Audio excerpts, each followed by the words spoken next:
Yum, everyone.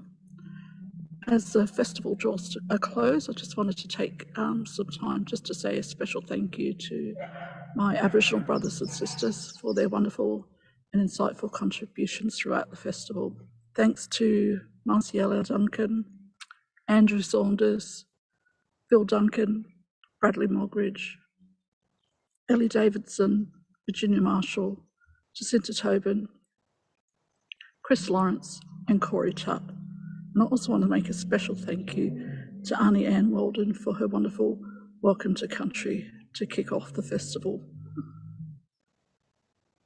As you lead the festival, can I ask that you continue to reflect upon the knowledge shared, and as freedoms to travel open up and we journey across the many Aboriginal nations within Australia, take some time out to acknowledge the traditional custodians of the lands on which you live, work and play. Acknowledge the elders past and present. We have gained so much from the first innovators, our first scientists, first engineers and first mathematicians. And if you have any doubts about this, think about the technology and design thinking that went into the boomerang, what started out as just a piece of wood. Think deeply about the ongoing relationship and the value Aboriginal people place on country. Reflect on the responsibility all of us have to care for land and waterways. Let's do better together. In closing, I want to thank the Sydney Water Innovative Festival organisers for allowing me to join you and conduct the Welcome to Country. And I certainly want to acknowledge all peoples that have come from across the country, from many Aboriginal nations and non-Aboriginal nations, to be a participant in an incredible journey and conference over the next few days, or over the past few days rather. And it is wonderful for people to give acknowledgement out of respect for Aboriginal First Nations across our country, of our beautiful country that we now all share, from each inch to the top end and the bottom end of Australia. Thank you very, very much. Badyeri Kemeru, hello in my traditional Gadigal language. I respectfully acknowledge the traditional custodians of the lands on which I stand today, the Darrell people down at Kiama, New South Wales.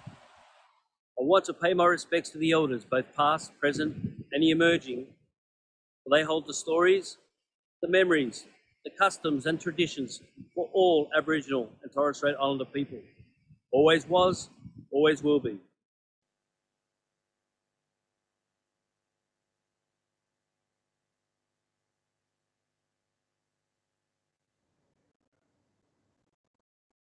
Well, welcome everyone to day 3 of the festival. I'm Nicola Nelson. I'm the Research and Innovation Manager at Sydney Water, and I'm joined today by Daniel Cooper, Head of Innovation and Product Development. And we're really pleased to be able to bring you this very first session. And what a beautiful welcome to country we just had. Yeah, seeing the acknowledgement of the country, and also to take away from that, to actually, for us to think about country after this event, yeah. Absolutely, and led there by Veronica Murphy, Sydney Water's Indigenous person at Sydney Water. Yes.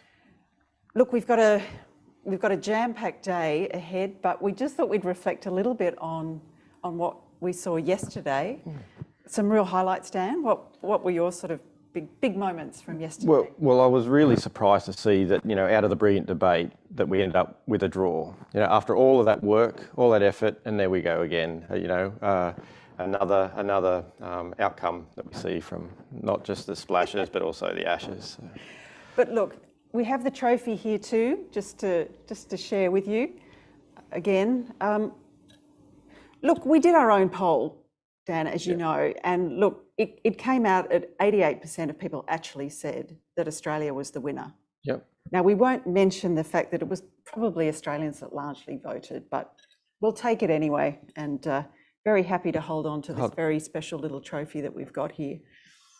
No, that's right. It'd be great to for another year to have that in our possession. Yeah. We'll be putting that on the trophy cabinet, won't we? That's right. Back at Sydney Water. All right. Well, we've got another bumper day ahead. As we said, it is the third and final day. And it's been a wonderful journey over the last couple of days. And today we're going to be starting off with our Smart Cities theme. And we'll introduce our keynote speaker soon. We've got Caruana-McManus, who will join us shortly. We've got another 2 Shark Tanks today. Lots more entertainment. We've got kumuri dancers, and we're going to see a theremin player. Now, I'll be totally honest, I didn't know what a theremin was. Do you? Oh, I do, yeah. It's you do? an instrument that you play with your hands, which you don't actually touch strings or anything, all about pitch and tone, yeah. Yeah, well, actually, I looked it up, and you're absolutely right. It's an electronic musical instrument that's controlled without physical contact. So it's just by the thereminist is the term, and it's named after its inventor, Leon Theremin, who actually patented the device back in 1928. So isn't that fascinating? So we'll hear the theremin today. No, that's excellent. That's great to hear. The other one that I'm looking forward to today is also to hear about Dr. Karl, an absolute legend in his field.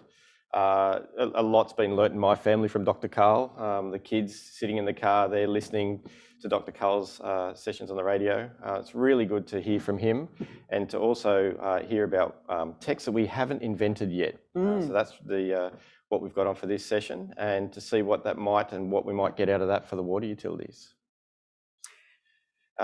Also today, we've also got a wrap up of the Shark Tanks, and we'll be getting prizes for that. So those prizes have been prize money's been brought to us from our sponsors. You'll see that from our general managers will be presenting that, and we'll also have a People's Prize in that space. Today we also have a few Aboriginal songs that we're going to have, as we've seen, as part of the festival. And those songs, the song today is The Song Sings On. And of course, the wrap-up of those design sprints. I'm sure there's going to be a little bit of banter. There's already been a fair bit of banter on who's got the best design sprint and what comes out of those. So I'm really looking forward to seeing the outcomes of those. And we also get a glimpse in those hackathons as well, just in terms of trying to get through that. So that'll be great to see today. Yeah, it'd be really good to see what the outcomes of those have been, because it's been a really intensive 5 days. They started a few days before our festival began. Right, yeah. And they say it's a year's worth of work in 5 days. So very excited to actually see what those outcomes are, and what are some of those practical things that we'll be able to implement and progress. So no, that's right. That zigzaggy path that you see them heading down within those shark tanks, those design sprints. In that it's really interesting to see. It heads down a path and converts back to another one. Really great just to see how that works through. Yeah, awesome. All right, well, now we're going to move to our keynote speaker this morning. We have Caruana-McManus, and it's an absolute pleasure to introduce Catherine to you this morning. Catherine is co-founder and director of MESHD and a founding member of the IoT Alliance of Australia. As a global leader in smart, sustainable cities and digital transformation, Catherine has been awarded prestigious industry awards, including the IoT Ambassador Award and Smart Cities Industry Leader by the Smart Cities Council. Prior to MESHD, Catherine was the Director of Smart Cities and Industries for IBM and has held other executive positions for KPMG, MC2 Consulting, Telstra and PMP Communications.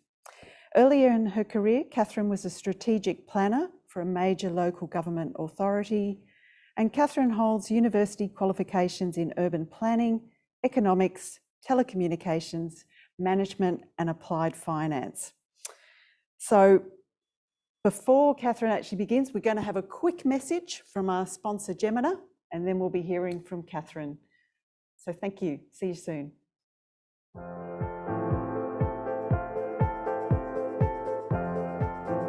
Australia is increasingly embracing low-carbon renewable energy. Solar and wind power is becoming affordable, reliable and sustainable. But how can we continue to benefit from renewable energy when the sun doesn't shine and the wind doesn't blow? Future storage solutions are being developed, but they need investment and time. With more than 100 years' experience, Gemina is a leader in infrastructure development and energy solutions. Gemina is uniquely placed to utilise the Gemina gas network, delivering gas to 1.3 million customers in New South Wales for the storage of renewable energy. Through a process called power to gas, renewable energy can be converted into a gas like hydrogen. Hydrogen can be safely stored in Gemina's pipelines, turning our network into a giant battery. Hydrogen has zero carbon emissions and can be safely transferred through existing infrastructure. It can be converted back into electricity or support the domestic and international hydrogen market. And Gemina's network can accelerate Australia's hydrogen vehicle industry. At Gemina, we're exploring new opportunities to benefit our customers. Power to gas is just one exciting example of Gemina's commitment to enhancing Australia's renewable energy capability and ensuring a low-carbon future for industry and communities. Power to gas can enhance Australia's energy future, benefiting communities and industry. And by utilising Gemina's pipeline expertise, increase the availability of solar and wind power.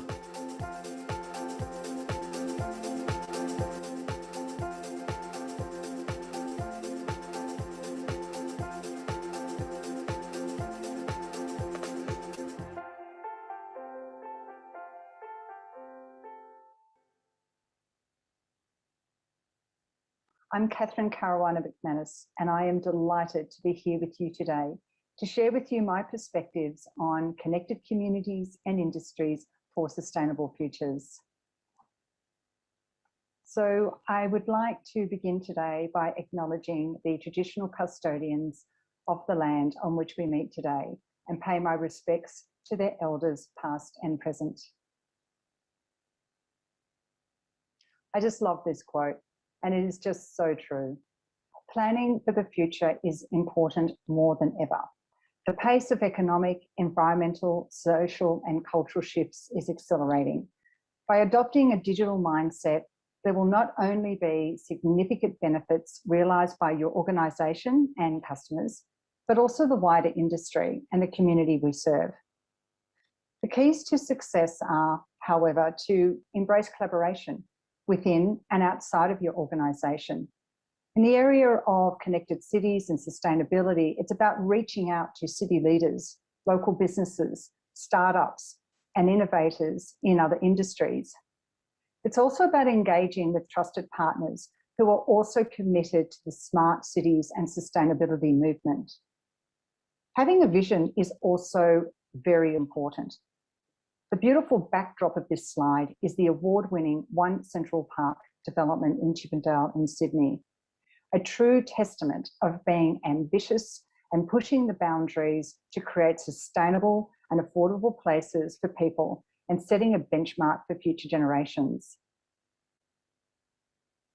This slide is quite dramatic. It's all about the changing digital landscape. But the principal aim of a smart city is to optimise city functions, promote economic growth, achieve sustainability goals, and improve citizen livability by leveraging some of these cutting-edge technologies.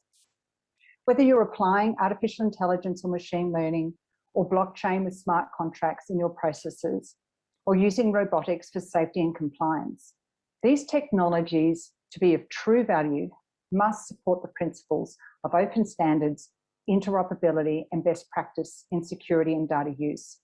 So my call to action today is about how we can apply these emerging technologies to your industry for customer, business, operational, and environmental benefits.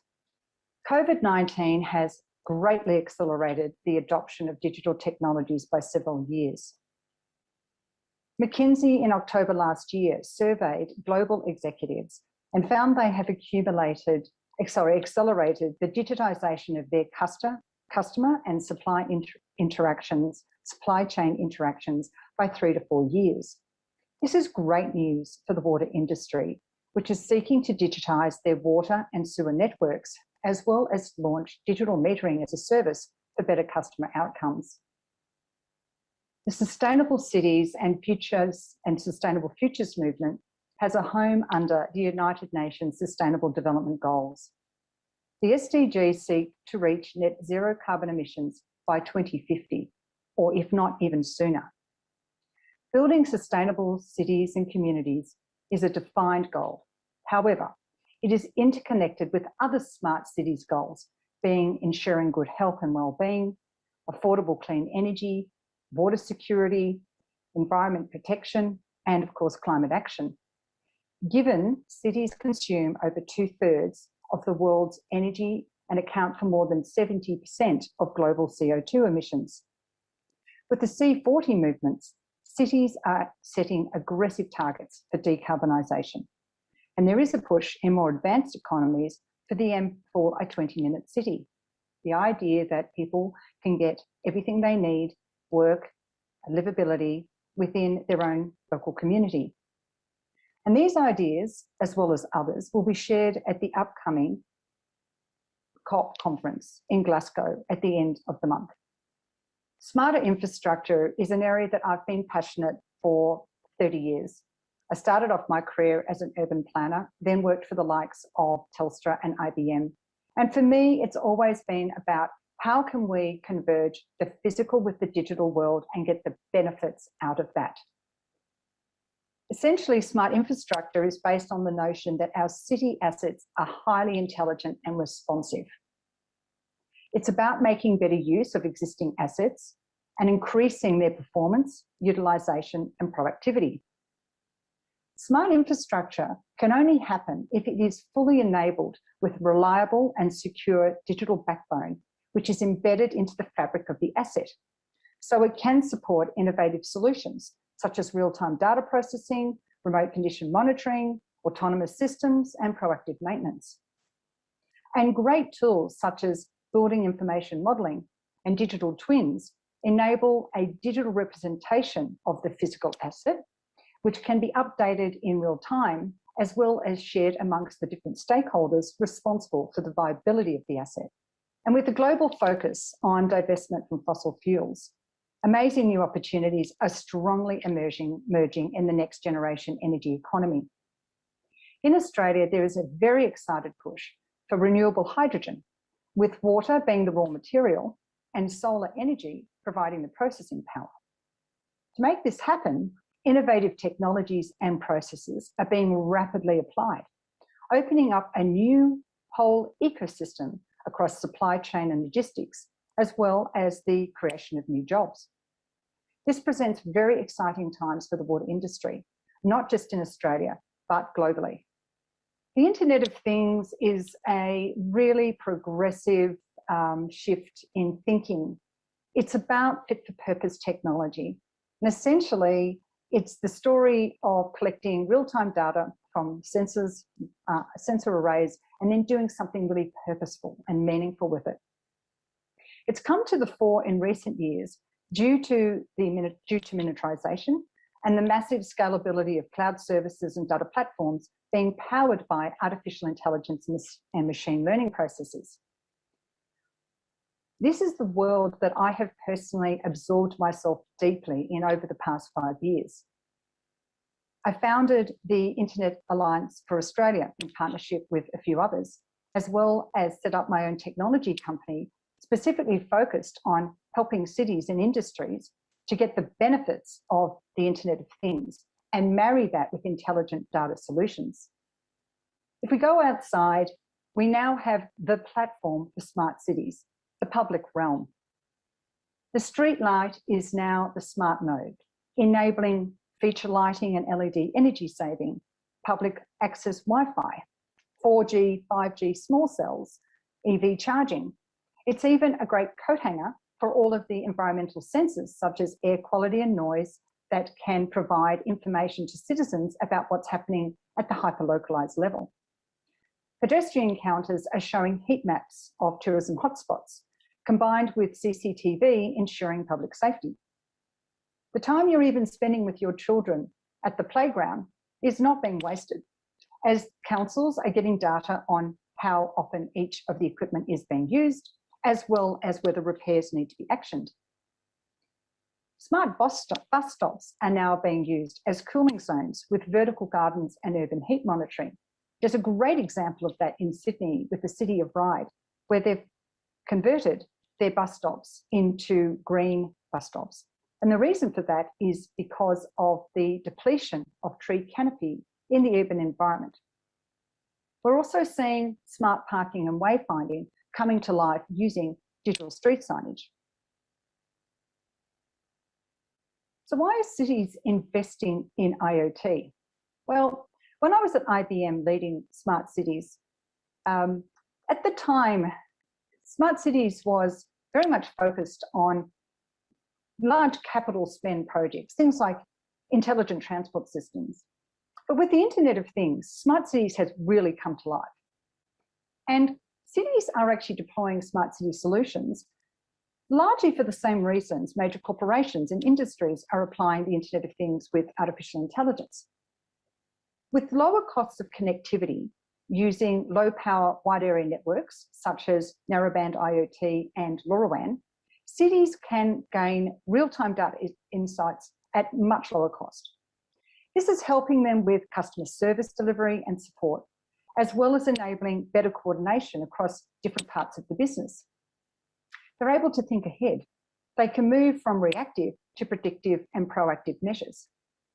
One of the other major drivers why we've been so busy, because my organisation has 72 municipalities that we are helping with deploying these great Internet of Things solutions, is their ambition to also support local communities and industries with science, technology and engineering and math skills.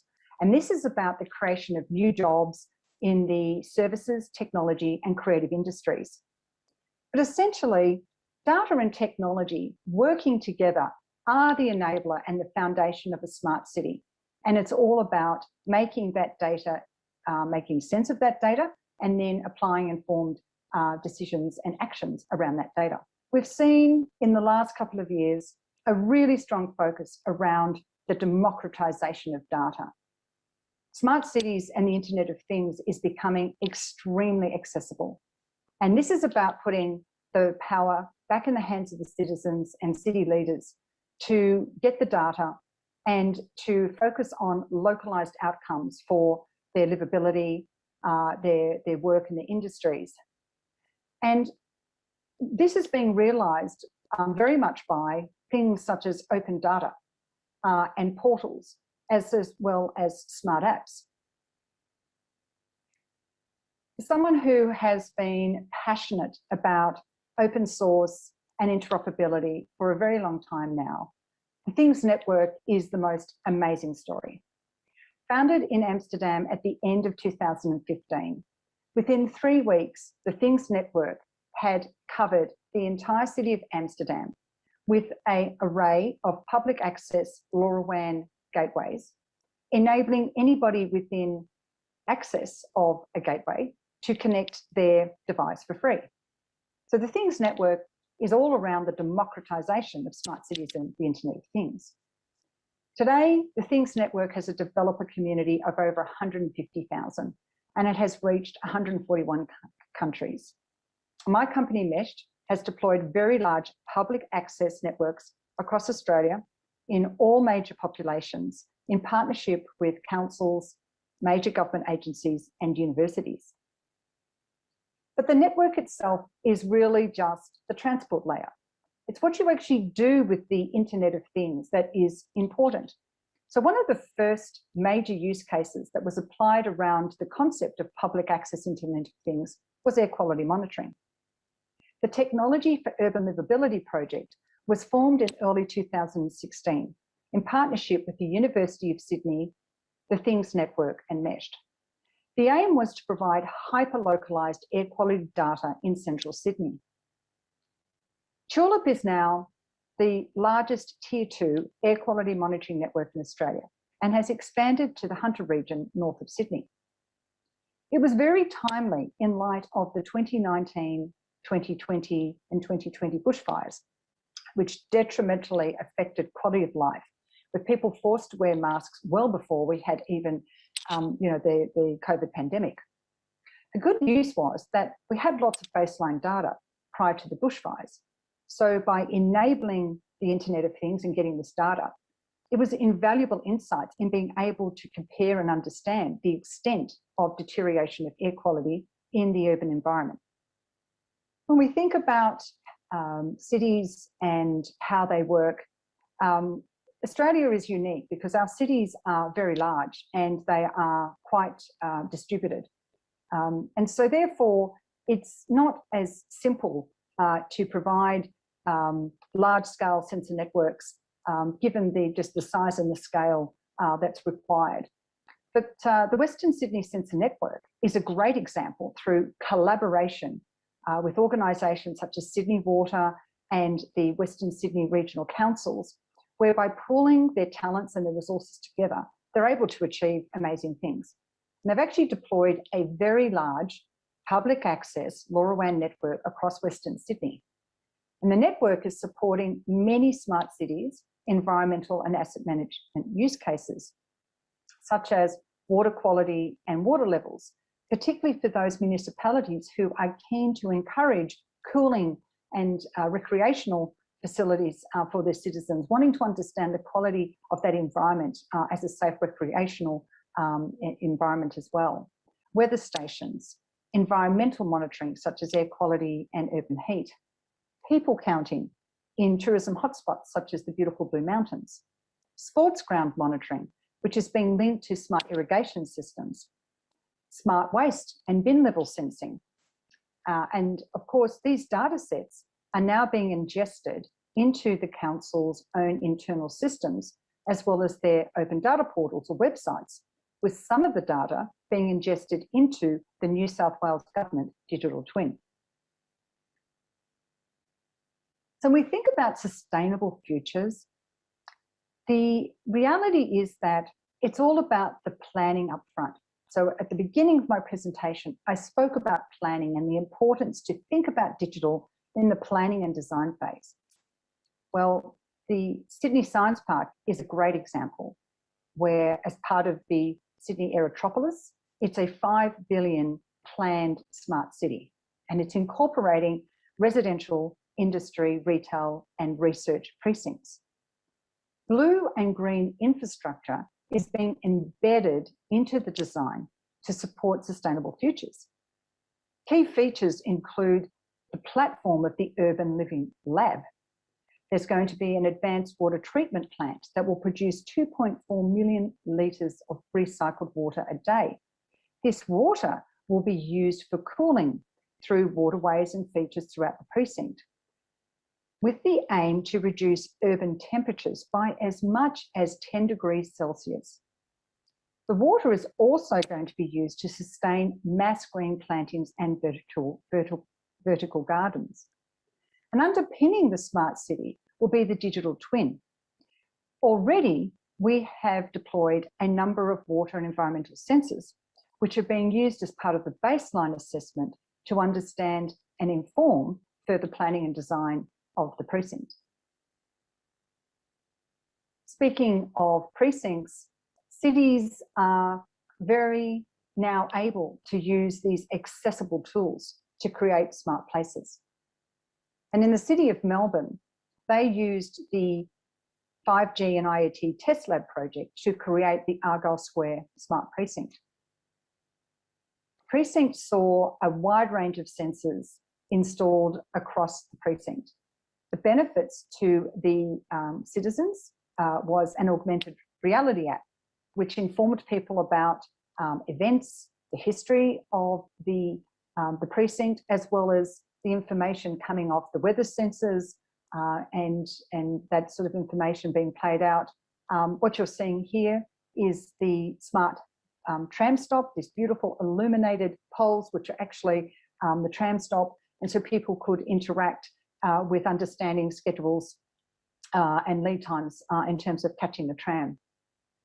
Other great use cases were bin level sensors, as well as pedestrian counting. So they could they've even created smart furniture. So the park benches are actually activated with sensors. And that's great because the city can see how the utilisation of that precinct and then use that information for things such as maintenance, but also for organising potentially events and programs at that precinct. Pedestrian counting, I would have to say, is the most popular smart cities use case, not just here in Australia, but globally. You know, the ability to know how much space is being used across so many different locations, the ability to understand patronage at major events, you know, peak times at tourism hotspots, as well as how well their commercial or activity centres are performing. Traders are very interested in understanding, you know, how many people are walking by their shop. And together, this activity really does provide a great indication of the pulse of and vitality of the city. So using real-time pedestrian counting data, councils were able to see in real time the impacts of COVID, the economic and social impacts. And with this data, they were able to take measures to support traders in the business community with campaigns around trying to obviously keep citizens safe. Now, some of this work was of such strong interest that we worked with the University of Wollongong and created the COVID-19 Pedestrian Index Research Report. We worked with 24 municipalities and aggregated data over 100 locations and shared that data with the municipalities with the purpose of them being able to then understand what could they do differently or what innovation they could bring to support the community through the various lockdowns and restrictions. Now, some of the things on the screen you see here are pretty cool. The Prospect Delivers is a great initiative where they use the pedestrian counting data to understand what areas within their restaurant and cafe district were most poorly affected, and then provided a voucher to vulnerable families who could redeem, I think the voucher was for $25, they could redeem that for a meal that was prepared by one of the restaurants in the local community. And what that did is that kept the lights on in the kitchen. It also supported vulnerable families, Meals on Wheels, social and community groups through that time of need where some people were unable for various reasons to be able to serve themselves. And so this really helped in this sort of voucher. Another great concept which came to reality was the conversion of on-street car parking to parklets. And the purpose here was to enable more of the street space to be used and to meet the social distancing requirements. So families could still go and have their coffees, but do it in a safe way because they're converted part of the streetscape. And the reason why they were able to convert the on-street parking was because not as many cars were coming into the city at the height of the pandemic. Some of you may recognise the Robinette by Craig, who is the great presenter on the AB series War of Waste. And I understand Craig has been part of this great innovation festival. The thing I like about this is that this is about sustainable futures. This humble bubbler that is in a park is now a smart city access point.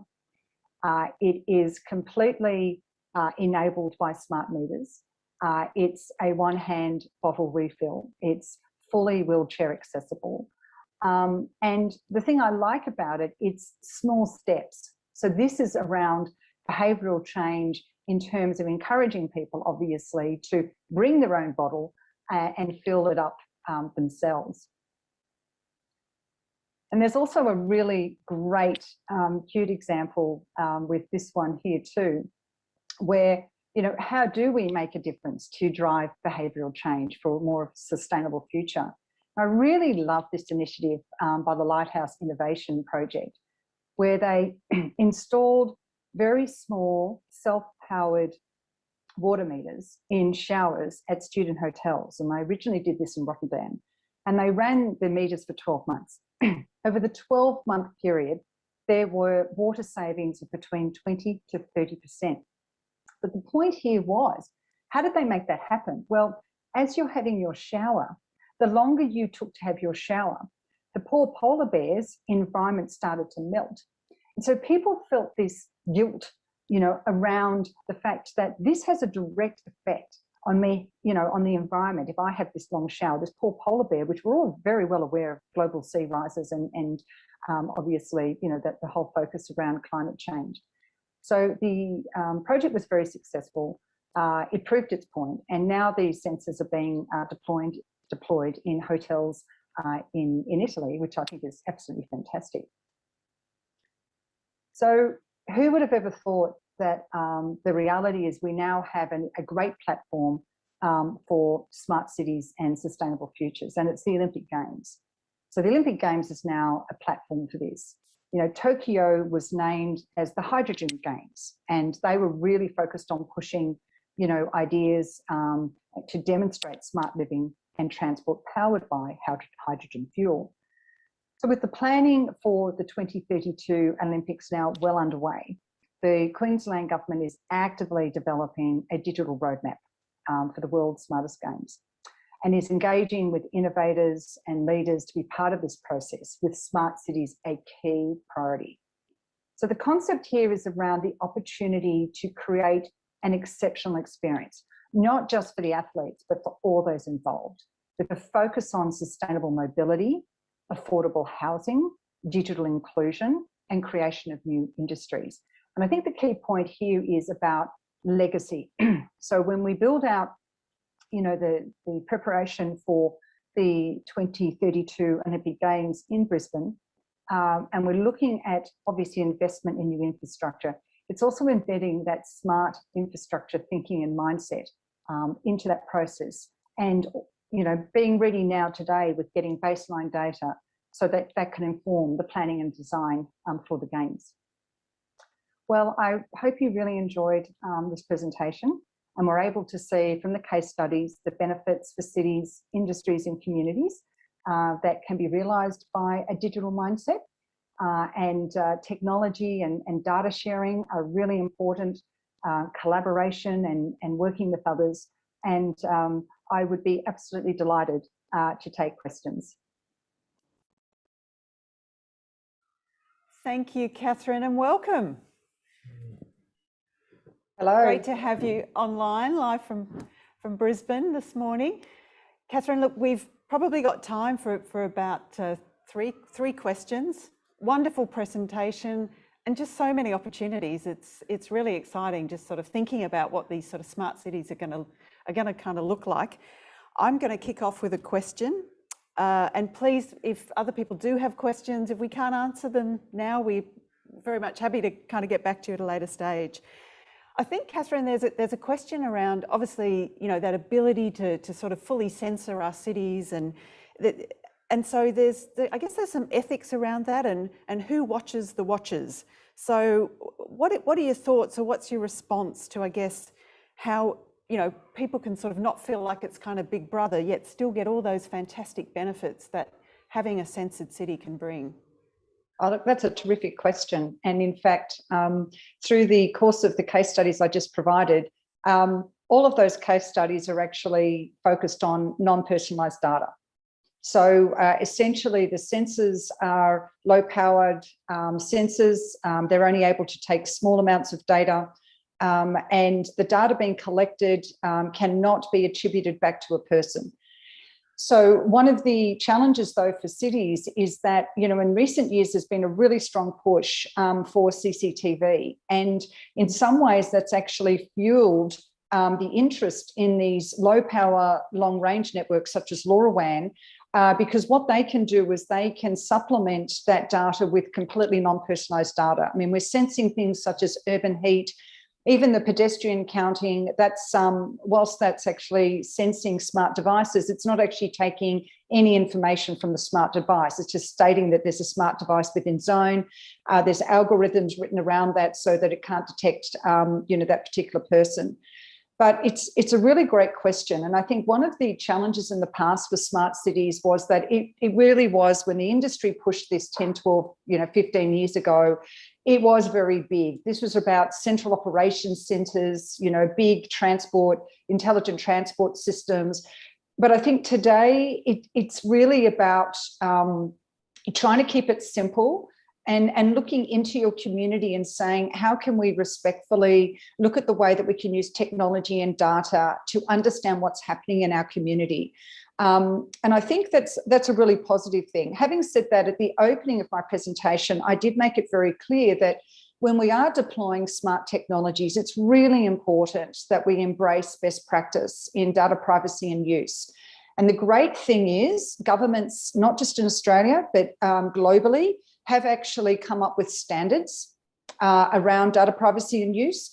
And the industry itself, through the standards, the ISO standards, are also reflecting that. So look, of course, there's no doubt that we have to deal with things such as cybersecurity, and that is just permeates right through our society. Smart cities is no different to that. But I think what's important too is that when we work with councils and we work with government agencies, the first conversation we have to have is, okay, you want to go out and do the Internet of Things.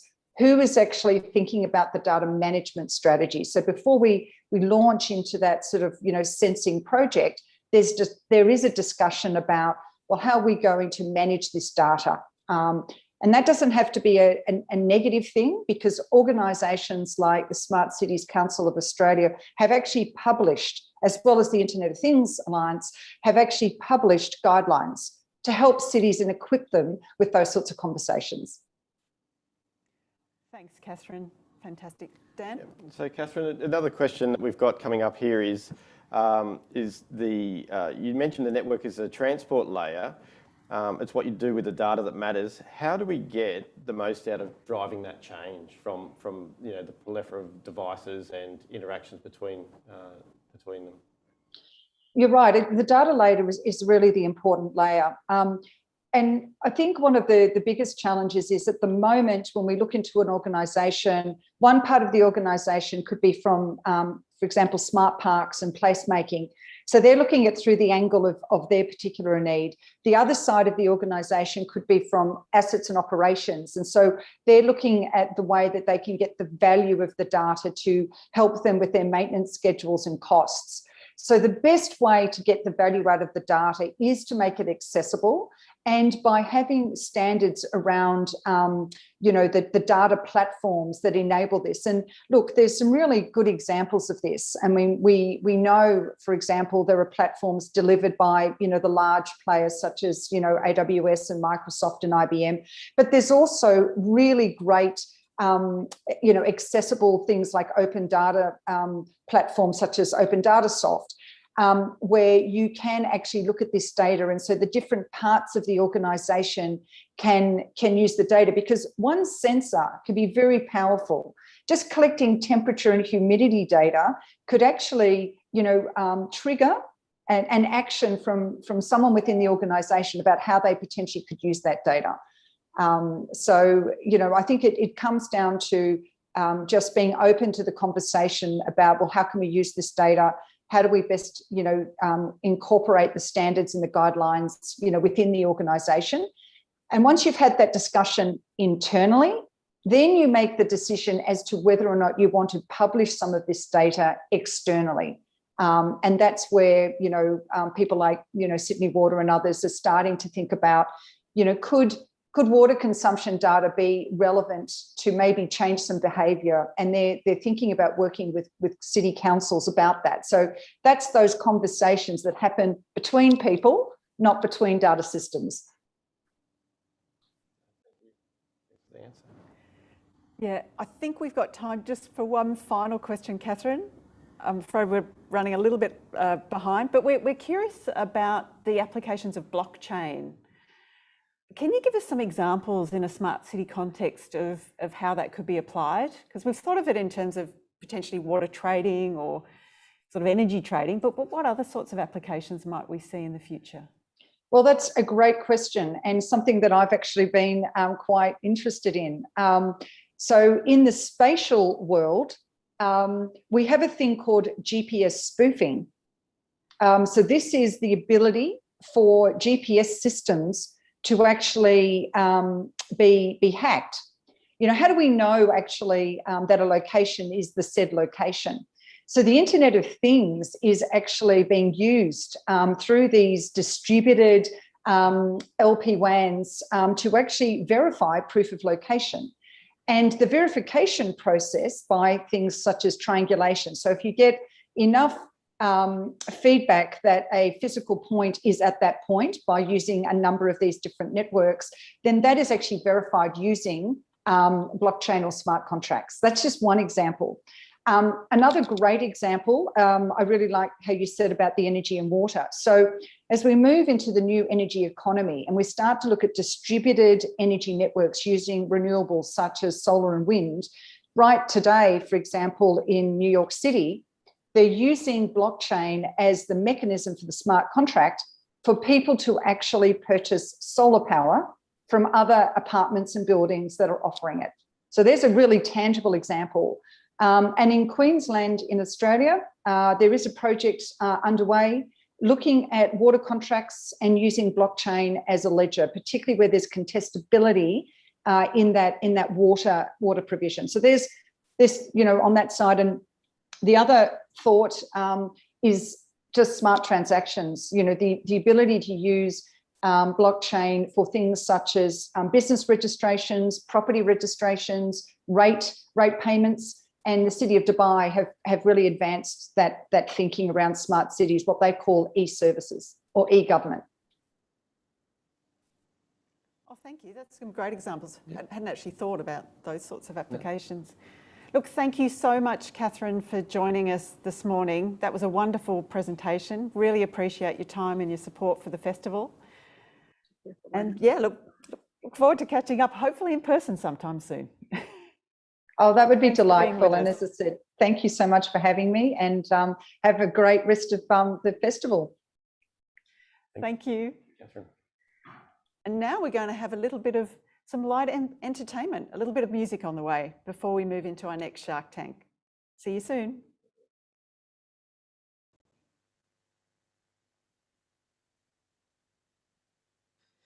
Slow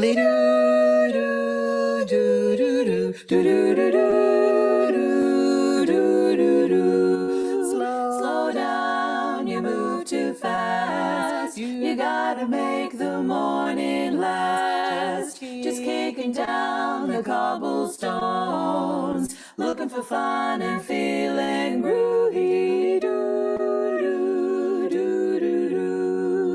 Hello, lamppost, what you knowin'? I gotta watch your flowers growing. Ain't you got no rhymes for me? Do-do-do, feeling groovy. Do-do-do-do-do. Got no deeds to do, no promises to keep. I'm dappled and drowsy and ready to sleep. Let the morning time drop all its petals on me. Life, I love you, all is groovy.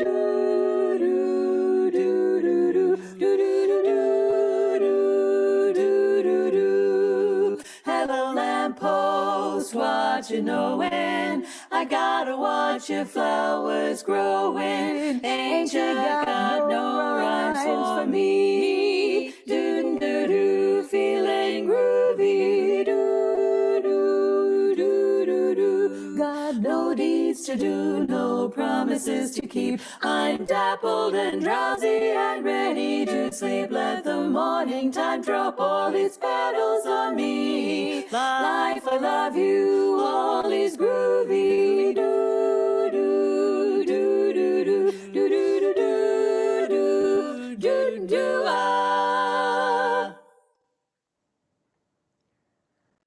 So welcome to our fourth Shark Tank of the Sydney Water Innovation Festival. This Shark Tank is on smart cities, and we would love to thank our sponsors for all their support in bringing this Shark Tank together. So that is Macquarie University, Telstra, and Microsoft. I believe you've also been very instrumental in helping with the hackathon behind the scenes, and we'll hear some more about that later on. But thank you again for all your support in bringing this Shark Tank to life. So a quick reminder, these Shark Tanks are all about pitching the latest in innovative technologies to our audience and also to our sharks, who are senior managers at Sydney Water, as well as from our sponsoring organisations. Up for grabs for the competing technologies, we have got 2 prizes. So there is a prize for the People's Choice, and this is $5,000. And this technology will be selected via Slido at the end of today's session, so please hang around for that. And then we've also got our GM's Choice, which will be selected by our fantastic sharks, who I'll be introducing to you now. So first up, I'd like to introduce Dom Hatfield, who is General Manager of Digital at Sydney Water. Dom is responsible for the team that designs, develops, and manages Sydney Water's digital enterprise-wide solutions to accelerate the transformation of the business into a hyper-connected, high-performance utility. I love that phrase. Fantastic. Gotta have a great aspiration. Yeah. Good morning, Alex. Welcome. We've also got Dan Johnson, who is the Pro Vice Chancellor of Research and Innovation at Macquarie University. Welcome. Good morning.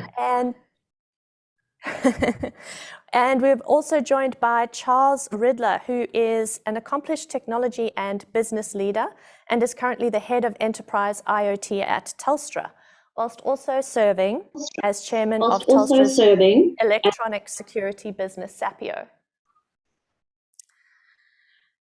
We're joined by a 4th shark today. Good morning, Charles. We've got Gavin Brown joining us, he is the National Government Industry Executive at Microsoft, supporting their government customers traverse their digital transformation journeys. So welcome to all our sharks for today. So we're going to jump straight into our first technology. This first technology is from Germany, and it is called Pydro by PT1.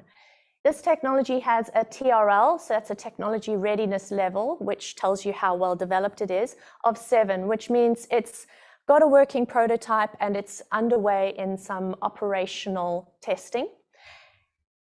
To tell us a bit more, we are joined by Mulundu Sikone, founder and CEO of Pydro, who is joining us from Germany. Hi, my name is Mulundu Sikone. I'm the founder and CEO at Pydro. Our mission at Pydro is to preserve water.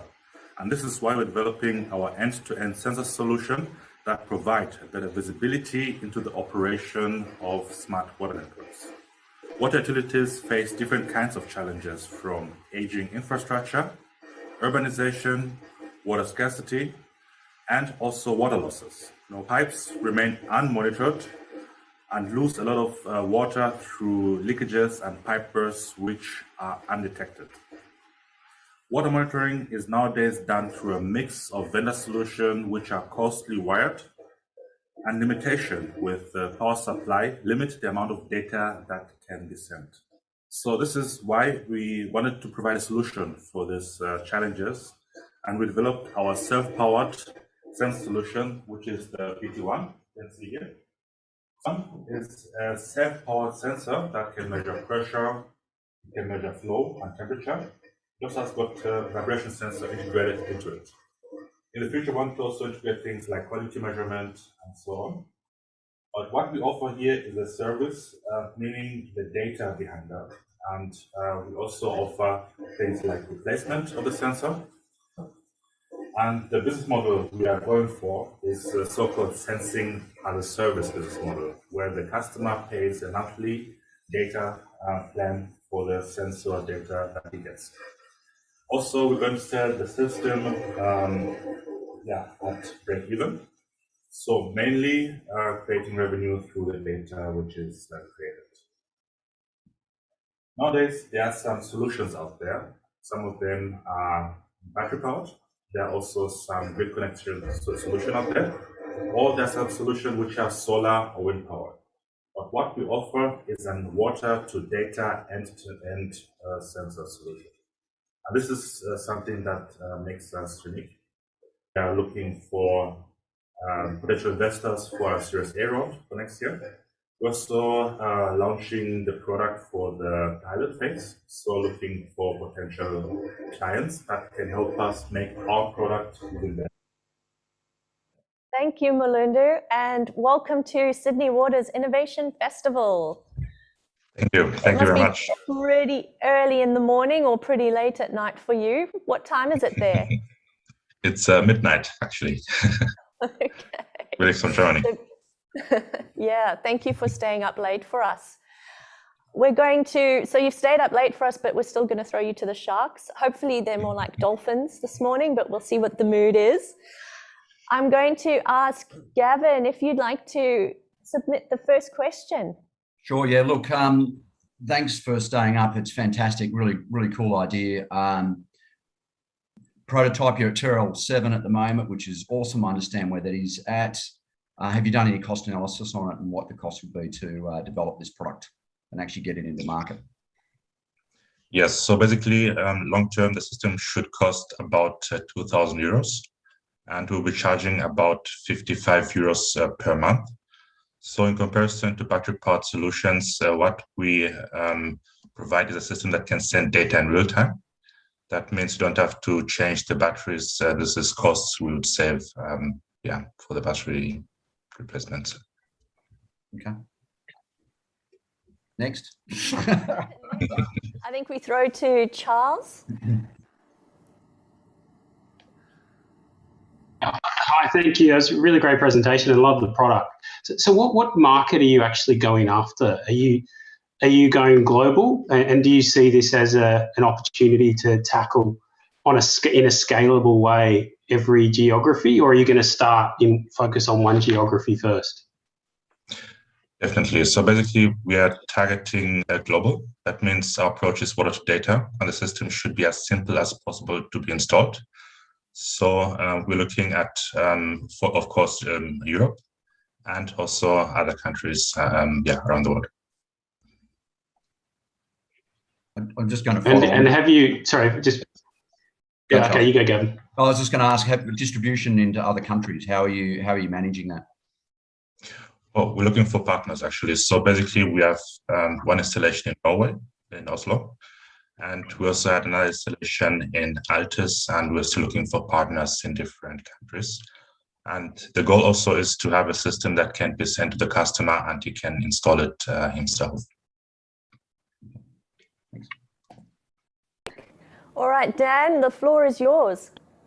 Thanks for the presentation. Two questions for you. One, in a large city like Berlin or Sydney, how many units would be needed to give the kind of coverage that a water utility infrastructure provider would be looking for? And secondly, have you done customer discovery with your potential buyers, like those large water utility groups, on the business model? Are they comfortable with a zero cost or marginal cost for the unit and then an ongoing data arrangement? Mm-hmm. So basically, what we are calculating at the moment is 1 unit at least every 10 kilometers of pipeline. This is useful for the so-called virtual DMAs. The virtual DMAs can help detect leakages in a very efficient manner. And in this case, they can help pre-locate and pre-detect leakages. And in terms of the business model, we're still discovering, but there are some companies out there like Trimble, which are going into this as a service business model. So utilities are opening more to this kind of OPEX-oriented business models. Thank you. All right, Dom, I'll give you first shot at the next tech, but we've actually got to move on now because we're running out of time and we've got a lot of technologies to get through today. So thank you so much, Malundu, for waking up in the middle of the night for us, and we will hear from you again soon. All right. So we've just been in Germany. Now we're heading to the USA for the next technology, which is a nitrous oxide risk detection support technology. This has a TRL of between 8 and 9, in that they've done their initial pilot trials and now they're moving out to being fully commercial. Apologies, this is cobalt water. So cobalt water is a highly novel technology, and they are leading the way in detecting our fugitive emissions. And here to tell us more is Jose Porro, who is founder and CEO. Hi, I'm Jose Porro, founder and CEO of Cobalt Water Global, where we're leveraging the power of AI and machine learning to decarbonize wastewater treatment plants. Our story starts with number 1, or P. Did you know that the greenhouse gas emissions related to treating wastewater with one person's P are equal to planting 2 trees? But rather than planting trees to offset these emissions, we want to eliminate them at the source, at wastewater treatment plants. I'll tell you more. The race to zero is on. Water utilities across the globe are setting net zero emissions targets, and some by as early as 2030. But to reach these targets, they have to address nitrous oxide, or N2O, which is a powerful greenhouse gas, 300 times more powerful than CO2. It is emitted when the wastewater treatment process is not properly optimized, and nitrogen from your P is converted into N2O. It can make up the majority of the wastewater treatment plant carbon footprint. However, most water utilities have no idea how much N2O they are emitting and have no idea how to mitigate N2O.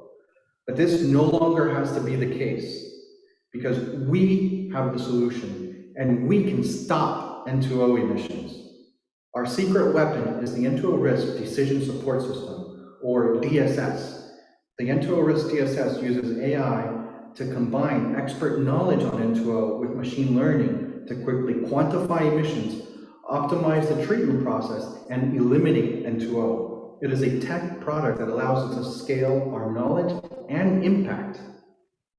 We're currently working in 5 countries and with 21 facilities and have achieved up to a 70% reduction in the total wastewater treatment plant greenhouse gas emissions. That is almost net zero from just making smart process adjustments. However, our total addressable impact is 14.4 million tons of CO2 equivalents. I don't even want to think about how many trees that is. Our team is comprised of water, N2O, and AI and machine learning experts. But best of all, we are water experts who are also experts in AI. We can confidently say that we are the best in the world at what we do. The urgency for climate action has never been greater. We have to act now, and we have the knowledge and the tools to stop N2O emissions today. So this week, we have launched the We Can Stop N2O Emissions Challenge, where we set a target to reduce 25,000 tons of CO2 equivalents through use of our platform by next Climate Week NYC. But to do this, we need help from water utilities, consultants, and industries. And to kickstart this, we're giving free access to the first 5 to join us in our challenge. So please reach out and help us scale our impact and help secure a better future. Thank you. Thanks, Jose, and I love that challenge. NOS plays such a major role in that, so it's fantastic to see someone addressing that straight on.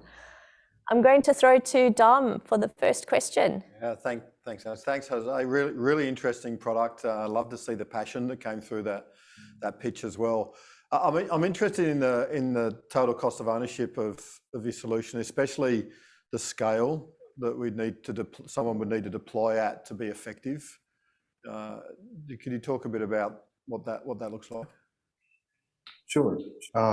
We have an annual subscription fee to access the platform, gain the insights needed to understand what the situation is with your nitrous oxide emissions, and also what control actions you can take to mitigate these emissions. On top of that, we have a greenhouse gas reduction fee. It's a one-time fee that's based on the actual tons of CO2 you reduce. So initially we'll set an estimate of what we think you can reduce using machine learning, and that'll be like the limit of what you would pay.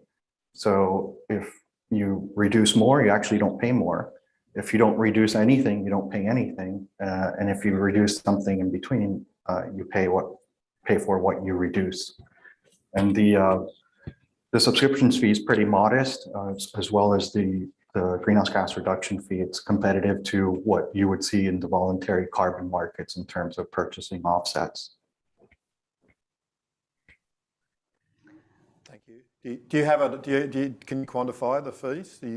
Yeah, so the annual subscription fee is $2,000 for the access to the platform for first user, and if you want additional users, it's 1,000 on top for each additional seat you want to purchase. Depends on how many people you want working with the platform. Do we need to purchase sensors and other equipment as well? No, so we don't really consider those as additional costs because we think that everyone needs to be at some point beginning to monitor their emissions. So yeah, that was a separate cost that would be sourced directly through the providers, measurement solution providers. We could also probably provide it as well, either way. But yeah, that would be something that we consider the water utilities to have to do anyway. Great. All right, Dan, I'm going to throw to you next for some questions for Jose. Thanks, Jose. Great presentation. In terms of overall greenhouse gas emissions from such plants, what proportion does nitrous oxide represent? And what about the balance? Are you offering solutions for other types of emissions? Yeah, well, that's the million-dollar question because it can vary widely. But in many cases, it's been seen to make up the majority of the greenhouse gas emissions, of the overall emissions of the treatment facility. In some cases up to 80%, and in some cases even higher, especially in places where they have a considerable amount of renewable energy purchased. So there's places that are already energy neutral. So that leaves only the scope 1 nitrous oxide and methane emissions as their greenhouse gas emissions. So there it makes up even more than 80%. Okay, thank you. Interesting dynamic that NOS plays in this whole balance. I'm going to hand over to Charles for last question for Jose. Thanks, Jose. I really love the comment you made about the way your fee model works, that you only charge for the reduction in greenhouse gases or nitrous oxide. It's a great incentive to go on the journey with the customer.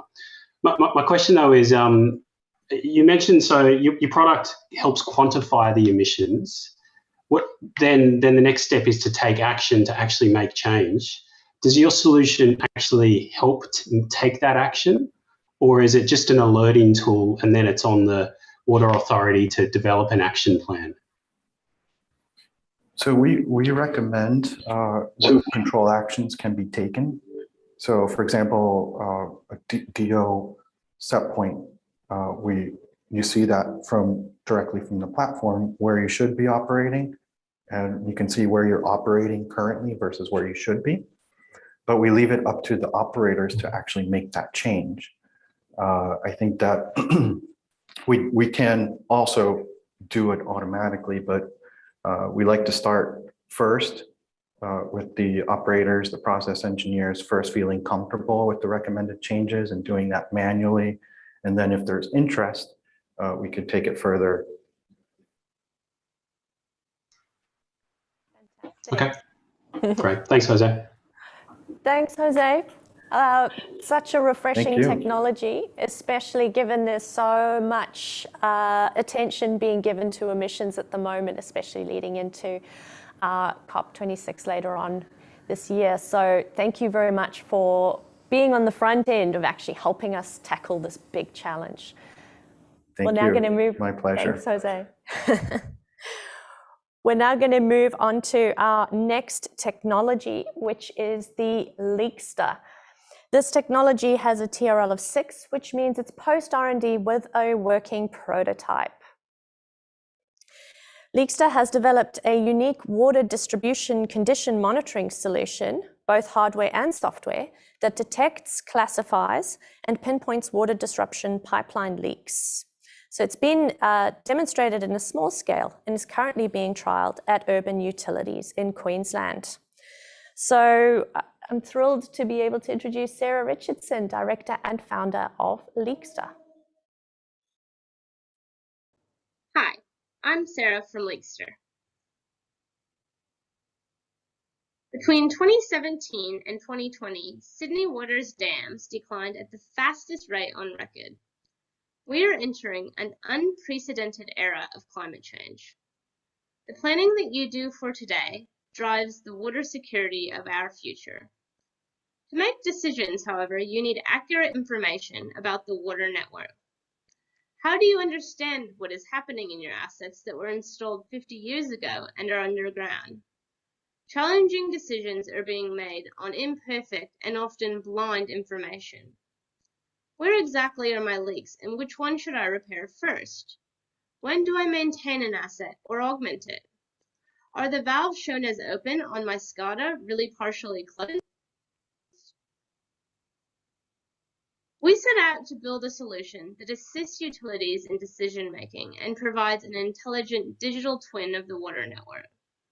We are targeting to pinpoint the location and size of pipeline leaks, provide accurate information about the pipes from pipe wall thickness to material type, to determine whether valves are open, closed, or somewhere in between, understand the location of blockages and scaling, and to identify areas of pipeline at risk.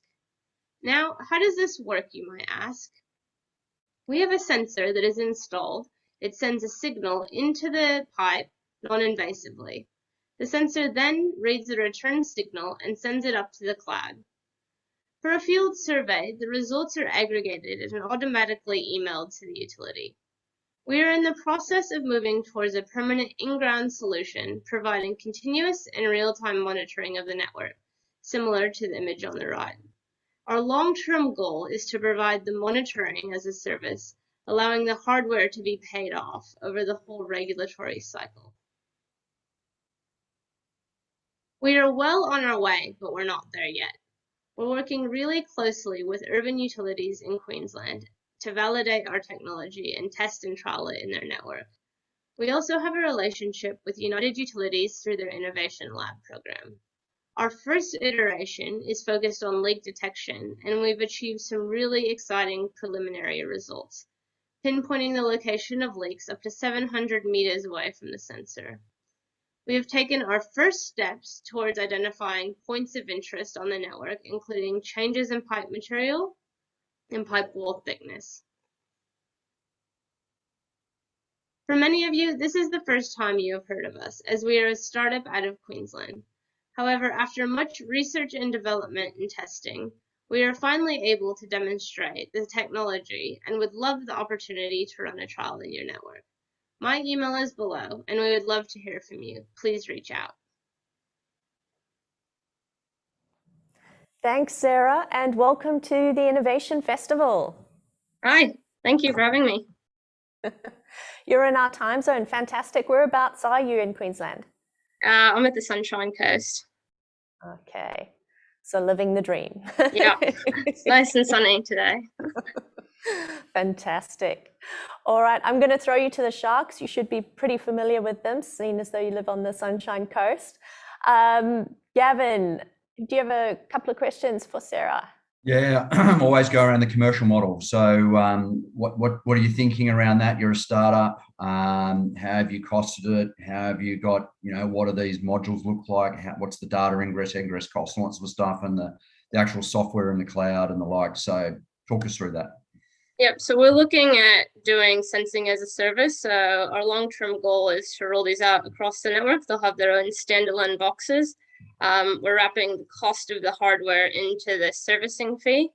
I guess every utility is different. So we're finding that in Australia, the utilities are happy for a SaaS model. In the UK, they actually want to pay for the hardware up front and then have a trailing component, which is just providing the data.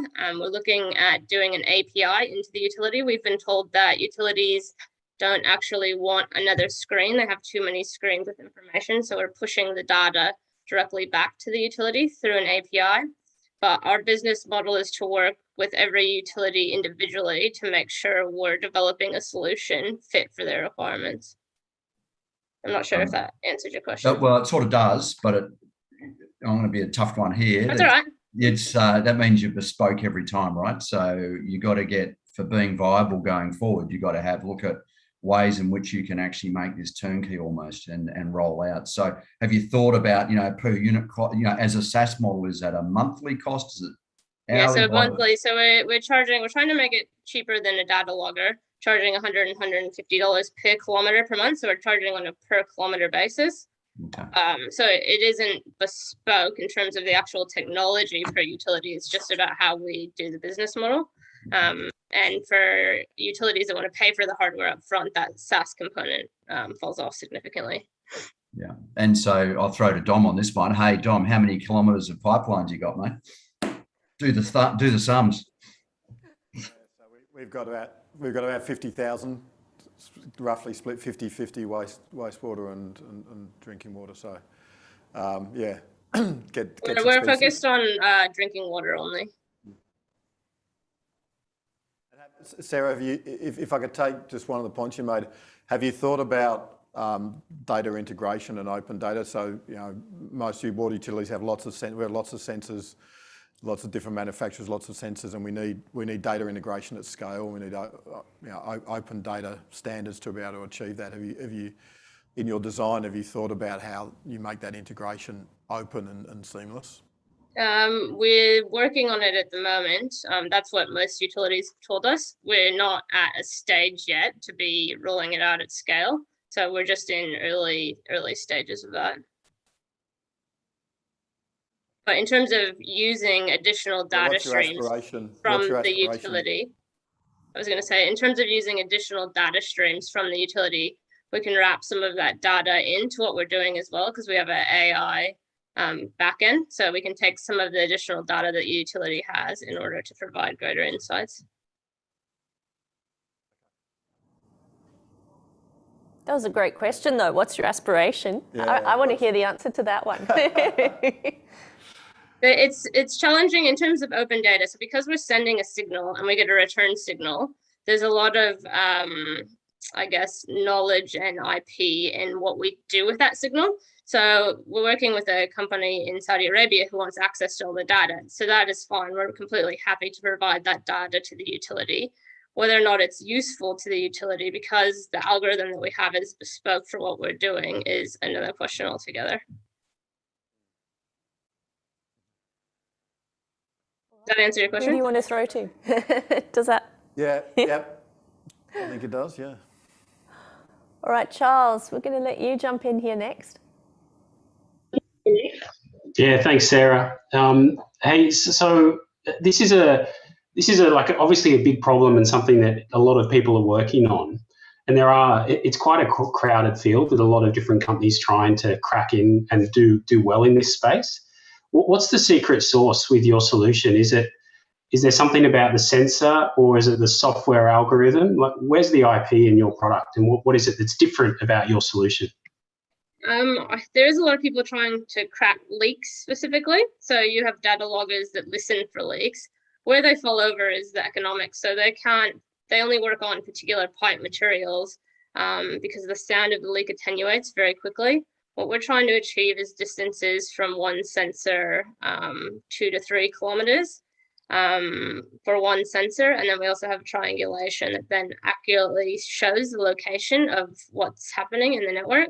So at the moment, passive sensors can say a leak exists within this range of my actual sensor. And those have to be spaced every 100, 150 kilometers. So they're huge asset management issues that utilities are having. So we're trying to pinpoint the actual location of leaks and other points of interest within the network itself.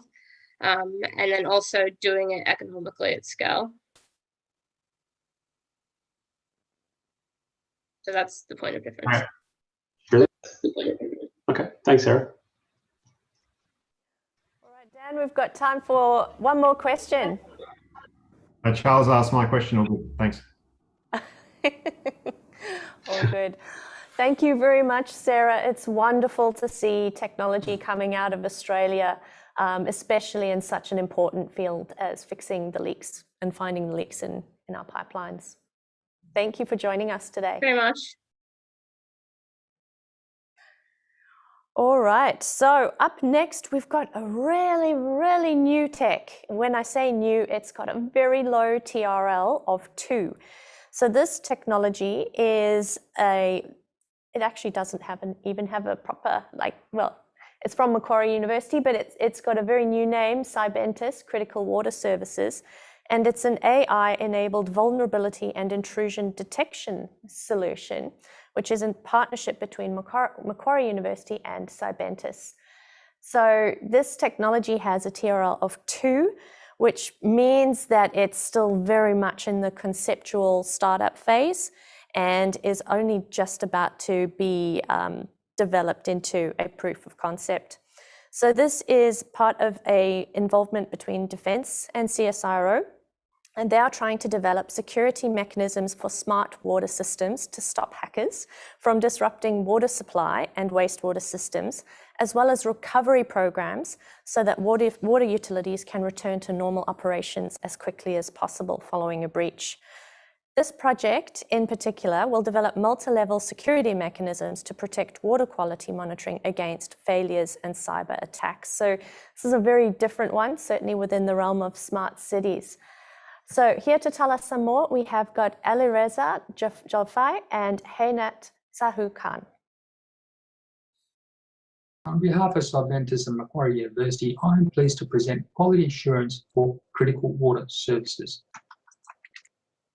Did you know Sydney's population has grown to over 5 million and is expected to go past 5.3 by 2031, consuming 600 gigalitres of water per year? Bottled water consumption has also grown over the past 5 years. There are control limits for chemicals in water, such as fluoride, which, if excessively consumed, can cause serious health problems, such as skeletal, thyroid, cardiovascular, neurological, and fertility problems. What if the system monitoring the quality of water is compromised? What are the implications? Water services provide safe, consumable water for private, public, primary, health, commercial, as well as defence. There are various components within a water quality monitoring system. There are field instruments, data acquisition and controllers, sensors, and process analyzers. These components together build a complex water quality management system that has known vulnerabilities. If exploited, can cause cyber and physical system failures.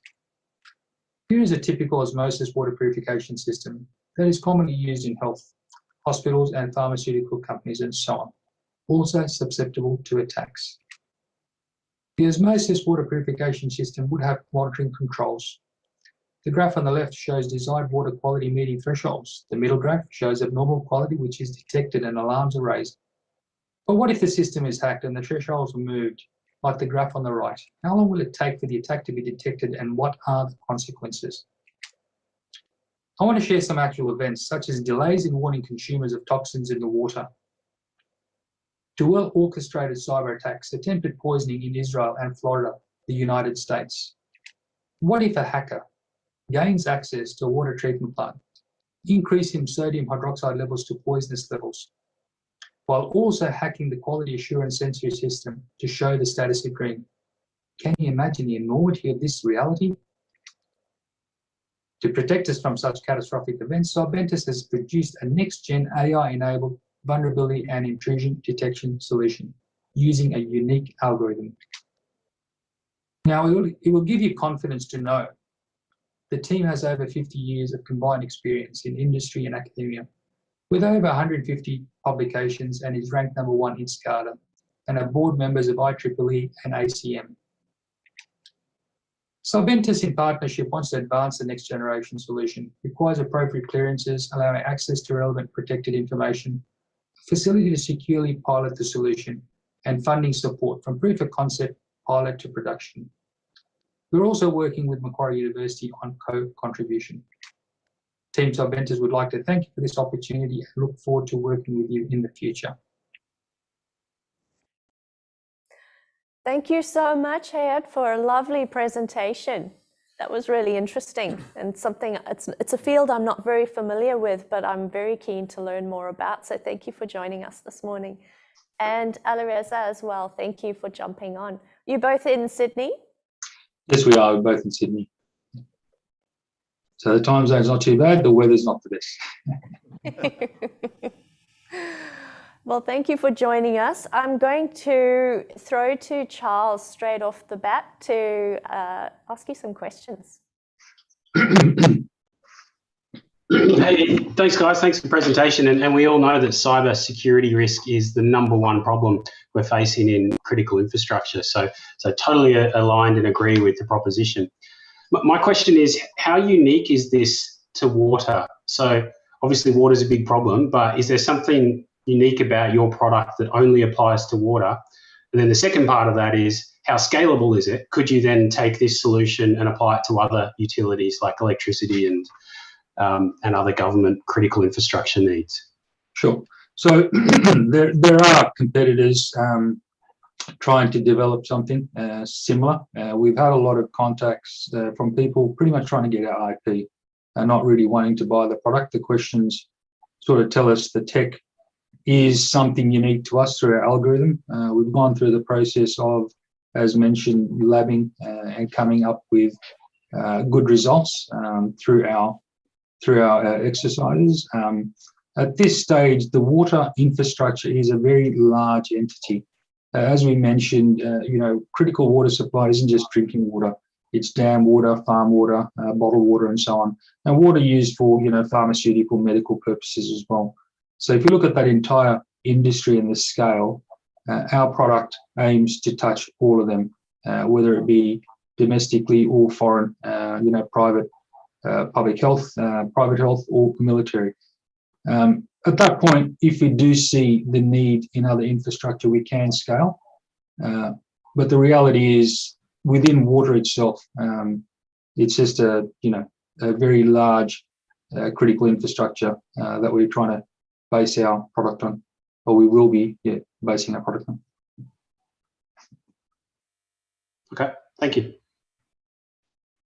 Okay, Dom, I can see that you're really edgy to ask your question. Well, this is a really interesting area for me. This is a constant conversation. You're right, Charles, and we're talking about it every audit and risk committee. We're talking about it in all of our cyber strategies. And from listening to your pitch there, we have lots of layers of cyber protection, and I'm wondering, when we have lots of ways we monitor water quality across our network, what's the silver bullet in your product that makes the difference? Why is this the silver bullet of cyber protection on top of all of the traditional layers that we might have in our organisation? What's the secret sauce that makes it the silver bullet? So through our proposition, we don't want to base it on a particular cyber technology you have. So as we said, we want to get into the organisation and review what they're using today. Although you've got all these layers of cybersecurity, most organisations haven't integrated that. So the issue you're running in silos within most of your tech. What our proposition is, we integrate that to give you a holistic view of all of your solutions. So I guess that would be the unique proposition. And that's where we're saying we need to know about the infrastructure, and that's protected information. We understand that. And a lot of this, the testing that we do based on the tech being used needs to be done in closed doors. So it's a very complex and difficult discussion to have with organizations, because each industry has, whether it's, critical water, whether it's banking, whether it's the military, everyone's got their different layers of technology, and we assume it's the best. And we've got, the protection until we have a situation that tells us it isn't. So our product integrates everything to give you a holistic view, and we've proven that through our lab exercises. And how are you avoiding your product being the target? The target, well, the conversations are very limited at this stage. It's a very, as I said, a lot of people have approached us to find out what we're doing and how we're doing it. The algorithm is the critical component to our technology, and we're very protective of that. And, the questions raised around partnership and securely testing, hosting our source data and so on. Those are the types of requests we're asking for. It's not just about the money. Of course, you need the money to move on with the product, but you also need a facility to securely develop and hold that information until it becomes goes through the pilot to product phase. So it needs to be unique. And I think everyone knows once that information leaks, the top cybersecurity products out there are susceptible. And we do get, I think, updates daily now for each of the infrastructure we use, because they're all compromised. And these are tier one, right? Been around forever, they're still compromised.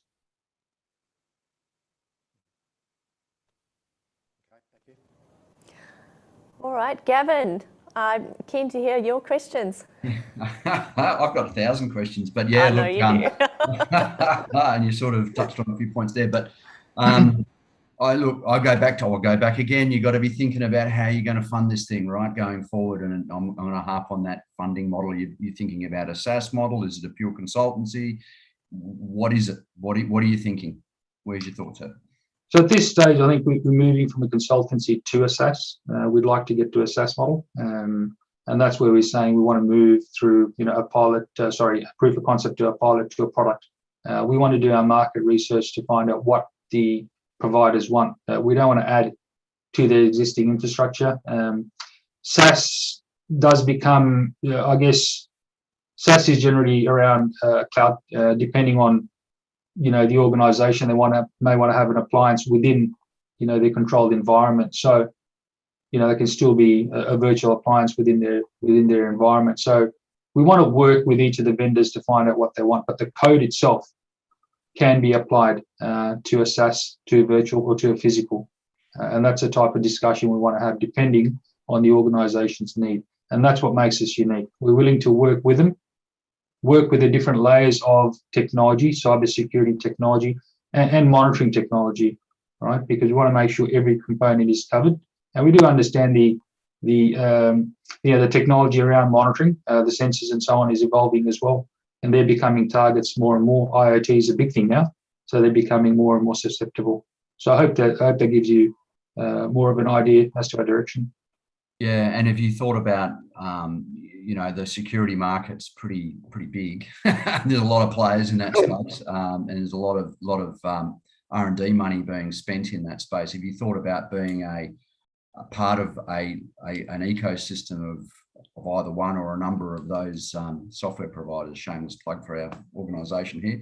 Absolutely, partnership's something we're looking at, but we do want to be involved, and we do want to be, active within that. A lot of people have approached and want to buy, or just sort of take that tech. The big thing within cybersecurity, unfortunately, at this stage is go to market, and pretty much liquidity is the next phase. Right, everyone's building up their platform to sell at one stage. They're not looking at the longevity of a product. And that's a concern for me as a cybersecurity expert. It shouldn't be just about money. Of course, we're businesses, we want to have the money, but it's a longevity. How do we continue this journey to evolve our product? And that's not the current trend. Current trend is large companies, private equity companies, for instance, are buying dozens of smaller companies, building up a portfolio and then putting them up to IPO. That shouldn't be the direction of a true cybersecurity company. That's a business, that's a financial or private equity trend. It's going to damage cybersecurity. We can see that coming, so there's going to be issues in the future. Cool, thank you. It's a very interesting conversation, and I wish we could carry on more, but we're running out of time to talk about this tech. So thank you very much, Hayat and Alireza, for joining us today. We've thoroughly enjoyed our discussion. It's great to hear from some experts on this novel topic. Thank you very much for your time. Okay, so up next we have got fiber optics. This technology has got a technology readiness level of 9, and it's based in Australia. So fiber optics, we've just talked about cybersecurity and protecting everything. This is looking at, well, how can you actually protect your assets in the ground using fiber optics? And this is for asset monitoring, leak detection, and providing real-time warnings of physical threats. So not cyber threats, physical threats, such as excavation, impact infrastructure, and integrity. So here to tell us some more is James Stewart from FiberSense. Everywhere you listen, people are talking about the potential of smart cities. The challenge is that dumb things keep happening to our smart city plans. Instead of making our systems more reliable and secure, the reality is that it frequently exposes safety and maintenance shortcomings while complicating operations. It takes far more time and costs a lot more money to buy, install, and maintain the IoT than assumed. Solutions don't fit seamlessly. It can work technically, but the problem is it doesn't scale economically. In Texas, during Winter Storm Uri, 24 million people and the utilities that serve them were compromised, and they were unaware of what was occurring to their systems, and legacy solutions did not work. We don't need a smart city. We need a brilliant city, where technology provides a secure, continuous, reliable, and resilient situational awareness of your system, and where utilities can focus their expertise on fixing the problem. The challenge is that right now we're trying to build the future on an unstable foundation. How can we change this? The breakthrough happens only when you take a radically different and economical approach to sensing cities. FiberSense leverages the fiber optic cables already in the field, but instead of putting costly sensors everywhere, we use the existing fiber optic cables as a sensor fabric, continuously listening to your system through a centralized neural hub enhanced with AI and ML to provide real-time insights across your entire system. In almost all major cities, fiber optic systems are already in place, often matching water and wastewater systems, and they can be easily switched to safeguard your system.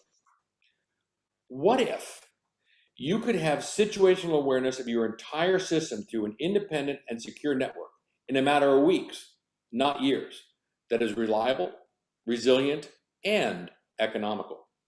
Imagine if you could pinpoint the problems before your trucks arrived on site and could invest your time resolving the problems instead of rummaging for them underground.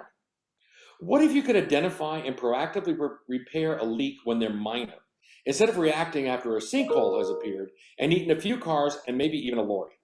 You could plan and prioritize your maintenance and reduce non-revenue water. Imagine how this could radically improve your carbon story while reducing your costs. Imagine applying the same awareness to wastewater and stormwater collection systems, from blown manhole covers to SSO and CSO events. FiberSense has the solution. We're here to help you future-proof. FiberSense is already in the field serving leading water utilities. We're ready to partner with you to bring real-world solutions to meet your needs. FiberSense can unlock the potential of smart cities today to improve operations, save water, and reduce carbon. Thank you, James. That's lovely to hear from you, and welcome to the festival. Thank you very much. I will confess that that wonderful Texan accent was not mine, but actually belonged to my colleague, Jeff Roberts, who is our head of our advisory board in North America and a 23-year water industry veteran, a lovely man. So I'm afraid you have me, James Stewart, sitting in Sydney, and very happy to be here. Thanks for being here. I'm about to throw you to the sharks. Are you still happy that you're here? I'm looking forward to it. Fantastic. All right, I'm going to ask Dan Johnson if he would like to get us underway with our questions. Yeah, thanks a lot. James, good morning. Great presentation. Love the concept of using something that's already there, making it work harder for you. So if I understand correctly, you take the existing fiber optic cables that are under the ground for other purposes, put there originally for other purposes, and you use them for water pipe protection applications. So my question really then is, sounds great. How do you iron out the confounding effects of other things that are happening in cities all the time? Lorries passing by, you know, a meteor hits the earth not so far away, whatever, minor earthquake. How do you distinguish water-based activity from all of those other signals and confounding your story? It's a phenomenal insight, and thank you. The urban environment in particular is very, very, very noisy in terms of vibrations. And this is really FiberSense's secret sauce, is not just in the photonics hardware layer, but also the processing that we do with the algorithms to unpick signal from noise. When we install a fiber sense unit, it goes at a fiber access point, usually a telecoms exchange, or if a utility client has their own fiber they'd like to use, we just connect to that, just like we would splice the internet together. And then we usually have a period of some days to some weeks where we will eliminate piece by piece some of the background noise. That improves our detections considerably. But the key here is our false negative and false positive rates, which are just outstanding. And that has been achieved by training the machine learning layer that sits in the cloud and is proprietary, and training that over years and training it over a wide range of scenarios and cities. And as the fleet gets bigger worldwide, our performance is improving increasingly. Yeah, so it's a brilliant concept. What's the business model? How does a provider access your service? So it's we provide a turnkey service for the utilities or the critical infrastructure operator. We basically charge a monthly fee. That covers the hardware installation. We have a 24/7 operation center that sits, it's actually distributed these days, but the bulk of the folks are in Singapore. That means that we can cover every country and every time zone that we need to. Yeah, we do our very best to make it incredibly simple for the clients so that they receive alerts, alerting them to a threat to their cables before an excavator or a jackhammer gets anywhere near the actual pipe or power line, depending. And we have plenty of time to tip them off. We give them the exact grid reference to go to. We will always verify that ourselves if there's a dial before you dig system operating, as Australia and the UK have, to make sure that it is a true threat. We will dispatch their field force to intervene and prevent the break. And the results are absolutely outstanding. We're very proud of it. We have a lot of happy clients who are pleased to have not had to repair their networks and not have customer interactions. And in the case of the water industry, saved a lot of water. Thanks very much, Dan. Pleasure. All right, I'm going to throw to Dom. Do you have any questions? Yeah, a lot. Really interesting concept, but mind-bending concept. And, you know, I wonder, I'm trying to pick which question I want to ask, to be honest, given the time, but I'll ask this one. We've got, I mean, obviously there are areas where we're in urban areas with fibre would be laid normally, and we're in areas where it's not. So we would need, we need to have considerations about where we need to lay our own fibre if we're to take something like this on. So I'm thinking about the cost of that. But actually the question I want to ask is about wastewater. So one of our biggest challenges is protecting our wastewater network and ensuring we manage that effectively and avoid overflows. And I wonder if your focus is on drinking water network and leak detection in our drinking water network, and whether you've done any work in the wastewater space, and whether you've got any product solutions in the wastewater space. Fantastic questions, both. The first one, in terms of network coverage, there's dark fiber in almost every urban centre worldwide. Very easy to get hold of. We partner with the telcos. They usually give us access. If there's an area that there's not enough coverage for some reason that the clients are really interested in, we can actually lay very small, cheap fibers, and it's really not a big deal in terms of the overall cost. In terms of wastewater versus drinking water, the core service is really defending the assets from accidental strikes from third parties, so contractors digging in. That service operates exactly the same, protects water, gas, sewage, stormwater, any underground asset where a contractor should know where they are if they're following procedures, but don't always. And as the number of strikes in every city worldwide shows, unfortunately accidents do occur, and quite regularly too. So we are also doing condition-based monitoring for, as we said, leak detection, burst water main detection, etc. It's a little easier on the high pressure, high energy underground assets. With stormwater and sewage, those use cases are coming. We're working with our water company colleagues to develop them. It's just a matter of training. The sensor network remains exactly the same. We just implement a slightly different algorithm to watch for slightly different vibration signatures, depending on things like blockages or changes in the network and changes in the profile that we're seeing. So if Sydney Water is keen to work with us, we'd be delighted to work with you and help.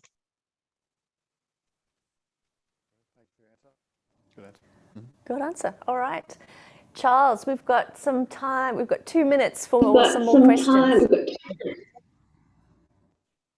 Beautiful. Hey, thanks, James. I remember seeing the Melbourne earthquake. There was an article, I think, that FiberSense did with with the detection that the network, earthquake's obviously a big one, so you'd hope it'd pick it up, but it was a great use case to show.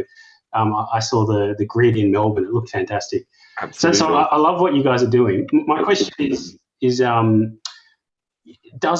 how responsive is it? So can it detect a trickle leak, or is it only to detect big blowouts? And then the second part of that question is, do you see this as the whole complete leak detection solution for a water authority, or is it just one tool in their toolkit? So in terms of sensitivity, it's incredibly sensitive technology. And that's to the earlier point, that's why it's so special what we've done in the machine learning layer to eliminate out false negatives and noise. The ability to detect leaks, there's really fundamentally two methods that we use, and we are working with partners to go to smaller and smaller leaks over time. The biggest ones, high pressure, burst water mains, excavators hitting sewer lines or storm lines, we do that day in, day out, no problem. Citywide, very few boxes, 1 or 2 units can cover a whole CBD. The lower pressure leaks is a matter of training the machine learning models, and that means data and working with clients. And the faster, the more clients and the more network coverage we have, the faster we can develop that to the level of accuracy that we're comfortable with. So the slow leaks, for instance, saturate the ground around the pipes, and that changes the seismic profile around the pipe. And so there are ways that we are developing and are actively doing with some of our water clients at the moment. So watch this space. The leak size that we can detect is getting smaller and smaller. And our goal is genuinely to cut the 1% of human carbon emissions worldwide that are attributed to non-revenue water. So that is not the stuff that comes out of the taps. That's burst mains, accidental strikes, high pressure leaks, low pressure leaks, the whole lot. And we really want to eliminate it because it's lost revenue for the water company clients. It causes massive water scarcity worldwide. And you think about some of the drought-ridden regions, particularly in Australia and the Southwest US, some of the places like India, for instance. It's incredibly important that we get this technology to full scale and help those larger networks. Okay, fantastic. Thanks, James. Pleasure. Thanks, James. That's been fascinating hearing about this technology, and I actually wasn't aware of the whole Melbourne earthquake part, so I'm going to have to go back and look that up because that's interesting to know. It's on our LinkedIn page if you want to watch the video. To answer the earthquake point, we accelerated our timeline for our earthquake detection service, which is live. But the reason is that for utility clients in particular, when an earthquake or a catastrophic event goes through, we can status the network immediately. There's nothing in the field, it's just the fiber optic cables. So we're pretty immune to storms and hurricanes and things. And in the case of the earthquake, we were able to tell utility colleagues down there very quickly which parts of the CBD had taken the biggest hits in terms of shaking. So they could go to those and confirm that their assets were okay first, and then work their way down the list of places that had less shaking. So phenomenal video, well worth a look. And yes, we're very proud of what we're doing, and we're very happy to be here, and thank you for the opportunity to showcase our technology today. It's been lovely to hear from you. Thank you so much, James. Pleasure. Thank you. Okay, so up next we have our last technology for this Shark Tank. The next technology is MDetect. So this is a utilities monitoring system, and essentially what it is a spin-out company from Swinburne University, where they've developed a new technology that uses particles from space called muons to see the unseeable. The patented new detectors and AI techniques take an X-ray style scan to provide intelligence on the internal structure of buildings and infrastructure and visualize subterranean and submarine features. Here to tell us more about this technology is Dr. Shanti Krishnan and Dr. Jerome Donovan. MDetect is a muon-based scanning company using these particles from space to literally see through the unseeable, providing insights into solid rock or structures and the densities within. We see this as an opportunity to help alleviate some of the main challenges in the water sector, from the monitoring of dam wall stabilities to the structural stability beneath our very feet in civil infrastructure builds, from the placement of piping, or the erosion that can be caused from flooding that cause subsidence issues in our cities. This is a very significant challenge for the water sector, with some 19,000 dams approaching the end of their life. We see 170 fail in just a 5-year period. MDetect believes that it can provide a scanning solution to the early identification of those kinds of failures, as well as the potential water leakage from mains piping systems that are such a challenge in volume lost when we see so many water-stressed nations. The detectors are small, modular, they're robust and easily deployed. They use these naturally occurring particles from space to take a scan that, thanks to cloud-based AI, is inverted into a 3D image of the density structure of interest. We've deployed already with the City West Water and a placement in the sewer pipe where soil compactification was occurring above, and we see in that blue chart the suppression of the muons from that soil that was placed above as that event rate slowly declines, allowing us to measure the density of that material infill. We've also used this to scan through 100 meter of soil and rock as part of the Stawell Gold Mine's tailings storage facility. This dam wall had an average measurement using this telescopic version that aligns with their expectations. If we deploy with more detectors, we can actually begin to resolve the differences along that line of sight and provide a valuable insight into the density structure that no other technique can. We see this opportunity being extended to monitor pipes across the city. From below those piping infrastructures, we can measure the density change of the soil around from leaks, as well as water table rise and fall and subsidence caused potentially through such water loss features as an opening air gap long before they cause the catastrophic infall events that we've seen too often, sadly. We believe that seeing through the unseeable should be as easy as deploy, depart, detect. Seeing the unseeable. I really like the sound of that, don't you? Sounds spooky. Yeah, it does. Hi, Jerome, and hi, Shanti. Thank you for joining us this morning. No worries. Great to be here. Are you both based in Melbourne? We are. Yes. So we had fun with that earthquake that you were talking about before. I'm sure you did. I had a colleague who had to leave his house. He was, very, very frightened by it. What I wanted to ask you was, are you ready to jump into our Shark Tank? We certainly are. Ready for freedom, I'm sure. That's coming on Friday. All right, so Gavin, up to you for the first questions. Yeah, so is it a device that you put underground, above ground? Is it, how does it work? I saw the telescopic one. I mean, how do you deploy? So there are, it can be put underground as well as above ground. Basically, the muons, these are cosmic ray particles which penetrate from the atmosphere into the Earth. So based upon what we want to measure, it can be done both above ground and subsurface.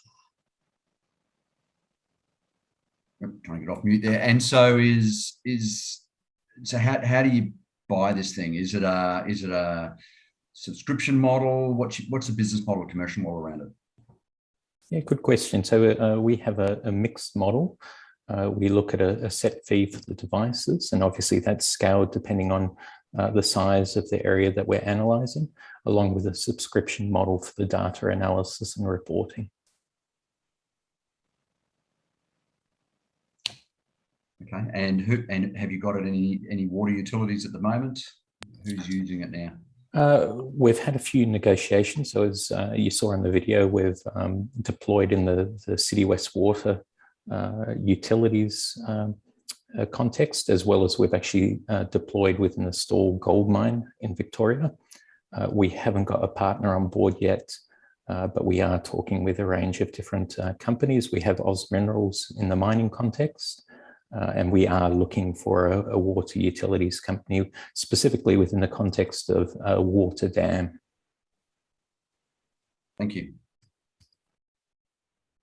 Okay, Dom, do you have some questions? Yeah, I'm thinking about scale when I'm looking. similar question to Gavin in my head, but if looking at scale, I'm trying to work. Is it a device? It looks big and substantial, and is it a device that we would use for a point fix? We think we've got a problem. We need to analyze it better, or is this a device that scales out across our network and provides us, leak detection and other monitoring at scale? Yeah, I couldn't quite work that out. Good question. So it has a range of applications, but I'd have to say that the real sweet spot for us would be in major contexts like a water dam or infrastructure development, as opposed to like what you saw in the last presentation, where you've got quite a low-cost solution that can go across a water network. So I think you'd be looking primarily at issues around water dams, for example, and being able to analyze internally within the water dam structure, as well as surrounding areas if you're concerned around things like settlement or subsidence. Yeah, if I may add to that, basically what it does is it detects the change in the density for anomaly detection. So whenever there is a change, it could be because of the water leakage or because of a crack that has been developed within the dam walls, or because of some other features like erosion and so on and so forth. There is a change in the number of the muons that will be detected, and that it shows the area where there has been a density change, and we can detect the anomalies that way. That's how it works. Do you extend to looking at the water density itself and looking at anomalies in the quality or such of the structure of the? We look at the change in the density of the structure, or is it? Yeah, it's about water quality. The physical structure. The physical structure. Yeah. Okay. Makes sense. Okay, we have time for one more question. Dan, you got a good question for our Melbourne friends. Good. I have a question. The question is, if you imagine a large dam environment, if I understood correctly, it doesn't matter where the device is used. So you could potentially only have a very small number of units that could satisfy the needs of a very large infrastructure space, but you could drive it around or walk it around or locate it at various points all the way around and just periodically monitor, get your baseline and then look for changes over time. Is that how you'd see it deployed? Yes. That's exactly the application, one of the applications that we can do. So one example that I can think of is whether if it's a large dam and you have got galleries in it, you actually periodically drive the detector through the whole space and see what are the changes that has occurred above. The other very good example that we are planning to trial out is in the road tunnels. And because what happens above in the environment, in the surface environment, is not very often known, and we would like to keep that the situation doesn't change. For example, if there is construction going on or any other thing that happens in the environment, by doing this periodic checking, we can actually know that something has gone, changes have occurred in the surface area, and then whatever measures that need to be taken so that there is not, the tunnel doesn't break open. And it could be the same for the dams as well. And because we can do it on the surface, that we are not very critical about what type of dams we are monitoring. For example, if there's an existing small dam where you can't put in the device, it doesn't have galleries and stuff, we can do it on the surface with the telescopic model of the device that you saw in the video. So it's fascinating technology. That's brilliant. Yeah, yep. So it has actually come out through multiple combination of simulation modeling and then the different detector geometries, and then together with the interpretation with the AI data to give a very, very meaningful information for different scenarios, from construction to water problems and to mines. So it's a solution which can cater to different applications. Yeah. All right. Well, thank you very much for joining us today. It's been really interesting hearing about this technology. Thank you, Jerome and Shanti.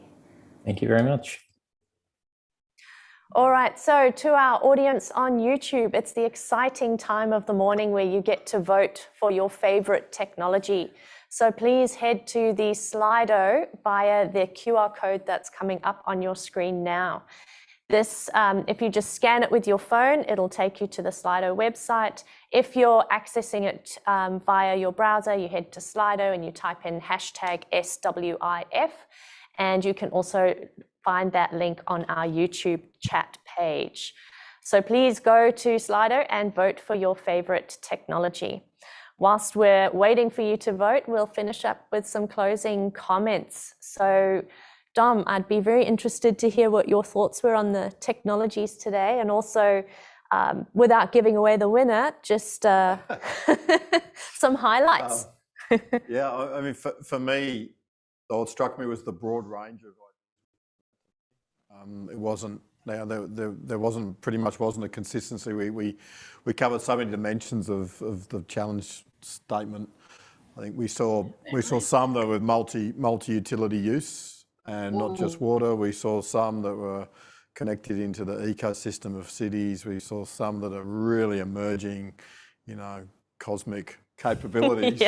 And I think what a great bunch of, from a thought leadership perspective and a broad set of innovation ideas in an innovation festival. I thought it was really good broad set, and some really deep thinking in the solutions and their applications. So I think not easy to pick a winner, actually.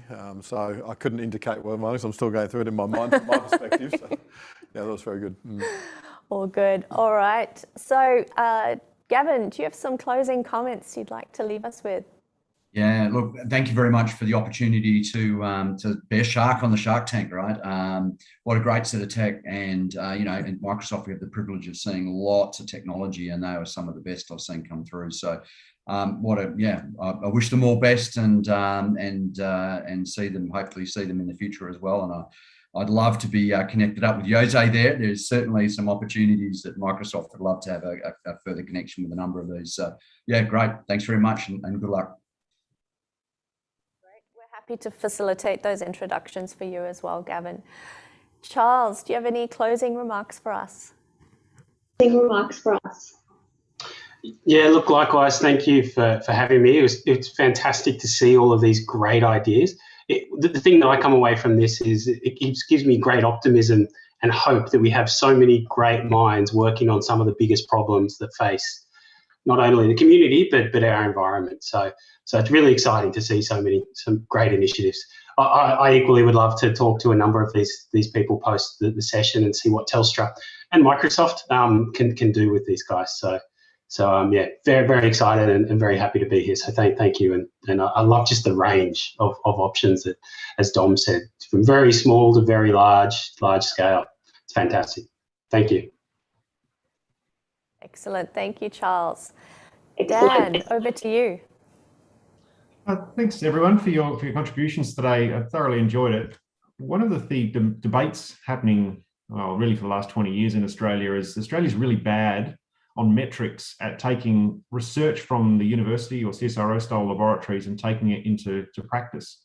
But I think we've seen today the evidence of fundamental research into muons, for example, or photonics, or these sorts of highly specialized disciplines that a decade ago would have only got the interests of a small number of people, not into mainstream language, but now maturing to the point where they're actually embedded in the smarts of technologies that are making a real difference to some of society's greatest challenges. So that, I think, is really inspiring. It goes to the heart of a generational shift in the way research is done generally in Australia, with a desire for impact, a desire for the market to be involved in the thinking that goes into the research, the design of the research up front, and then being end users of the research that's done. So I'm really encouraged by all of that. If this was a real Shark Tank and we all had some money to play with, I'd certainly love to make a couple of offers in a couple of these companies. Look to back both the tech and the team in a couple of instances. So really good. Thanks again.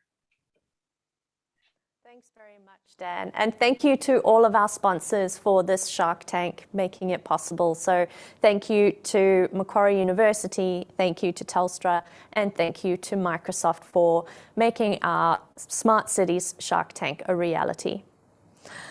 So our Slido will be closing soon. Please finish your voting soon because you only have the next couple of minutes and then that's it, no more voting. So scan that QR code and get voting now. Up next, we have some entertainment. So our Kumari dancers believe in sharing their Aboriginal culture with all Australians and international guests. Every time they bring their Indigenous teachings to a school, conference, or an event, they find it spiritually uplifting to see how their performances and culture affect people and the enjoyment that it brings.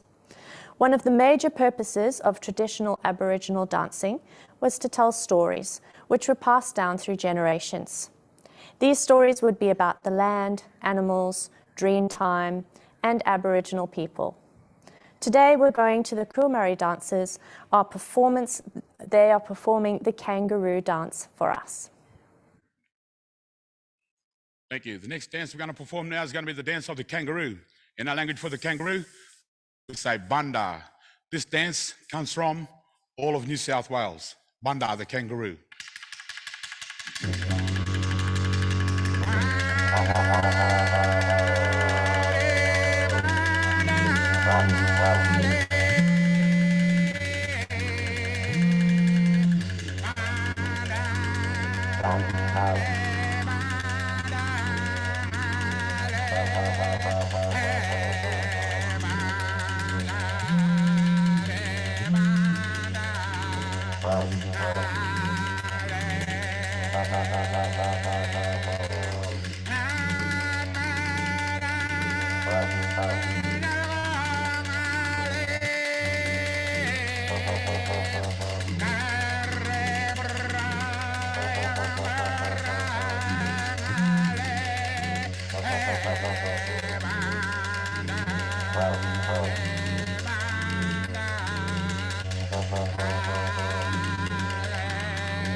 Hello and welcome to what is one of the showpieces of the Sydney Water Innovation Festival. My name is Michael Story. I'm the Managing Director of Isle Utilities, the delivery partner for this event, and I'm joined by Dom Hatfield, CIO at Sydney Water, as well as the business sponsor of the hackathon. Don, you've had a busy morning. Yeah, it's been busy. We just finished with the Smart Cities Shark Tank. Some fantastic products coming through that we reviewed. Very difficult decisions to make on the Shark Tank. Fantastic. Really excited about this. Good morning, Michael. Good morning, Dom. Again. Yeah. Okay, so it's now my pleasure to welcome distinguished Professor Fang Chen. Fang has had a long-standing relationship with Sydney Water. Some 8 years ago, brought the whole concept of big data and advanced analytics and machine learning to Sydney Water. In 2016, Fang was awarded the Australian Water Association's Water Professional of the Year and is one of Australia's leading data analysts, as well as the technical lead on the Data Hackathon. Welcome, Fang. Thank you, Michael. Nice to see you, and Dom. Fang, it's great to see you. Fang, what's excited you most about the hackathon? Oh, wow. Hackathon is one of the amazing format of boost innovation. So it's driving, a lot of companies say, for example, 80% of the Fortune 100 companies, they conduct hackathons. Hackathon establish a process of creative ideation and cross knowledge boundaries. We see the upcoming result, you will see the cross-functional collaboration, cross different teams, different expertise. Really, that's the essence of the innovation. And the last thing, not the least, is during this hackathon, because of the environment, so we, UTS team helped to set up this hacking environment to facilitate this remote hacking. It's really rewarding. It's interesting as well. Fang, it's been fantastic to see the tertiary sector, the public sector and the private sector in one place and innovating. It's just been awe-inspiring. So where do you see advanced analytics and machine learning? Where can that take Sydney Water? It's a fantastic question. If you allow me to share my slide, which is, you see it properly. And then I wanted to very quickly, using one example, to show that what sort of thing can be done. So as you alluded to, we've been working with Sydney Water for quite a long time and also other utilities. If looking at the challenges, I think all the utilities probably facing more or less a similar one, which is the infrastructure aging, a growth population, you have a limited expenditure, you try to maintain the services, etc. And on the right-hand side, you can see lots of the data available, which you will see in this hackathon as well, which is that you have the attributes or basic attributes around the assets, around network, and you have a newly acquired different sensing signals, and you have all the environmental impact on that one, from soil to weather and more. And then, of course, you have a history and how you learn from those one to promote a predictive and preventive process ahead of the game. I guess that's the challenge for all. So this is actually the map of the Sydney part, and you see all the dots are the failures on our waterman, and then it's over 20, more than 20 years. And by all means that this happens all around the world because they're buried, the assets underground. And the key question is, if you try to do the things ahead of the game, what you can do.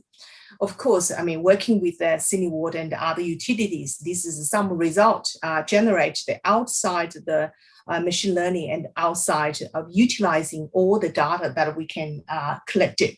So you can see, basic assets, you can see the tree canopy, you can see the topography, and you can see the result actually on the GIS base to see different colors shows different probability of the potential failures. Of course, the key is not on the scientific academic research, is try to get into the ground, try to make innovation alive. So the question asking is, because of all those assets that have been buried underneath 100, 200, whatever years, and then we actually missing a lot of attributes, missing a lot of information. And sensing, active sensing is one of the way to fill in the gap. Of course, when you have sensing, you need to understand signal. You try to get the interpretation, which is a typical signature of leak, for example. This is the case, and how you understand the patterns of leak behavior, and then how to evaluate the result, whether to avoid, false alarm, false positive, false negative, all those ones. And most important is validation. Is that the research have to get real. I mean, when you predict something happening, whether it has happened or it's when you dig out the ground and it's going to happen. So this is a collaborative exercise between academics and the utilities. In this case, it's the Sydney Water, to go have the sensors setting in the ground. You have understand the minimum light flow. You have a bit of prioritization of the zone and digging into the leak patterns. So we selected the priority zone and priority the high risk parts, for example, and put sensors around the high risk parts and listen to the leaks and determine using machine learning to figure out what sort of signals are the really critical signals and send the crew into that to see, of course, send the crew, it's Sydney Water send the crew into to check out the ground. You see the right-hand side, which is the operationalizes this whole process. And now as the matter of started from December 2019, and this is the value gained from this exercise. So it's more than 3,000 megaliter. So give you an idea that is probably more than 1,000 Olympic pool, the water equivalent has been saved. And of course, the less disruption, all those social economical benefit, and it's been written into the operations menu as well. So I'm just using this one demonstrate that the academics and utilities can work together, utilize innovation and gain the real value to economic values and to societies. Thank you. That's a great example. And ultimately, the customer is the beneficiary of your work, and that's why we do this research and the analytics. You should be commended, Fang, and in fact you have been. This work has been recognised around the world and it's been the subject of many awards, so congratulations. Fang, please hang around. We're going to, I'm just about to invite Aaron Kalfas, Head of Digital Risk and Assurance at Sydney Water. I've got Andrew Gorkich, as well as MJ Matthew from Microsoft. Microsoft have been a great partner alongside UTS on the hackathon, and they've brought some wizardry and some great data visualization tools that we're about to bring to life. So I'll invite up on the stage Aaron, Andrew and MJ to present the results of the hackathon. Great, absolutely. Look, it's our absolute pleasure to be able to introduce the team, introduce the fact that UTS, Microsoft, Telstra, and a number of other partners have been working on this data hack. What I will do is I'll bring up the screen. Andrew and I are going to talk about 3 of the 4 challenges that were put to us, and then MJ is going to come in and talk about one of the challenges as well.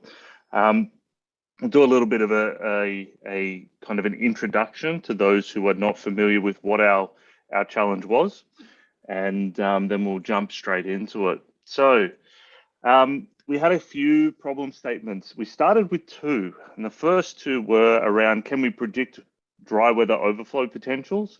And the second one was, can we locate the potential areas of wet weather overflows after a major wet weather event so that we can plan and predict for our, to what Fang was saying earlier, to get our resources where they needed the most.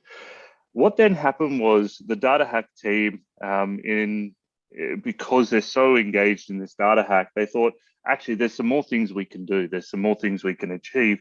So why don't we stretch ourselves a little bit and let's get into people movement and its relationship with wastewater flows, and also how can we locate and find our underground assets. So they really had a stretch challenge here, and I'm really impressed with some of their outcomes. So Andrew, tell me, how'd you go with the data hack on the dry weather overflow systems? It seems like we got some visualizations here.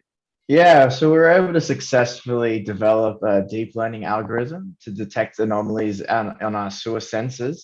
Fang mentioned the importance of sensors to fill that gap. So here we have a trend of the sewerage level in a maintenance hole.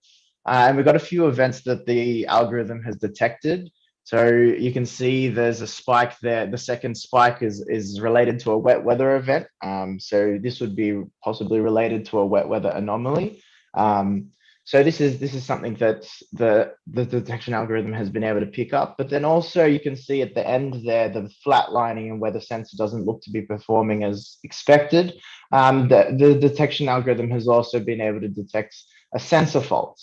But I think the game changer here is the sort of big stretched area over September. This is a sensor calibration issue, but it's also a very similar trend to what a partial choke would look like, where the sewage would go up for a period of time, hold for a period and then it might drop down. This sort of behavior is something that could happen in the preceding a full blockage choke. So I think the game changer is that the anomaly detection can possibly even pick up these partial chokes. And I think there's a lot of work to still be done in this space to look into how we can continue this. Look, this is absolutely brilliant. I mean, this is where your deep learning algorithms can come in and actually teach us and prepare us for an event. As you said, in this one graph of this one sensor, you can see so much. And we'll be able to learn more and more as we delve deeper. Now we jump over to challenge number 2, where we talked about wet weather overflows. This one was a real challenge for the team, I believe, because I hear that Bangor is the place to live. Yeah, so we had to be a bit agile with this one. Initially, we wanted to train an algorithm to be able to predict wet weather overflows after major wet weather events. But obviously, you need to have positive samples of wet weather overflows to do that. We looked at Bangor, and Bangor happened to be quite a good area where there's not that much water getting into the network. As you can see in these graphs, there's a heat map of showing. So we found a wet weather event where there was over like 350 mils of rainfall, which happened earlier in March this year.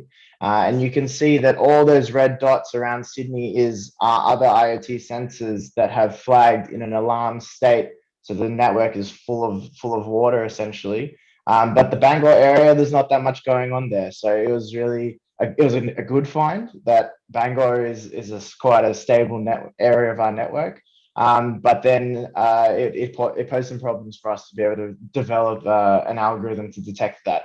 Another finding that we did find was that Bangor was more susceptible to dry weather overflows as opposed to wet weather overflows. So that's what we can see on that right image there.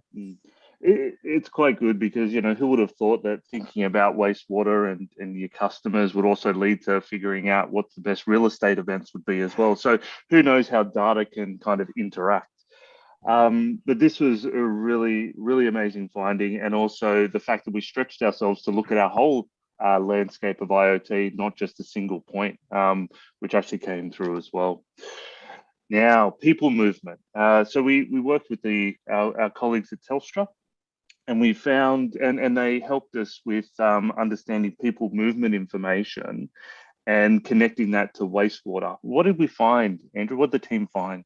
Yeah, so this is a really interesting one because people movement data is not something we usually have. So thanks to the hackathon and having that cross collaboration with Telstra, we were able to get this data and we were able to see, so in the graph on the left, over time, so 2019, 2020, 21, we can see population growth is going up in the area of Liverpool. This is so correlated to the movements of COVID, people working from home more, not leaving the area. So then on the right, we mapped that increasing population growth to our sewage levels. And there's a very weak correlation, but there is a positive relationship between people movement going up and sewage level going up. So this is a really interesting find. I think there's a lot more to explore in this space as well. And it could really help with our future planning if we know where people are moving, how our infrastructure will respond to that people movement. Yeah, no, it's a good focus on how we can plan for brownfield, greenfield sites, and we can even see the trends maybe over time if people are moving to certain areas over time, what we need to do in our systems to preempt a dry weather or a wet weather event. That's amazing stuff.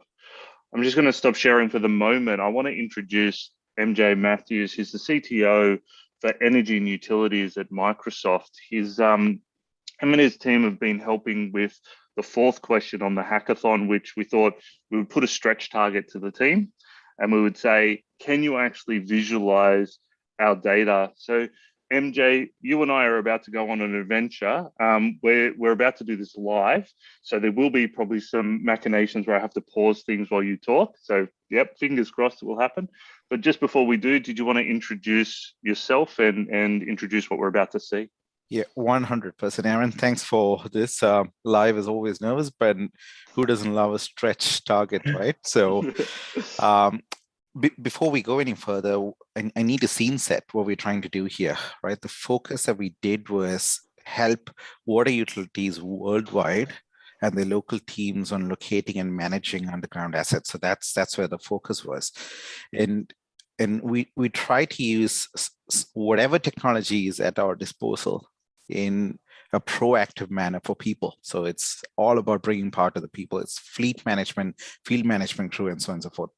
And the work that we did was in partnership with Fang from UTS and Andrew and the rest of the team from Sydney Water to extrapolate existing data without adding additional sensors and CapEx equipment, and to make the most out of the data through APIs and enrich that in what we call the metaverse. Now, the metaverse is not a Microsoft term. It comes out of a book called Snow Crash, and most people would know it as Steven Spielberg's Ready Player One, right? Everyone's an avatar, and you can be embedded into that environment. The only difference that we're doing here with what you're going to show soon is not stretch it all the way to mixed reality with HoloLens, but an augmented reality where the individual corresponds and correlates to information. So the metaverse it's just a consolidated view, right?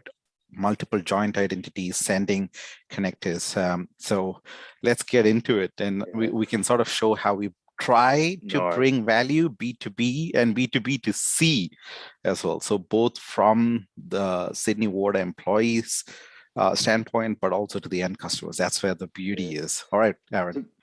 To me, this is the showcase piece. This is the piece that's really going to, I think, really present what is possible and feasible. All right, MJ, let's work together on this. Yeah, I do. I do want to give a shout out to one of our fantastic partners. Microsoft works to partners. So VGIS and their local geospatial surveys, CR Kennedy, who came along with us to do a trial run out of one of the places that Andrew mentioned, Liverpool. So that's where we went. So you need to know where this is. This is outside of the Sydney Water Recycling Plant in Liverpool.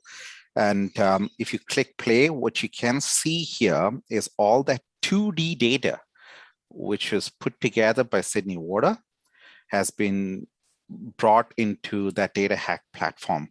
And what you're seeing here is all of those sewage structures and maintenance holes. Now, if you just pause on that, you can clearly see the metadata coming through, right? So thanks for that, Aaron. And just before that, you sort of saw the height of the manhole.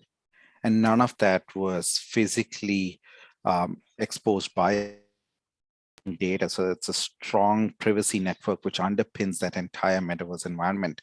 And you're not adding more data, you're just leveraging existing metadata which is already in the system. And so you can hit play here.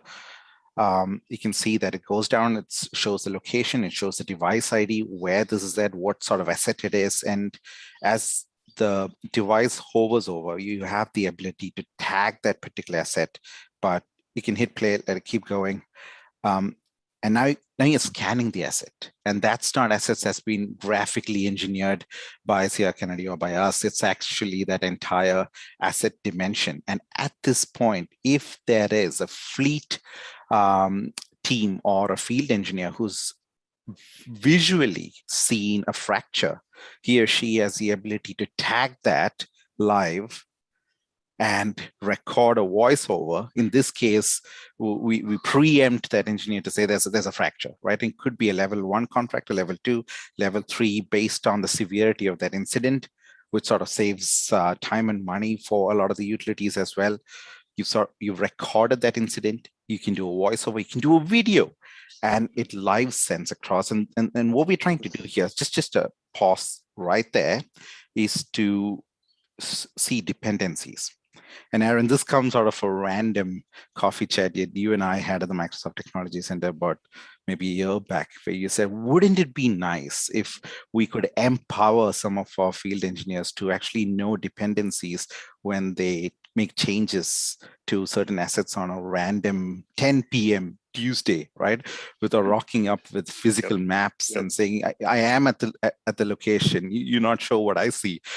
All of that goes to dust because we've mapped dependencies. We know where the hot zone is, where the cold zone is.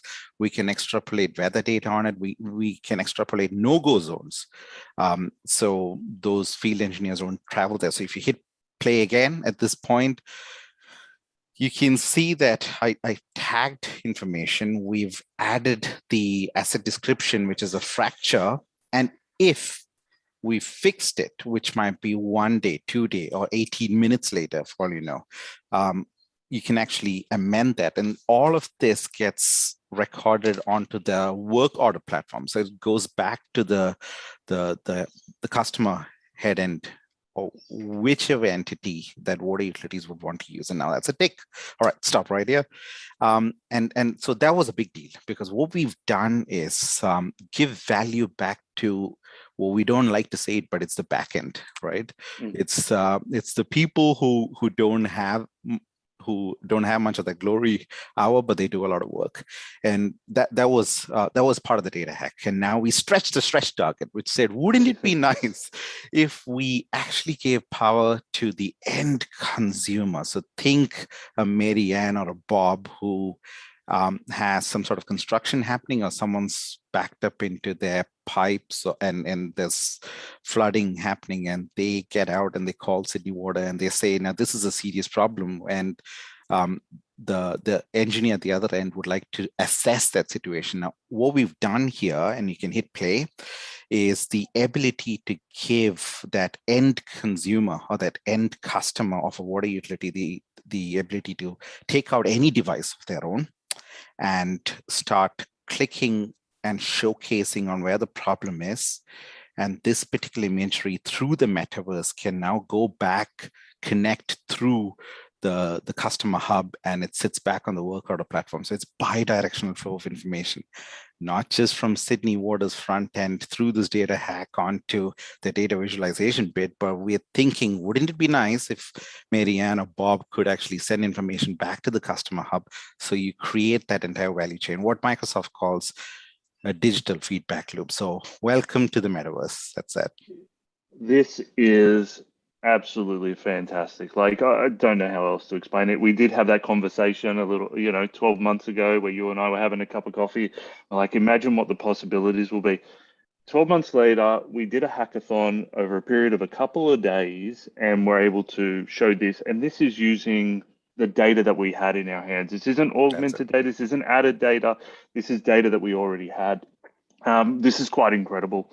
So thank you very much. I want to thank Fang. Your support has been unbelievable, and UTS's support in making this happen. Andrew, the team that ran the data hack to actually push these stretch challenges and make that push to get what you got out of those couple of days of effort is incredible. And MJ and the team working with them together to produce a possibility of the future is just incredible. And I want to hand over to Dom and Michael, who made this happen. Dom being our sponsor, being able to actually push that forward, and Michael, your support in encouraging us and making that push forward has been quite important to us too. So I hand over to Dom and Michael. Look, that's what your hackathon team has done. Please let us know your feelings about it. Wow, that's one word. You guys really outstanding. There's another one. You guys really hit the brief, and it's almost a year's worth of work in a couple of days. I'd hate to think of how many pizza boxes and cans of Coke were consumed by our hackers. And to the credit to it, there were another 7 hackers from DeepI, from Telstra, University of Technology. It's an extraordinary amount of work. And the results, Dom, where do we take this? Well, it's amazing. I think, look, all the thanks have been said, so I won't sort of rehash over that, but we've got this amazing team who see the intelligence we brought and the skill set we brought, the collaboration, the teamwork. The team were given challenges as we went, as you've said, Aaron and MJ, etc. We kept lifting, saying, what if you did this? What if you added this bit of data? What if we add asset data, and what could we do with it? And I think what we've seen in all 4 scenarios, great progress in just a few days. What can we do in a month or 6 months? Like, amazing. And we saw actionable insights. Like, we got tangible outcomes from each of those 4 areas that we can take, and we can actually start to think about how would we action that? How would we start to scale that out in our organisation? Everyone is a real life, opportunity for us to progress into something that's a product. And I think that's amazing. Like, if we'd have got one idea that we could set, actually one idea that we could take forward, but I think all 4 were real tangible things that we could take forward. So for me, far surpassed what maybe I thought we might have achieved, and just brilliant. And I think really excited to see. And then if I think about in 12 months' time, the next innovation festival, the next hack, the extra data we're going to have, the extra information, like just some of the richer information that we're bringing into our organisation as we progress our data and analytics strategies and our roadmaps across the organisation. You know, we can only go upwards from there as well. So really exciting. And I love the customer-centric view at the end. I mean, not just our employees, the ability to uplift our employee capability, but uplifting our customer capability, and well articulated, MJ, and really fantastic, really at the heart of where we're trying to be as an organisation. So fantastic. Yeah, so it's been a game changer for Sydney Water, hasn't it? You've innovated along the way. How has it changed the business and the mindset? Well, there's a lot of positive energy right now. I think we will see tremendous change, and we see what the art of the possible is, just to be open, collaborate, go forward without concern for where it might head, and be bold. And I think that mindset, it will be pervasive as a result of this festival. Fantastic. Thank you, Dom, as the business sponsor. Thank you for your leadership. It's been wonderful. Fantastic. Yeah. University of Technology and Microsoft as our sponsors. MJ, Dom, Aaron, Fang, you've been brilliant. And your team at UTS has been absolutely wonderful. And this has been a real game changer. Thank you all. Thanks. Thank you all for the team involved. Brilliant. Well done. Thanks, guys. Well done. Congratulations. Thanks, guys. Thank you. So up next, we're going to learn about an instrument that is quite innovative in itself. Our Doctor Who fans will know the theremin more than others. And a shout out to Kate Hawkins from our delivery team. Kate scoured Sydney to look and find for Sydney's only thereminist. Matt Creedon is a creative genius. He's a consummate musician, singer, songwriter, producer, teacher. He can play anything from the guitar to the sitar, mandolin, theremin, piano, violin, and the drums. And Matt's going to give us a lesson on the theremin. So over to you, Matt Creedon. Hi, I'm Matt, and this is the theremin. The theremin is an electronic instrument and is the only instrument that is played by not actually touching the instrument. Notes are produced by waving your hands in front of the antenna.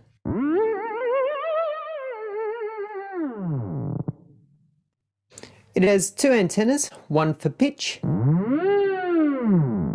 and one for volume. It was invented around 1920 by a Russian physicist named Dr. Leon Theremin. It has an incredibly eerie quality to it and has been used in many sci-fi movie soundtracks.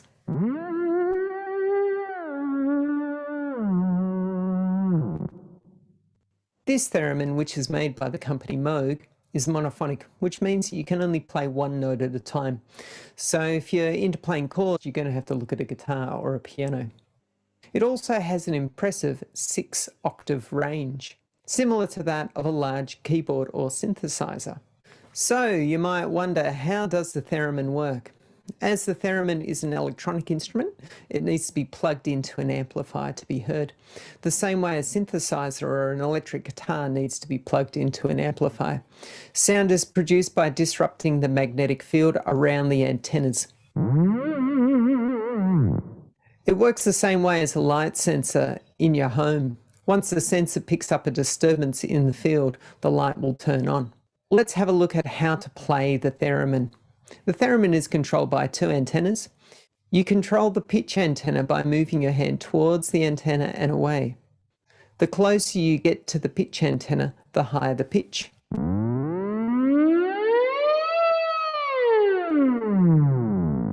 And the further away, the lower the pitch. And by making small hand gestures, you can produce different notes of a scale.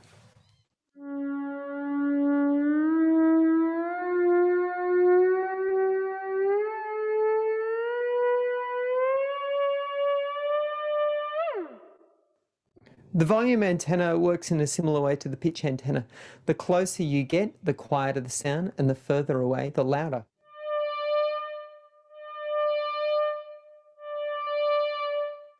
You can produce short staccato notes with quick hand movements and long, slow volume swells with slow hand movements.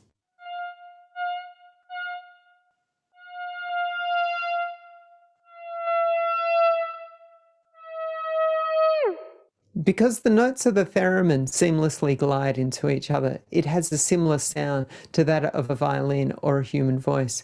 However, its electronic tone sounds far more futuristic.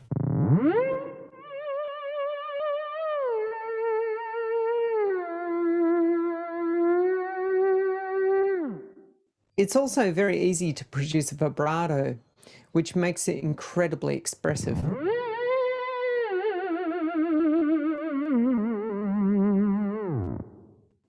If you wish to learn the theremin, it requires a good ear and a steady hand, as the slightest movement can easily produce a wrong note.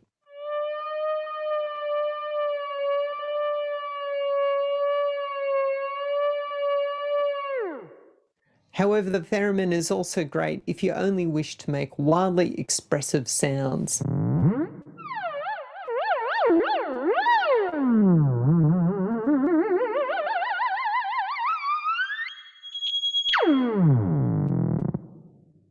The Moog theremin I have has 4 control knobs.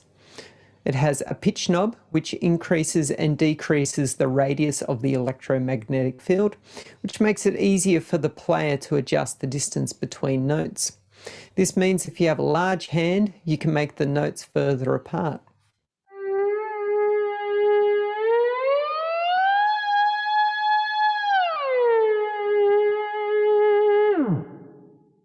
It also has a volume knob which works similar to that of the pitch knob.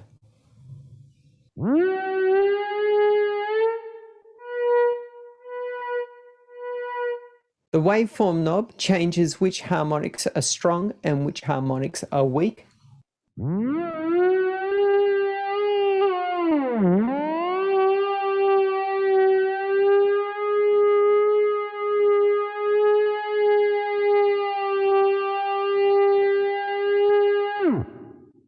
And it also has a brightness knob, which increases and decreases the brightness.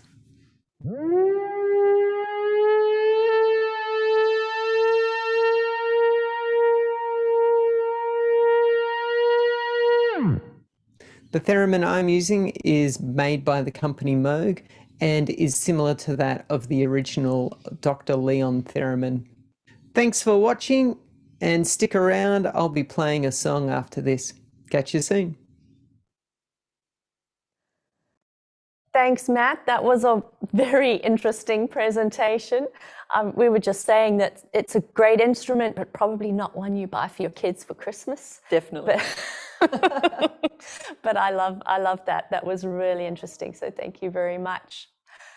Hello and welcome to our next Shark Tank. My name is Alex Sech. I'm CTO at ARL Utilities Asia Pacific. And I'm joined by Marianne Graham, who is the General Manager of Customer Strategy and Engagement. There we go. I'll introduce you properly in a second. Up first, we have got a video from our sponsor for this Shark Tank. We have got Wipro.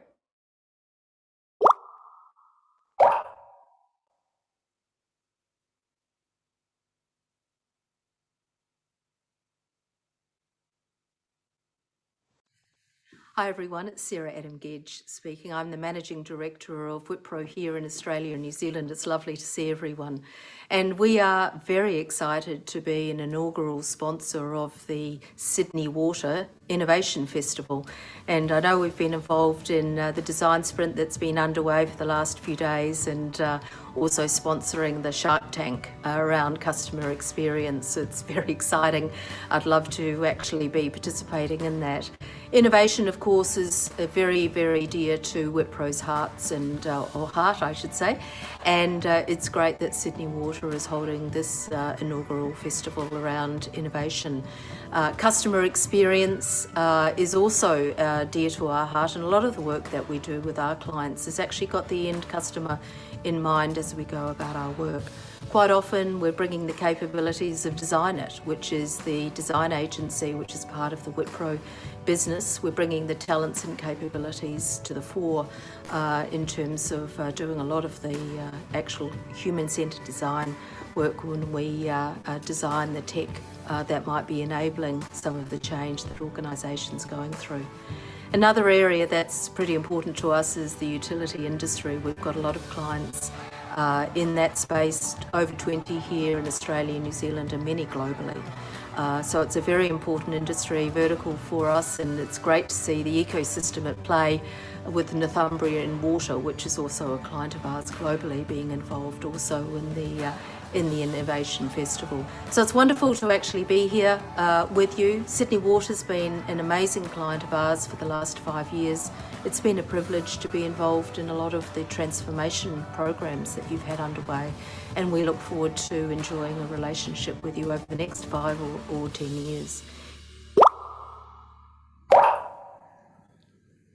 Thank you to Wipro and Salesforce for sponsoring our Shark Tank on customer experience. This is our 5th Shark Tank for the Innovation Festival. And as a quick reminder to those of you who have been here before and those of you who haven't, we're featuring 6 technologies that have been sourced for the customer experience Shark Tank. And these technologies give us a flavor of the types of technologies that are pushing the boundaries in this field. For this Shark Tank, we have got 2 prizes that are up for grabs. So there is a People's Choice award, which is $5,000. So everyone who is watching, please stay and watch all 6 technologies, because you will have the opportunity to vote at the end, and that will influence that will define who the winner is. We'll also have a prize called the GM's Choice. This is a $10,000 prize to the technology that's chosen by our senior managers and general managers that are joining us today. So what's a shark without a Shark Tank without any sharks? Let me introduce you. So Marianne Graham is here beside me today, and she is the General Manager of Customer Strategy and Engagement at Sydney Water. A bit about Marianne. She leads the group that engages with customers and stakeholders to understand their expectations, ensuring Sydney Water provides an exceptional customer experience. We're also joined here by Kathy Hurrigan, who is the General Manager of Customer Service. Kathy, in your own words here I've got from you, we're here for our customers. We're passionate about making things easy and consider our customers in everything we do. Customer services includes metering and billing, the customer hub, and delivering products and services to Sydney Water's business customers. Welcome, Kathy. Good morning and thank you. We've also got 2 sharks from our sponsors. So Katja Forbes is from Wipro, but she's actually the Managing Director of Design It, which falls within Wipro's organisation. She's also the Australia and New Zealand International Director on the Global Board of the Interactive Design Association, and is one of the leaders in the field of product and experience design and all of its components. Welcome, Katja. Thank you so much for having me. Looking forward to the session. Me too. Where are you? That's a beautiful vineyard behind you. I live in regional New South Wales in Orange, which is wine country. So this is my relaxing wine country background. I love it. Love it. Thank you for joining us. Then we've also got Rob Wickham, who is joining us. He's from Salesforce, and he is the Vice President of Strategy and Growth in the Tableau Asia, Pacific and Japan. Rob, I believe you also have a very interesting past, and I'm going to mention it because we've had a bit of a cricket theme going throughout the festival. But you were actually in the team and played for the record-breaking Trinidad and Tobago under-19 cricket team, and that was captained by Brian Lara. What an interesting fact. Yes, it was. Thank you, Alex. Thank you for taking me back in time. And that was quite a while ago, but it's still fond memories, and delighted to be here with you and the other sharks. So very much looking forward to it. Fantastic. Yesterday we had a debate called The Splashes, which is a play on the Ashes between the UK and Australia, and it would have been wonderful if we could have had you on our team. That would have been, that they would never have matched that, never. All right. So we'll jump into our first technology of the day. So first up, we have got WordNerds, which is a software solution that automates the understanding of customer feedback, listens for unknown tweets and comments to understand key issues and complaints. The The solution goes beyond the standard sentiment analysis, as the AI mechanism is able to capture sarcasm, irony, or emojis. So this technology has got a TRL of 9, which means it's commercially available. It's very well validated, and it is based in the UK. So here to tell us a bit more is Harry Peach. WordNerds are a Northeast-based, VC-backed customer experience and market analytics software platform. We operate through a SaaS subscription license or through a managed service, and we have 2 types of nerds specifically, data scientists and also corpus linguists. We know that organizations, almost all of their data exists in the form of unstructured text, whether this is through social media, through customer contact center data, and a range of other sources. It's an overwhelming volume of data to be able to do something meaningful with that. And we know that less than 1 in 5 organizations actually do anything actionable and insightful with the masses of qualitative data that they have access to. And that's because there are a number of problems with language, and that's something we've tried to address with our software platform. Young people use it very differently to old people. There are colloquialisms, new slang enters our vernacular on a regular basis. British people in particular are sarcastic. We say the exact opposite of what we mean. Where I'm from, specifically in East Yorkshire, it's more common that people misspell things than actually spell them correctly. And again, that presents its own challenges. But above everything else, language is contextual. We would all agree that outstanding generally is perceived as a positive adjective. In the context of customer service, it's a fantastic thing. In the context of an outstanding invoice or outstanding personal debt, that's a negative thing. In these 2 instances, the word hasn't changed. It looks the same, it's spelt the same, but the words around it have, and therefore its meaning has. Word order is really important as well. This water tastes like crap. That's likely an issue for a water provider who they get regulated on issues around taste and odor. Exactly the same words, but in a different order. This crap tastes like water, and that's almost certainly somebody trying American lager for the first time, and that is the end of the dad jokes. So WordNerd's vision is to create a single voice of stakeholder and a single view of market, and we help large organizations understand what their customers and their stakeholders really think and where they think you are in the market. We do this for some of the largest both public and private sector organizations in the world, and where they start with their customer data is that they generally ignore it. It comes from too many different places, there's too much of it, so they just brush it under the carpet. They do nothing. Secondly, organizations are aware of it, they throw people at it, or they use other tools that they have in their tech stack, what we call afterthought analytics. But the issue with that is it can be expensive, it takes a long time to get to the insights, and particularly when throwing people at it, it can be subjective. Thirdly, organizations engage, they train their own neural networks or they outsource the data scientists, but they're only really looking for lagging indicators. Again, this can be expensive, it's slightly quicker than manually doing it, but because you're training lagging indicators, there's nothing actionable in the data and there's no surprises in there. Where WordNerd's customers sit what we call the control phase, we present to you the unsupervised topics. We can filter by volume, sentiment, what's new in the data, what's changing over time, those unsupervised topics and themes that have no influence from us, what the AI is naturally picking out. And we also allow you to train your own AI to find examples of customers expressing the same thing, but using very different language. It's cheaper, it's quicker, we can get within the data, we can drill down to what we call third level insights, and we tell you whatever is in the data set. Thank you very much for listening. Thanks very much, Harry. That was a really interesting presentation. I love that this crap tastes like water. That's hilarious. Sorry, I realised it was quite borderline actually in terms of the language, so I do apologise. That's all good, all good. I'm going to throw to Rob for our first question.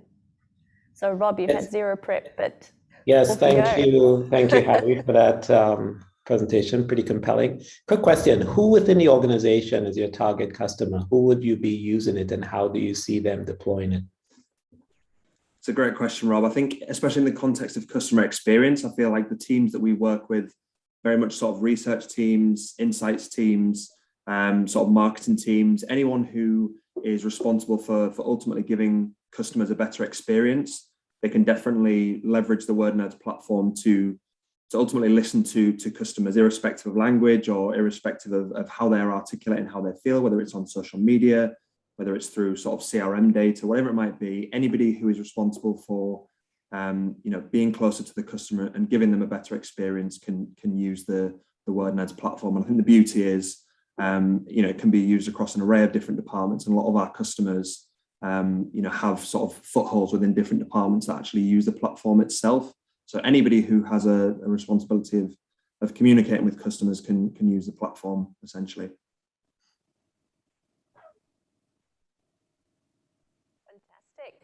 All right, so Katja, I'm going to move on to you next. Do you have some questions for Harry? Oh, I have many, but I'll just start with one. This is an area that I'm absolutely fascinated by as a design practitioner, but also someone who's working and studying in data science and artificial intelligence. I am really interested to know what guardrails or aspects of the training of this artificial intelligence have you put in place to make sure that you don't end up with bias or unintended consequences of an AI misinterpreting or treating marginalized people in a different way, or having gendered sentiment that ends up being an unintended consequence for the analytics team that you're intending to sell this to? It's a really great question, Katya. I think we'd never claim to be 100% accurate. I think, with any artificial intelligence, we're never going to be, 100% accurate with when we're training the data. I think in terms of biases and stuff like that, it's a really good question. In terms of sort of training models, what we find is it sort of takes 10 or 15 minutes to train a data set to sort of get to within 90 to 95% accuracy. I think, in terms of the biases, it's a really difficult question to answer. I think, when a human being is training the data set, there is still an element of that unconscious bias when sort of addressing the data. So I think that's a challenge in itself. Even our sort of data science team and developers would argue that, especially with sort of sarcastic comments, one developer would say it's interpreted this way and another developer would interpret that way. So I think that's the beauty and the problem with language. There are so many challenges that you face when sort of training these neural networks that it is a challenge.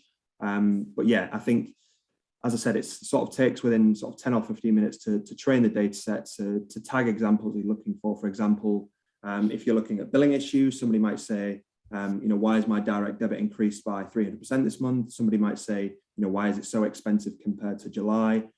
They're saying the same thing, but articulating it in a very different way. And I think what our AI allows you to do, and the machine learning aspect, is to aggregate that data irrespective of how customers are expressing how they feel, and using that to sort of train the data and aggregate all that stuff together, if that makes sense. I have many more questions, but I'll let other people have a go. I will try and come back to you.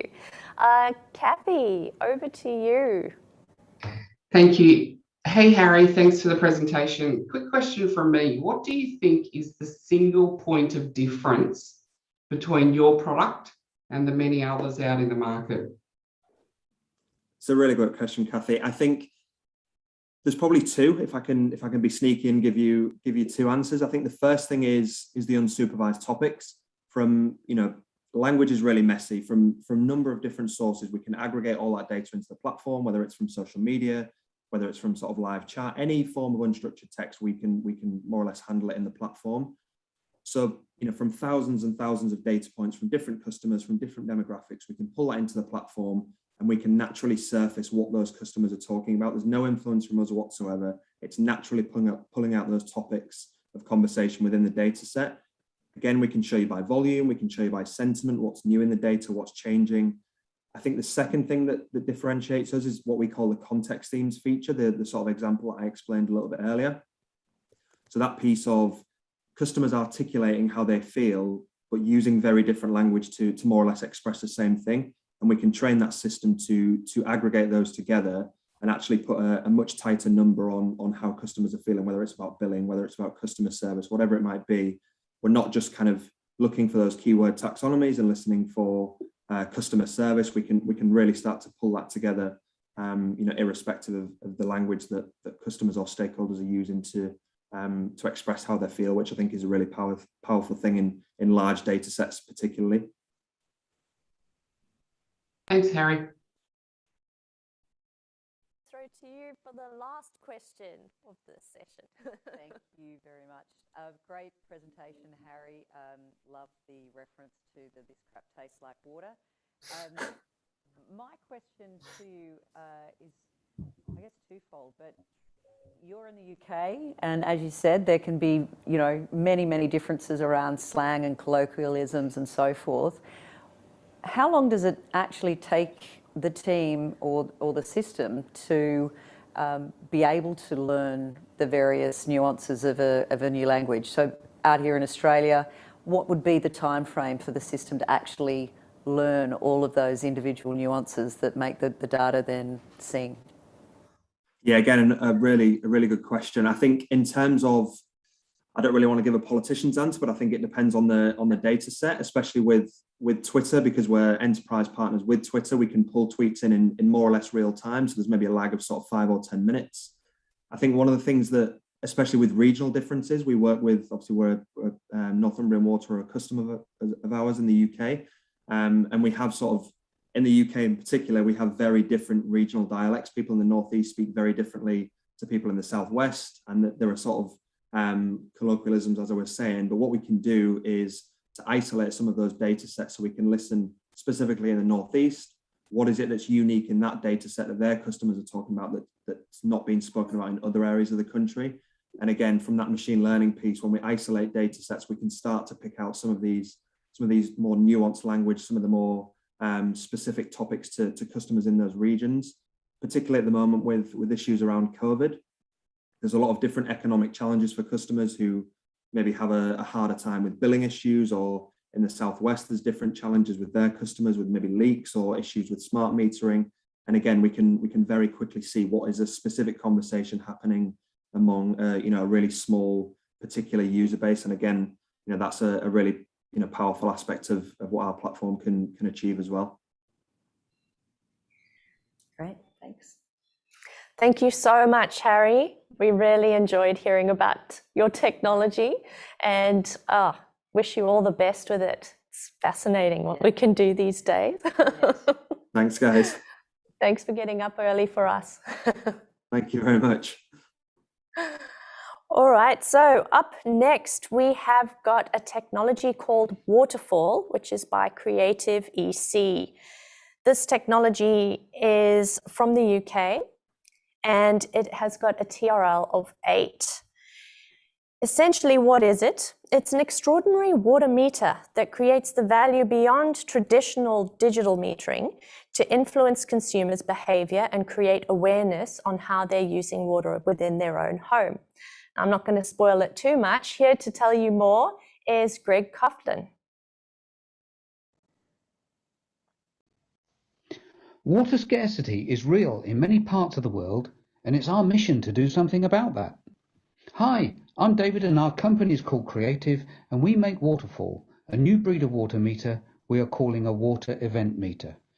Waterfall has a proven ability to help customers save over 20% and often up to 30% of their water use. The reason this could be interesting is that Greater Sydney faces a 13% shortfall in its water supply if the city continues to grow at its current rate, and climate change only makes this shortfall prediction less certain. Waterfall could double the savings needed to be made.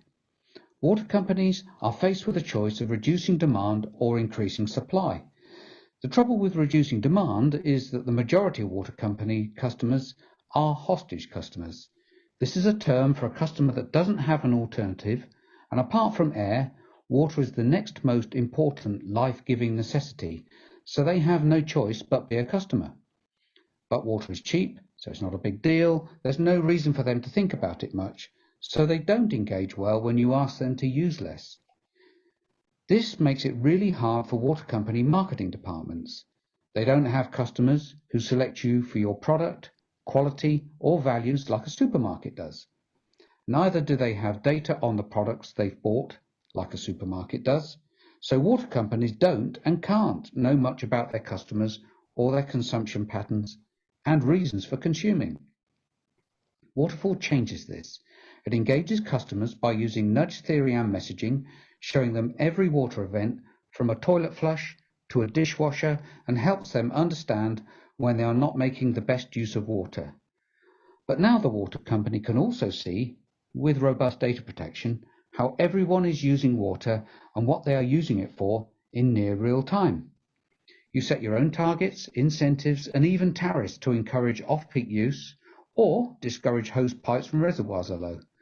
Every water company has different needs, and Waterfall is designed to be configurable to help your customer communications be truly effective. With the extra sensors necessary to provide event metering, Waterfall acts as a mini data logger to help pinpoint network leaks. With this level of water use reduction and leak reduction, maybe water companies can delay their investment in new reservoirs or desalination plants. Maybe it's not all about increasing supply anymore. Waterfall has been extensively trialled in the UK, and we are going into full production in January 2022 and are taking orders for 1,000 user plus extended trials worldwide. Please see our website link or contact me directly at the email address shown. Thanks for listening. Thank you for that really insightful presentation. Welcome, Greg. Hi everyone. Are you ready to have some questions or be thrown into the Shark Tank? Throw me in. All right. I'm going to start with Kathy this time around. Kathy, do you have some questions for Greg? You might regret that because there's probably about 30 questions that I could ask Greg. Hot topic for us in Australia. We're all looking at digital meters and the rollout of digital meters. So a couple of questions.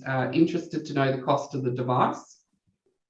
And Yes. Also interested to understand, is the intention to roll these out to all customers or to just target certain segments? So yeah, so the cost of the device is around about 800-900 Australian dollars. That's obviously the full unit, and then there's a running cost of management suite cost of around about $30 a year. The intention really is to target your customer base. We recognise in the trials we've done that not everyone is amenable, but a significant number of people like Waterfall, which actually gives them something. So there's a change in dynamic where a water company is seen as actually providing some real value add. The system gives customers not only the ability to see what they're using in real time and nudges and hints in a fun kind of way, because it's kind of built around the sort of Fitbit logic around the way the apps work. But it also gives customers the ability to switch their water on and off from the mobile phone, which in some respects you could see as a gimmick, but actually with its advanced leak detection, what we found is people really value that security. And so they see the attraction of customers. Some of them love it for the tech, some of them love it for that risk piece around protecting their home. And for people with second homes who are lucky enough, again, if they're not in them all the time, it's a great form of monitoring what's going on. So they can actually stop the flow of water using the app? Yeah.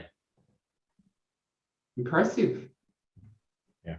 And it's been built Good as if an you're on IoT holidays solution. and you detect a leak. Yeah, anywhere you are in the world, it can tell you there's a leak, but better still, you can do something about it from where you are. It's great. Thanks, Greg.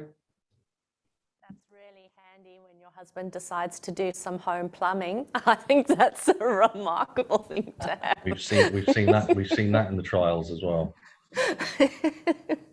I want one.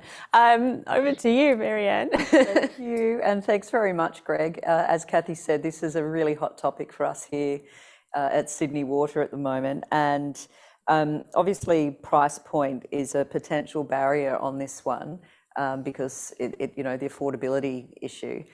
What are the other barriers, do you think, barriers to entry for this product here in Australia?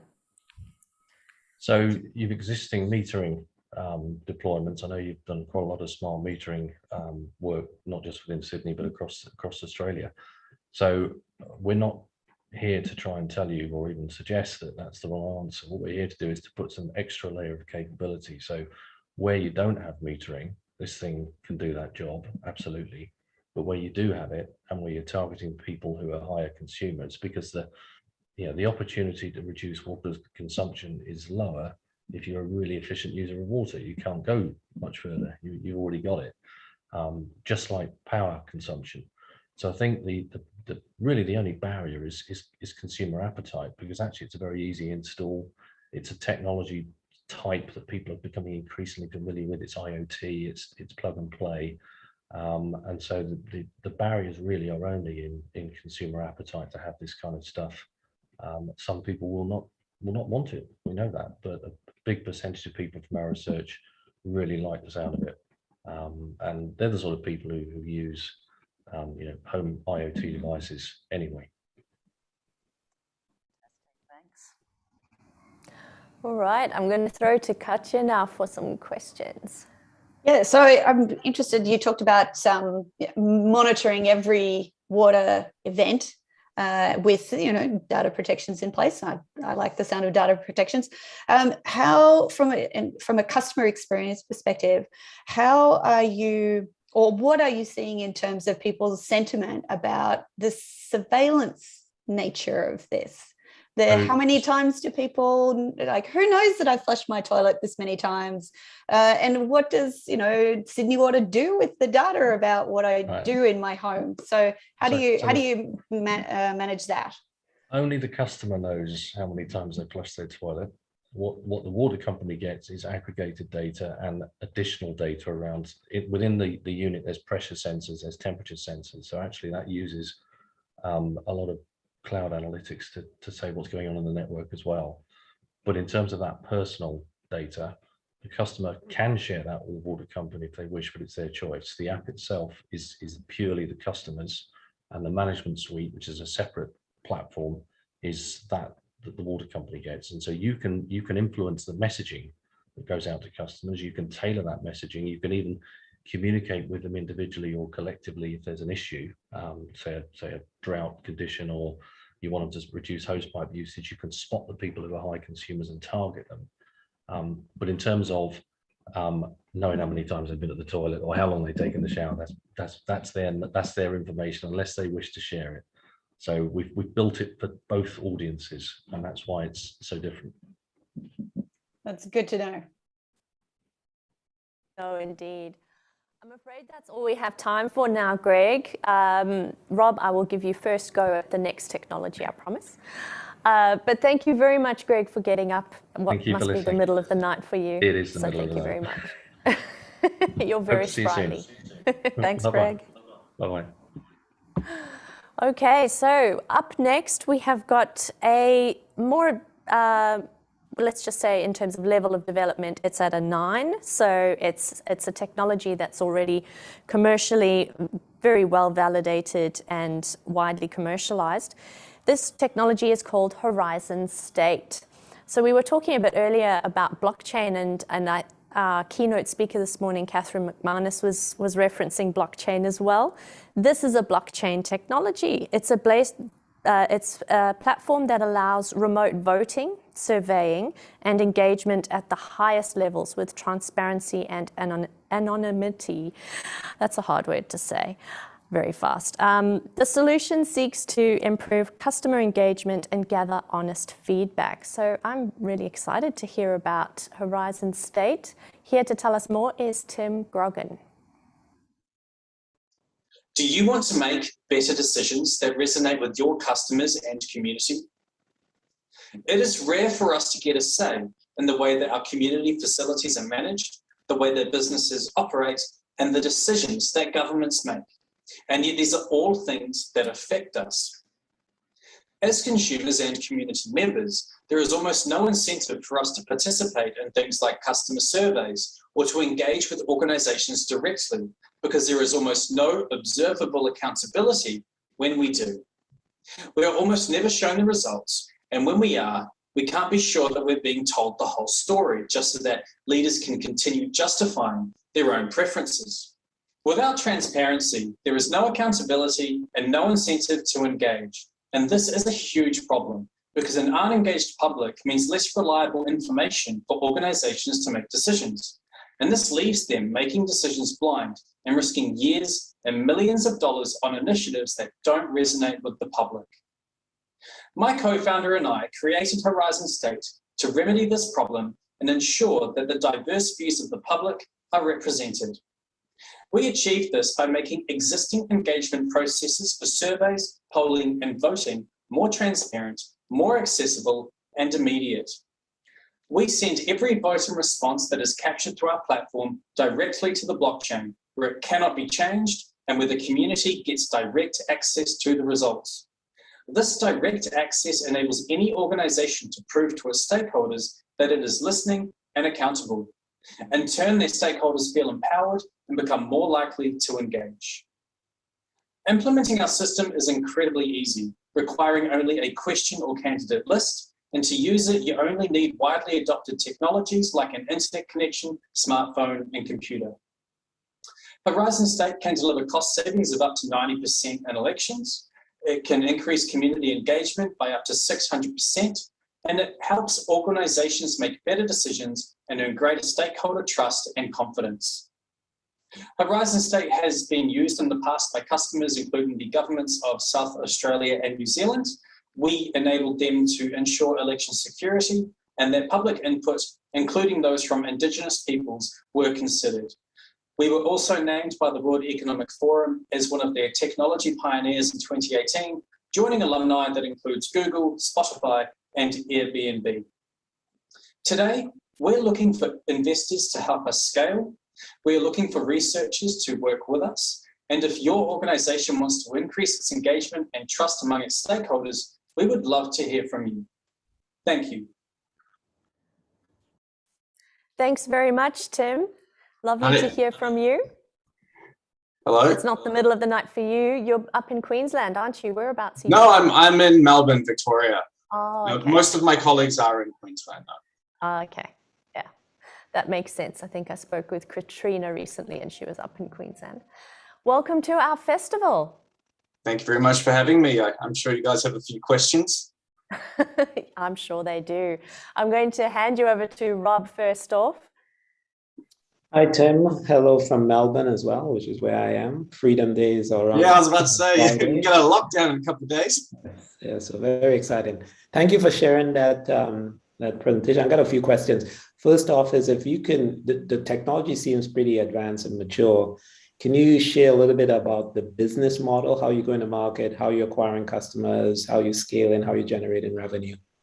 Sure. So at the moment, we currently work in more of a direct sales and consulting capacity. So that means that we work kind of like a valet car parking service. So someone comes to us with a large election or engagement or surveying needs, and we kind of use the software and build it all for them as more of a premium service. But what we also have planned for the nearer future is to expand to more of a SaaS model with a paywall that people can come along and use our product for surveys or elections, because democracy and engagement should be for everyone, and we think our product should be used by more people. So currently, how are you acquiring customers? Is it door to door? Oh, so currently we generally just it's direct sales. We email people and say, hey, is this something that would interest you? Let's have a discovery call to see what we all need, and if there's an intersection of what we want. And then there's a little bit of entering events like this one, for example, for exposure as well, and just generating leads in that way. Cool, thank you. Okay, I'm going to hand you over to Marianne. Hey Tim, this is a great one for my team, because we look after community engagement and stakeholder engagement at Sydney Water. So I have a couple of quick questions. I guess one of the big challenges for us is around actually getting the data to begin with. So this relies heavily, I assume, on having an existing database with the ability to connect directly with customers. Yes, and I think to add to that as well, this is the kind of system where I think the more frequently it's used, the more the engagement can compound. So when people start to notice that organizations are becoming responsive and accountable to them, and they actually my input actually matters, because if you've got a public record of the final results and insights, well, leaders kind of need to justify any decisions that they make from that point to the community. It doesn't necessarily have to be what the community wanted, but you still have to justify, hey, we've considered everything, and you got to justify it, so that you can increase engagement in that kind of manner. But as more people become aware that their contribution matters, they become more likely to engage in the next event, and then the next one, and then more people become aware, and so forth. If that makes sense. Yeah, absolutely. And just in terms of the demographic that we deal with, so we know that about 40% of our customers are from non-English speaking backgrounds, culturally and linguistically diverse customers. How able are you to be able to translate and to get to market really quickly for a broader demographic? It's really easy. We've got like all of our titles and headings, and basically we just go ahead and we just get someone to translate each of them quickly in a row as they go down the page, and then we just basically change a quick file into the system, and that converts all of the titles and headings. And then when it comes to the questions, that's something. If it's in a different language, we would need assistance to make that translation. But it's also really easy to put the questions in that format, including people that read from right to left, which is something we've had to do in the past, and that was an interesting issue when we first got it. So we're like, okay, we can do all that. Terrific. And for those who aren't particularly tech savvy? I'm sorry, people that aren't particularly tech savvy to use the product. Yeah, well, one of the things that we really focused on when creating our software was to make it as easy to use as possible. Because if something's difficult to use, it kind of becomes useless, and it's going to become really hard to get engagement. So in terms of difficulty to use, I'd say it's far easier to use than apps or applications that people have been using for the last like 15 years. It's far easier to use than like logging into your bank account, for example. There are some people that maybe older demographics might still have some challenge using it, but it's generally as simple as depending on the authentication system, simply logging in and then kind of just clicking next and clicking on someone's picture and moving forward. So with perfection is when you can no longer take anything away. And I'm not saying everything's perfect. There's always more that you want to do, but ease of use is the highest priority for us at the end of the day. Thanks, Tim. All right, we've got time for one more question. Kathy, I'm going to pick on you for that last question. Excellent. Tim and Robert, as the Sydney sider who's enjoying freedom, good luck to you on Saturday night going to the pub. Enjoy. Tim, quick question. Allowing for commercial sensitivities, can you just share with us how the cost model works? So the cost model depends on quite a few factors, but they tend to be the number of expected voters or eligible voters. That matters in two different senses, because if it's an extremely large election, we require a lot more servers around the world sometimes as well to operate the product with the necessary bandwidth to handle the election securely. So there is some level of it. It starts quite high, then there's kind of a sweet spot where the cost per user goes down, but then it can go back up. But it's also the sensitivity of the election. So a national election, it's the attack surface is so much greater and the risk is so much greater. So like that's going to be more expensive again. So really, it's about risk profile, the number of people that are expected to participate, and the amount of time that we have to spend on the engagement. But as a general rule of thumb, if it's an election, it kind of tends to start at around 10 cents per voter, and that's a lot cheaper than what a lot of places are currently paying. All right, thank you very much, Tim. We've really enjoyed speaking with you today. Awesome, thank you. Good luck with your Freedom Day. All right, so next up we have got a technology called Vintelligence. So this is quite an interesting one in that they've figured out a way to tag videos. So it's an AI tool using smart video on notes to capture short guided videos to help workers in the field as well as your customers when they have a problem. It's got a TRL of 9, which means it is commercially available, and it's born out of the UK. So they've had quite a lot of involvement with Northumbrian Water, who are twinning with us on this festival. So it's great to see one of the technologies coming through from there. Here to tell us more is Mohan Mohan. Hi everyone, this is Ansel here from Vintelligence, here to tell you briefly about how water companies can use video technology for enhancing customer experience. And now, to give you some confidence, I did spend 7 years at Severn Trent Water and even 2 years at Water Corporation in Perth. So I can promise you this stuff does work. So let's kick this off. How does the situation work? The idea is you have a customer, Jessica. She has an issue at home, so she had a leak under a driveway. Now, rather than having to explain to her over the phone, she records a little VIN, like I'm doing here. She's guided through the process, like you see on the screen, to show and tell what the problem is, using mainly video, which we're doing here, answer a few questions maybe, and maybe even add a photo. And the beauty of it is that it's self-serve, which is the key difference between versus live video call. You don't need someone on the other end asking the questions. So what's the problem we solve? Well, the thing is, the reason why it's far better return on investment is because you don't have that person on the other end. And we're the only one in the market with this capability. So this can be used to report operational issues or new connections. A customer wants to submit a new application for their new meter, anything where the eyes and ears the customer can provide. So for Northumbrian Water, they managed to triage 32% of the jobs just through this video technology. So the solution, next little 45 seconds I've got, short little segments, is simple. Ideally, you want to deflect Jessica having to call you. So you place a link on your website, a QR code, or on a letter, integrate it into a chatbot, say, option in IVR, press 2 for a text. Or if they've made it through to call center, you can simply say, don't worry about answering my hundreds of questions, Jessica. Click on this link and record what the issue is, and we'll be able to solve your problem far quicker if you do. So let's switch to the dashboard probably at this stage. You'll see what this looks like at the other end. So that's the issue captured. What next? So the data is processed, categorized, and can even be auto-triaged using AI, using the speech and imagery to help define the problem. All the valuable information is brought together in one place so that users can collaborate together to solve it, both out in the field and back in the office. It can be run as a standalone system, integrated into Salesforce, SAP, whatever floats your boat.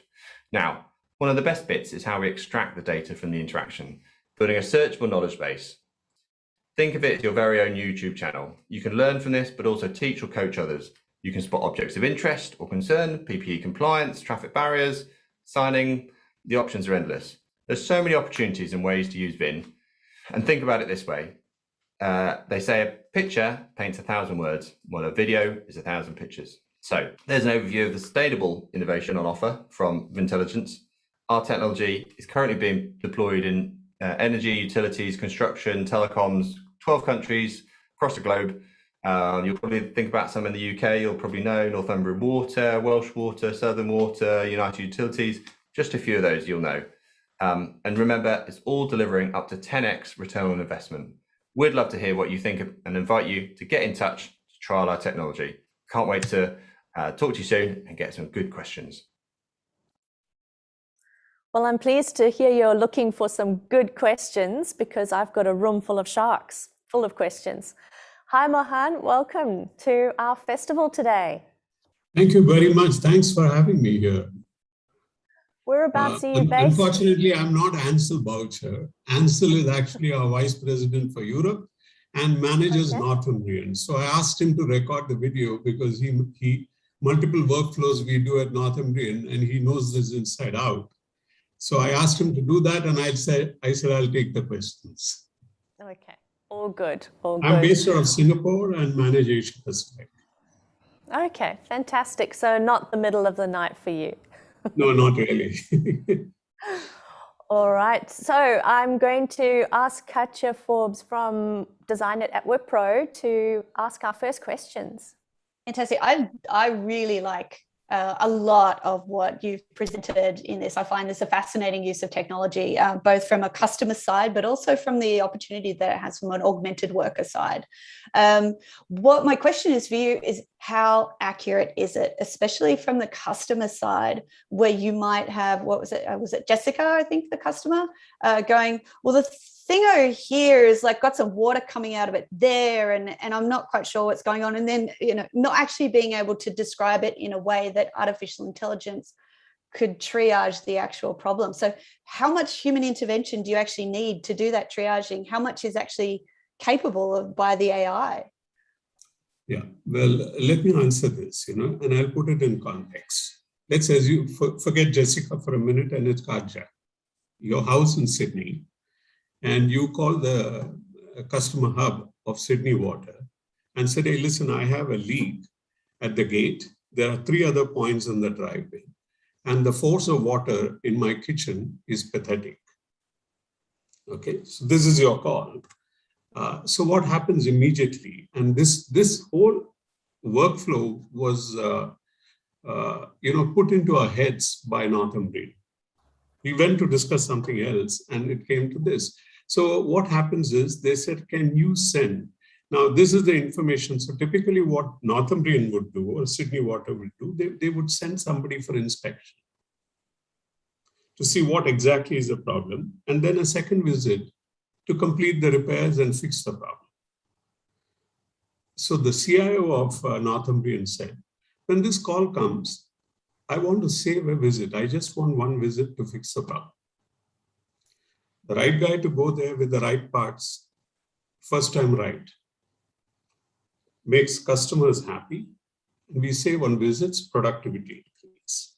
So they said, but our entire app works on a phone. So they said, I don't want any consumer of mine to download your app.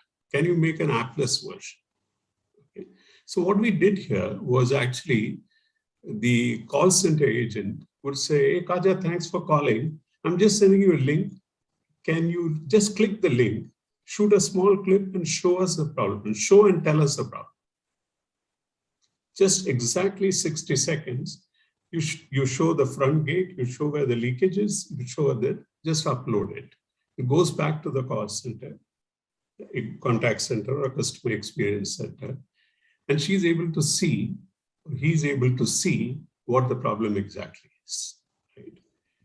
And then allocate workforce as required. So where does the AI come into it then? Because that sounds like a human workflow. Yeah, no, I'll tell you everything. Now, when you talk of data capture, right, where you are recording multiple, you're doing voice, you're doing video, you could do pictures, and there could be a small form which you could fill saying that this has been happening for 4 or 5 days now, multiple calls or whatever, right? Now, once you upload it, AI takes the entire thing over and present one composite picture. All the keywords you've spoken get spotted. Right? And let's say, for instance, there are 10 customers, words spotted from 10 customers' recordings, right? And they then get to see what is a common problem this month or whenever they want to measure it, right? And then the dashboards are real, which Ansel talked about, real time. So once you fix the problem, a blob appears in the Sydney area. You click open that blob and you can get to see your complaint and how it was resolved in near real time, 2 minutes, 3 minutes. No investment. Use your own mobile phone, right? And upload the video. So there is absolutely no investment from a consumer standpoint, even from a customer standpoint. This is a SaaS infrastructure. So he doesn't need to buy computers. He doesn't need to buy software. Everything is done because we have multiple workflows we are doing at Northumbrian. For the network piece where, there are repairs, there are new lines being put together. And one of the biggest advantages over the last 2 years, because of COVID, you're reducing exposure of your employees going back and forth. And the customers are happy with it because they don't want to see, people coming into their houses doing an inspection, which can be done away with. This is only one example. What we're going to do now is just run into the next question because we're going to run out a bit short on time. So I'm going to ask Rob to ask his next question. Thanks, Alex. Hi, Mohan. I've got a related question because it seems as though your capability is focused on the contact centers that are beehive of activity. What's the change management involved in standing up your capability and getting the agents productive on it? Yeah. So, Rob, great question. Now let's assume the backend is Salesforce, right? And I'm doing this today, right? We use Salesforce. This app is fully integrated to Salesforce. And Sydney Water is an account of mine, for instance. Every time I have a call with Sydney Water, what I do is I go to Salesforce and update it, right? What happened in the call? Has it moved from stage 2 to stage 3 or stage 4? I don't do that anymore for the last 2 years. I record a 1.5 minute clip, which has 4 segments as to what happened in the call. Press the upload button. It goes and sits in a column in the record. It goes to my boss as well, my recording. So Salesforce is updated, including the state change, the value change, everything. I can do it on the phone, right? And then my boss can call me if he's got a question. So we've done away with sales meetings, right? So we used it so many places. So we have integrated with a lot of backends, commonly found backends. It takes 3 weeks for integration. The use case we talked about, it took us exactly 7 days to deploy at Northern Bay. And the model we have is, we'll deploy this for any customer in 7 days, use it for 3 weeks. You like it, keep it. If you don't like it, we pack our bags. No charges to the customer. Very good. That's quite a nice model. Thank you so much for joining us, Mohan. We're really happy to hear from Vintelligence, and good luck with the rest of the activities I know you're doing at the Northumbrian Water Innovation Festival as well. Thank you very much. Thank you very much. Thanks, Kaja. Up next, we have a technology called Cartosoft. So Cartosoft is I'm just having a quick look. It disrupts traditional mapping models using a SaaS pre-packaged mapping platform. Cartosoft provides a customer-facing solution that enables users to quickly visualize multiple data sets on a map and easily share to an organization, for example, a water utility. It has a TRL of 6, this technology, which means that it's post-R&D with a working prototype. And it is from Australia, so we're staying in our time zone. Here to tell us more is David Palacios, co-founder and CRO. Hi, I'm David with Cartosoft. How many of us have used maps in our day-to-day lives? I know I have. Maps are heavily used because they're a simple way to bring insights and context to vast amounts of information. Think about your latest map experience, whether it's Google, Uber, or maybe Uber Eats. The simple way of engaging on a map and providing context information is one of the best use cases for maps. But in this day and age, maps are really complex to build. They can take years to develop a mapping platform and even months to develop just a single mapping experience. Not to mention, the systems are not easy to use. We talked to over 100 organizations across different industry verticals in the last year, and they all told us mapping is just too complex. Too many processes, too many sub-processes, and me as a business user, I can't build my own maps. How, as a customer experience leader, will I be able to cover this? Well, at Cartosoft, we're building a simple way to build maps so that organizations can empower their business users to build maps for their specific use case. We've already started to build prototypes, and we have a number that are ready to go. For instance, our focus is on building a simple platform, but it's also robust and can publish to any device. Use cases that might be of interest for Sydney Water are live disaster tracking, where you can provide insights to your customers around floods, fires, or other events that impact their supply. But we've also focused on out-of-the-box outage mapping to provide quick outage experiences in mere minutes versus months. This is a presentation of Cartosoft, a dynamic mapping platform. Here's an example of one of our most used use cases.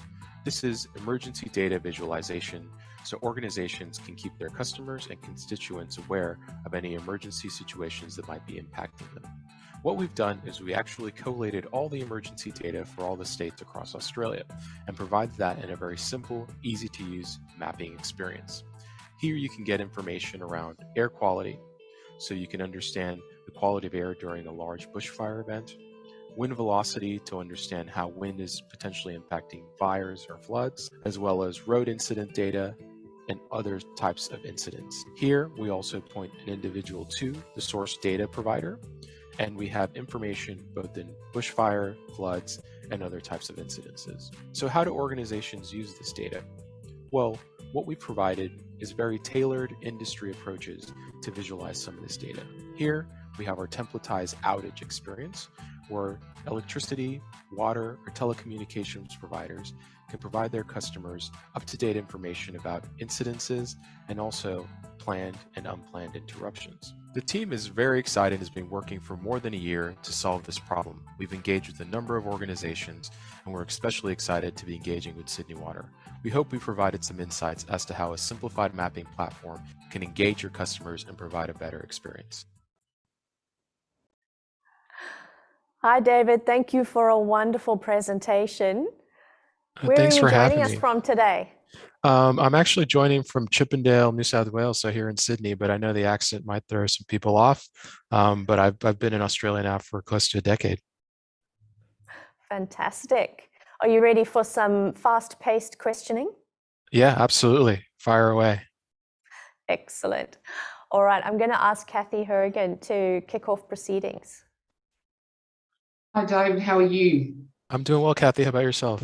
Good, thank you. Thanks for your presentation. Really loving the presentations today. We learn so much as we go through these processes, so always an enjoyable part. What's the market you're looking to get into, and why? Are you targeting any particular markets, and why would you target those particular markets is probably my first question. And your point of difference is my second question. Yeah, that's a great question, Kathy. Just to play it back, is that markets, for instance, industries specifically, or? Yes. Great. So our key industries that we're working with today is local government, state government, and utilities. And the reason for that is they're big users of maps, and traditionally the types of individuals that build those maps are very specialized within those organizations. But what we found through our validation process is there's actually demand within the line of business. So, heads of customer experience, heads of digital, network engineers actually want to build their own maps, but they're sometimes constrained by the fact that it's very specialized. And so our point of differentiation is really providing sort of a Canva for mapping. So really simple tool set that can solve 80-90% of the use cases, and actually puts the power into those individuals instead of having those individuals rely on the internal resources to build those maps. Does that provide a bit more around that, Kathy? It does. And if I could just ask one more, sorry, Alex, before you progress. So Sydney, as you know, is massive growth west of Sydney. And one of the challenges that we face is keeping on top of residential and zoned areas. And helping, if our customers go and want to look up water or no water, the current mapping might have huge big plots of vacant land.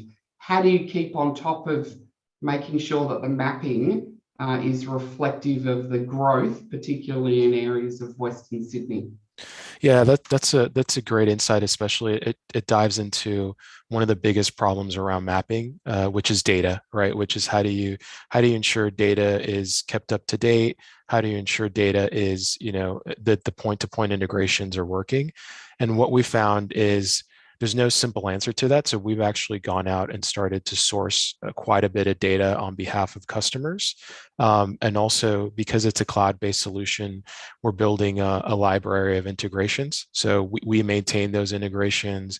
We ensure that data feed is live and it's working, and it has the correct data that's being flowed through to the visualization.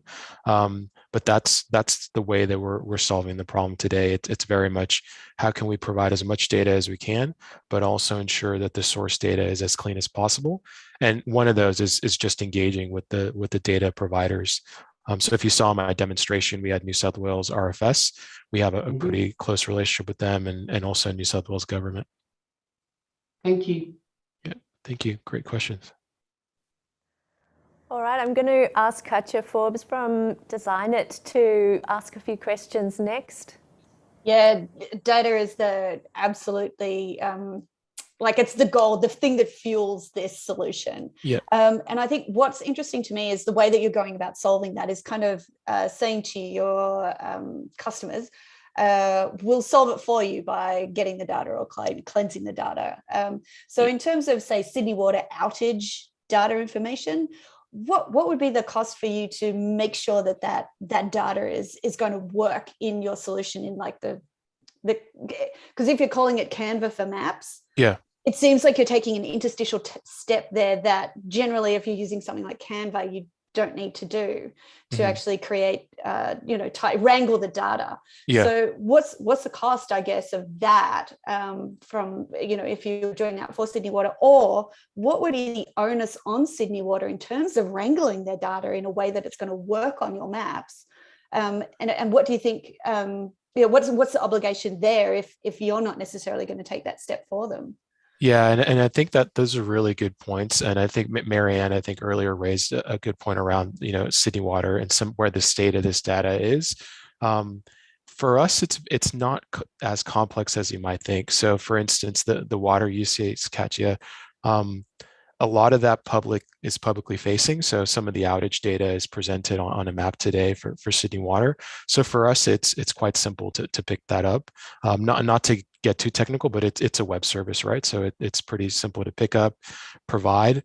And then the value that we bring to the table is we also have tons of other data, right? So great, you have some outage information, you might add some customer data.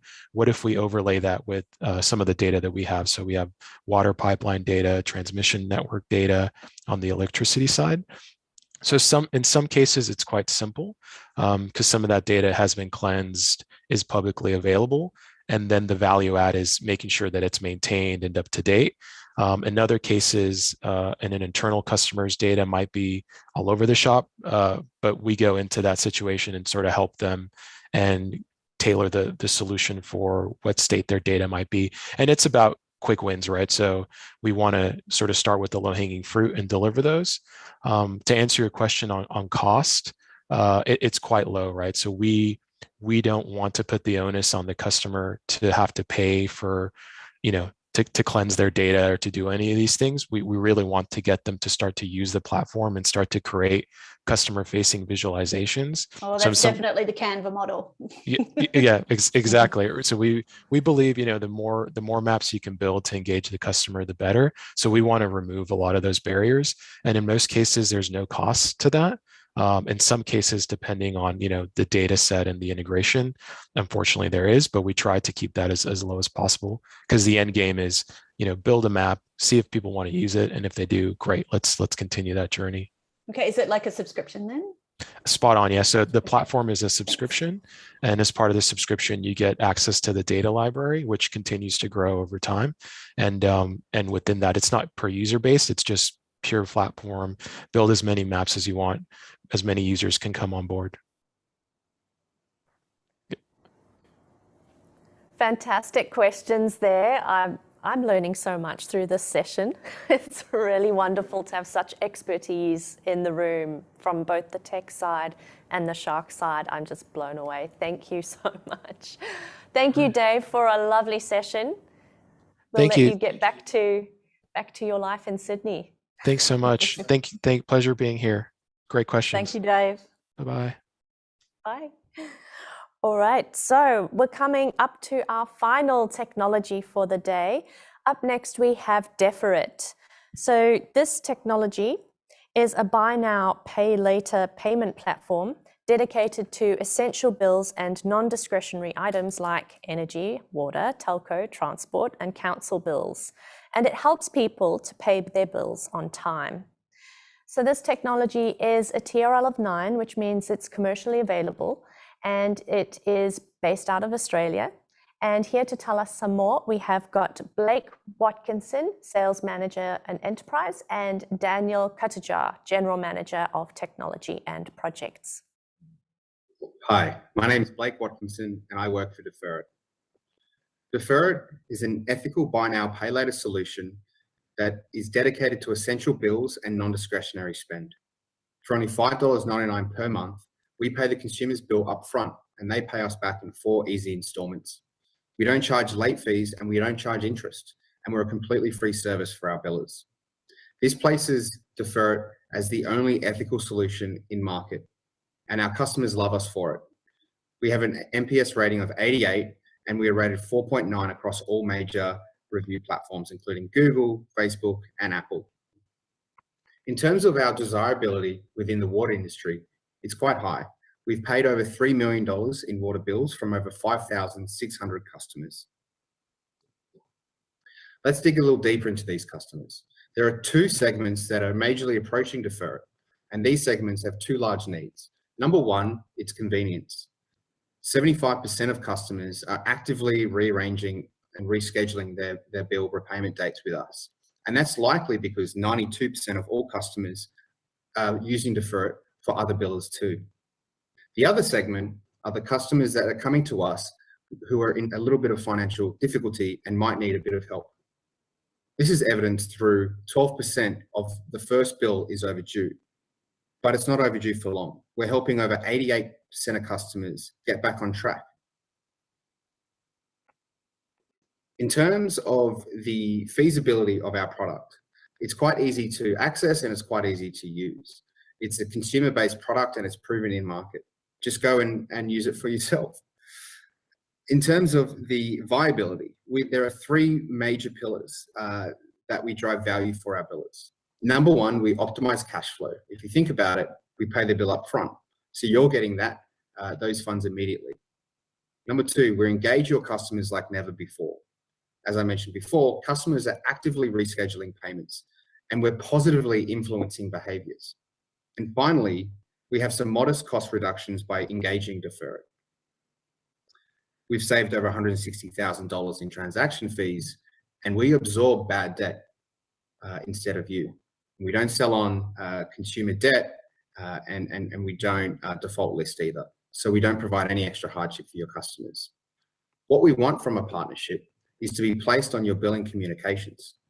But to start with, we can start with a trial that has limited exposure and we can be measured and we can measure the outcomes, including the impact on your customers and the impact on yourself.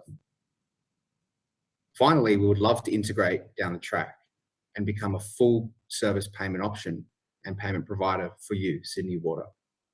Thank you for listening. Thank you very much, Blake, for a wonderful presentation. Can you tell us where you're joining us from? Hi guys, I'm joining from Sydney and you're with Daniel, who's in Melbourne. And apologies for the quality of that video. When I sent it through, it didn't look like that. So apologies for the saturation of the colors there. That's all good. You're here now. And we're about to throw you to the sharks. So I hope you're ready to swim. Can't wait. I was a water polo player as a kid, so I'm fine. Okay, good to know, good to know. Over to you, Rob, from Salesforce. Thank you, Alex. Hi, Blake. Hot space you're in. Two questions, really. One is, how are you managing your working capital to pay the bills?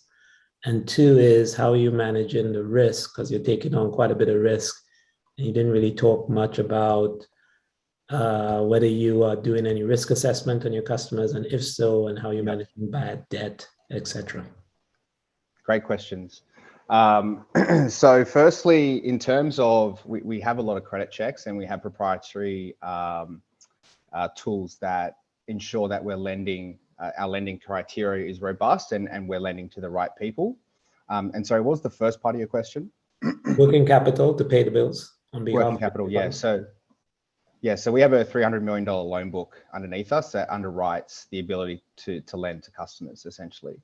So we have, a decent amount of funds and we have a max credit limit of 500 to start off with that enables customers to kind of wet their beak with our product and find the power. And then we're overlaying that with some proprietary technology that uses Equifax data and some other sources that allows that enables our decisioning. And how long have you been in market? We've been in market for about four years. So we were founded in late 2017. And what sort of default rates have you been seeing? Yeah, so across our platform, we actually have a very low percentage of bad debt. I think it floats around 1.6%. And so, that really speaks to our decisioning around who we lend money to and who we accept, obviously. And so a platform-wide percentage of 1.6% is pretty good and, beats the benchmarks. Cool. I got a few more, but I'll hand it back to you, Alex. Thanks, Rob. Those were really insightful questions all back to back. I actually Blake, you answered them very well. I would have been a bit terrified, to be honest. I'm now going to hand over to Marianne for some questions. Thank you, Alex. Hi, Blake, and hi, Daniel. In today's world, data security is really front of mind for customers, and it's certainly something that Sydney Water is very focused on at the moment. So what levels of data security do you have, and what, I guess, what comfort can you provide potential customers that data security is being really well managed? I might hand that to Daniel as the GM of Tech and Projects. Yeah, absolutely. So look, I think the best way to describe it is, you know, the way I see data security, there's I suppose a benchmark across the industry where you need to be in terms of maturity level of your IT and data operations.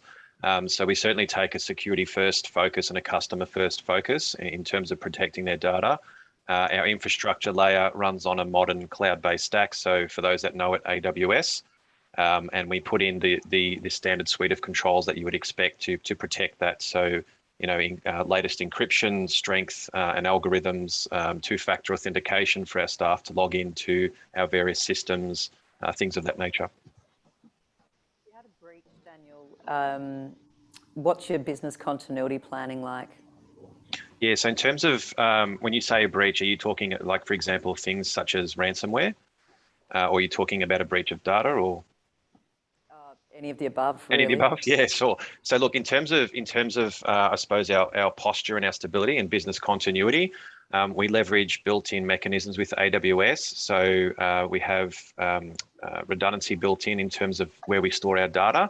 That means if any one device or mechanism within AWS goes down or is destroyed somehow, then we have the data in a different geographical site that we can leverage. And it's the same with our systems. So we're using some of the built-in redundancy and I suppose enterprise grade resiliency that's available through AWS to that. Thanks, Daniel. I know Kathy is going to have a heap of questions on this one, so I might hand back to her. Go for it, Kathy. Last few questions, though, I must warn you. So I can see the benefit for the organisation because we continue our revenue stream and we get our money. I'm interested in what you see as the benefit for customer, given that they're going to be paying for the service, whereas if they came to us directly, from a customer experience point of view, we would allow them to defer the payment. So I'm just interested in your thoughts on what is the motivator for a customer to go to you and to use the service over dealing directly with the organisation. Yeah, I mean, that's a great question. And as we briefly touched upon in the deck, it is 92% of the water industry customers that are using Defer It are using Defer It for other bills too.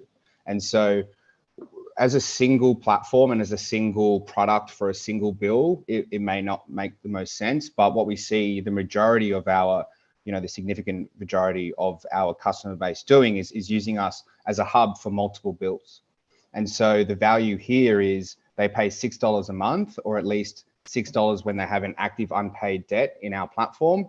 But that could be spread across 3 or 4 different billers. So for Telstra, for Sydney Water, for their car registration, for example. And suddenly that $6 fee is extremely small, cut across a bunch of providers. And we also enable customers to reschedule their repayments as much as they like. We're not replacing your systems or your programs. We're simply adding a layer above that to unify that across their industries that they associate themselves with, at least with billing. Great. And do you think that it, from a customer behaviour point of view, will lead to more systemic debt? Because the behaviour becomes, I'm going to do part payments versus I'm going to work out how to get myself out of debt. It may actually lead to customers having a systemic debt issue across a range of organisations. Just wondering on your thoughts on that. Yeah, so once again, what the data is telling us is that we're actually positively influencing that behaviour. So customers who upload an overdue bill, in the case of the water industry, 12% of customers upload an overdue bill. and only 12% of customers uploaded another overdue bill, which means we're helping the vast majority get back on track. And if we aggregate that data across our platform, it's a very similar story. About maybe 25 to 35% upload an overdue bill, but then we're helping around 60 to 80% upload the next bill on time. And so if that was the case and more of a systemic level, then we would see that through our data, and we've paid over $150 million in bills. So that data set is pretty statistically significant. Just to add to that one too, Kathy, the company makes a point of differentiating ourselves within the BNPL sector. So we don't create any debt for our customers. They're only for services they'd otherwise have to use anyway. So water, utilities, insurance. But you can't use us, for example, to go and buy jeans on a store. So there's no discretionary spend that we allow. It's only for bills that are otherwise incurred. Okay, great. Thank you. Pay later scheme with a conscience. I think that's really wonderful to see at this point in time. Thank you very much, Blake and Daniel, for coming and talking to us today. Thanks for the opportunity. It was a pleasure. Thank you, everyone. Guys. Cheers. All right, we'll be ending off our Shark Tank on customer experience, but before we do, it's time for the audience to vote. So get out your mobile phones and scan the QR code on your screen now. The winner of this competition, the People's Choice, will be awarded $5,000. If you're on the YouTube chat, you can also access the link in the chat at the bottom of your page. While we're waiting for everyone to vote, I'll do a quick run around the room with our sharks to hear about some of their highlights without giving away any winners. So over to you, Katja. There's a couple of real standouts for me today. One, I think, is around that use of video to self-serve with your interactions with the company and to augment the experience that the customer service agent actually has with the customer in triaging problems. I thought that was really interesting use of technology. And the other one is also the Cartersoft. I know how hard it is to make data work accurately on maps in a meaningful way that actually can solve customer problems. And so I think that's also a really, really interesting use of technology. So those have been my two standouts, but all of them had so much interest and opportunity in them. Thank you. It was great to see you in action with that question because, yeah, I could just tell that this was a field that you know a lot about and we're very passionate about. So very difficult. Robert, what are your key takeaways from today? Look, I found all of the presenters very compelling in terms of the technologies that they showed us here today.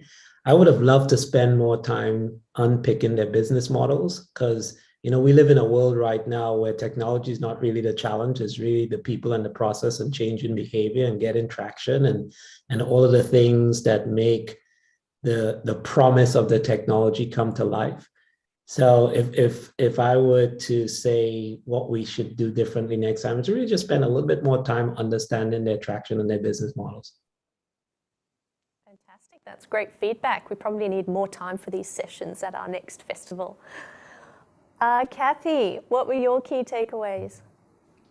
All great pictures, all great products, and if you had an unlimited bank account, we'd probably be out there looking at most of them. I guess the thing for me is I always go back to value for money for our customers, and what are the solutions that are going to offer the best and the most improved experience, and that's always going to be in the self-serve space. Interested in the video and if that can improve some customer experience. Mapping is the other thing that is a bit of a struggle and a battle for us all. So for me, I will always look at it through the lens of what are the solutions that are out there that it can improve customer experience and make it easier for our customers. And a number of today's pictures were certainly in that space. So a big shout out to everyone. Great job, team. Thank you. Thanks, Kathy. That's good to hear. All right, Marianne, last closing remarks and thanks for our sponsors. Indeed. Yeah, look, thank you. As everybody has said, all terrific pictures. And, our vision at Sydney Water is to create a better life. as Kathy mentioned, you know, we're very focused on how we can improve that customer experience more generally. So there are so many different aspects across what we've seen today that will actually help us to help create a better life for our customers. I love the mapping tool. I think the video and the ability for our customers to help themselves is terrific, and particularly around the triage and the reduction there. So look, all fabulous. I think from our perspective, we're really going to have a bit of a task on our hands today, and looking forward to see what everybody participating online is going to say as well. But for me right now, and on behalf of Sydney Water, can I please thank our terrific sponsors at Salesforce and at Wipro. Thank you so much, Katja and Rob, for participating today and giving your feedback. We are so delighted to have had two incredible people join Kathy and myself and Alec on the bench today. So thank you again. And yeah, congratulations to everybody who made it through today to the Shark Tank. And yeah, some really great products there for us to think about. Thanks, Marianne. Well, you heard it. That's a wrap for the Customer Experience Shark Tank. Thank you to our judges and our sharks, and we'll be moving on to the next session. So up next, our viewers are in for a real treat. We have got a very special visitor, Dr. Karl, coming to join us. But before we do, let's hear from our sponsors. Schneider Electric are proudly bringing you Dr. Karl and the CEO panel.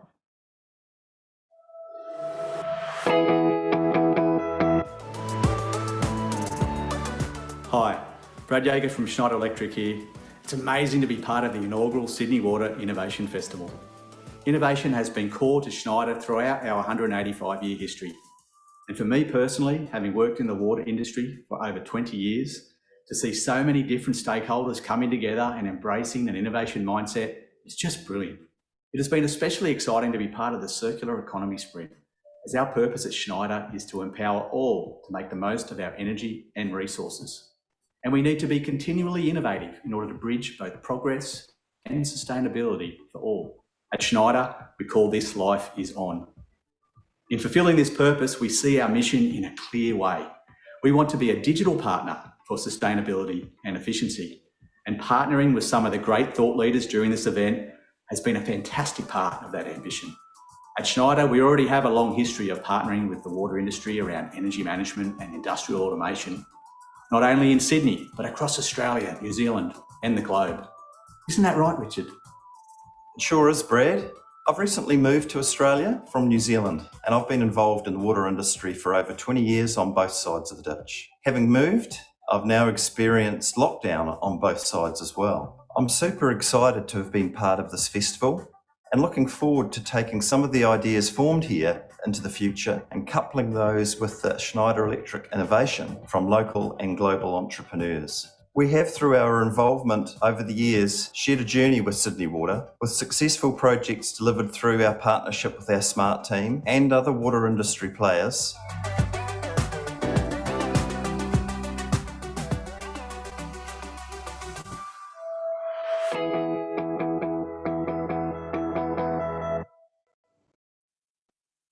Thank you to Schneider, our sponsor for this next session.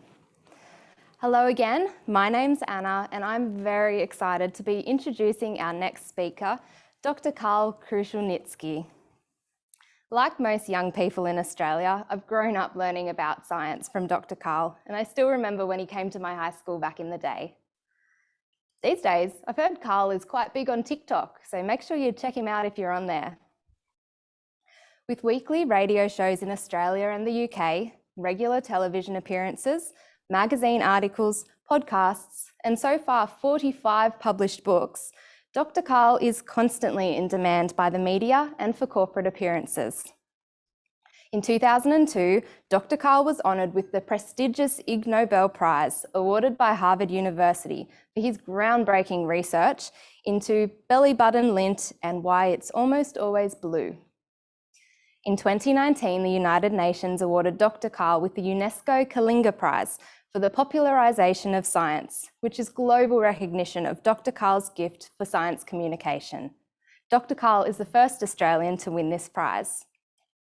His enthusiasm for science is totally infectious, and no one is better able to convey the excitement and wonder of it all than Dr. Karl Kruszelnicki. Please welcome Dr. Karl.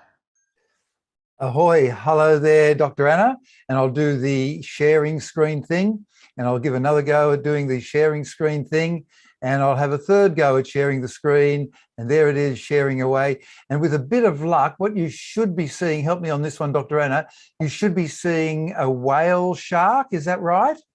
Lovely, I can see him swimming in the ocean. Yeah, that was just off the coast of Christmas Island. So that's a bit of a water theme, along with the whole Sydney Waters Innovation Festival, which covers so many possible issues. Just have a look at them all. But in this particular case, we're just dealing with these following, the voices, increasing the voices of Indigenous peoples at this conference. Also, circular economy, water security, livability, smart cities, and customer experience. Which one of those have I been given the thrill of doing? It's water security, which basically is how do we make sure that we've got a safe, reliable supply of water for a growing population when there's climate change happening? And it is a serious problem. I first came across climate change in 1973 when Munich Re, the world's largest insurance company, recognised that climate change was happening and started increasing their insurance premiums. Nothing personal, it was just business. And going from 73 to now, today, Wednesday, the 20th of October, on page 13 of today's Australian, you will read the following. Water shortfalls mean we can't wait for 2050. And it's written by Chris Barry and Ian Dunlop. Chris Barry is an ex-military person. And the thing about military people that I like is there's no mucking around. What you see is what you get. And Ian Dunlop used to be big on coal and is now switched over into being big on climate change. And these two authors quote, for example, the CSIRO in Australia saying that the average annual Murray-Darling inflow, in other words, the amount of water going into the Murray-Darling, is halved over the last 20 years, and it ain't getting better. And if you think about the average Australian farmer, they're losing 30,000 a year because of climate change and less water. And it's not just Australia, it's the world. There's a looming global water shortage. In India, within 8 years, they reckon they'll be able to supply half the water that people want. It's not 1% below demand, it's 50%.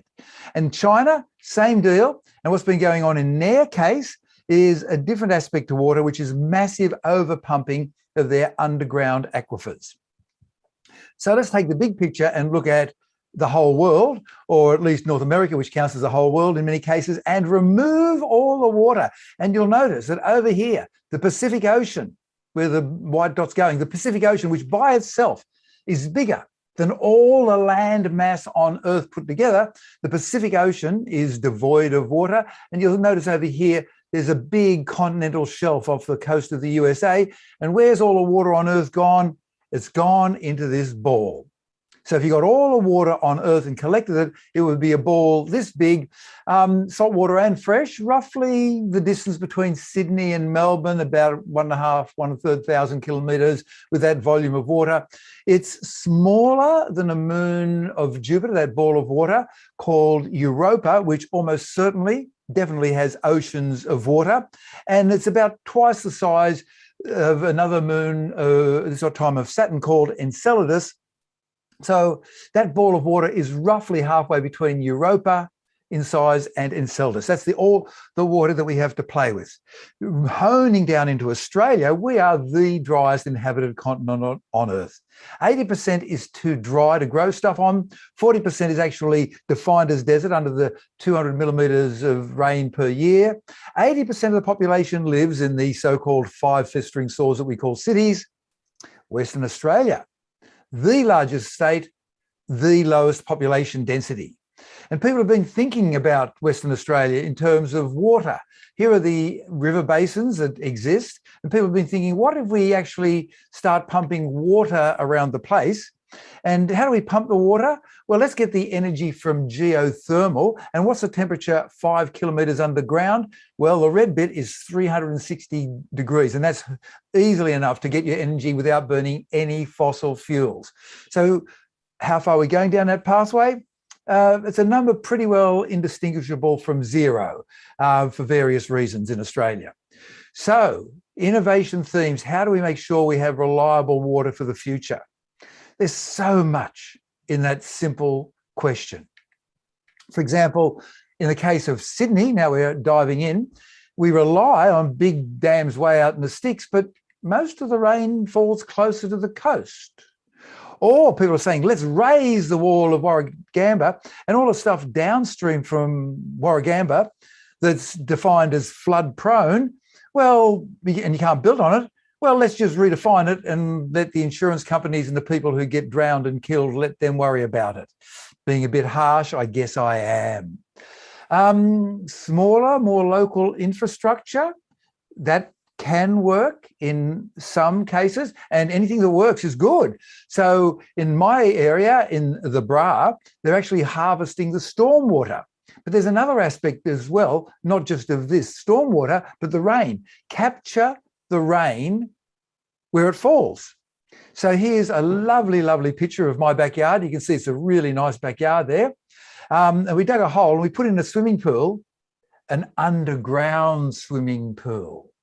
Underground swimming pool, covered it up. You never know it's there. You can't see a single thing. You have got no idea that underneath that is a 40-something thousand litre underground swimming pool with the water filtered in and going out and hit with ultraviolet to be drinking water clean.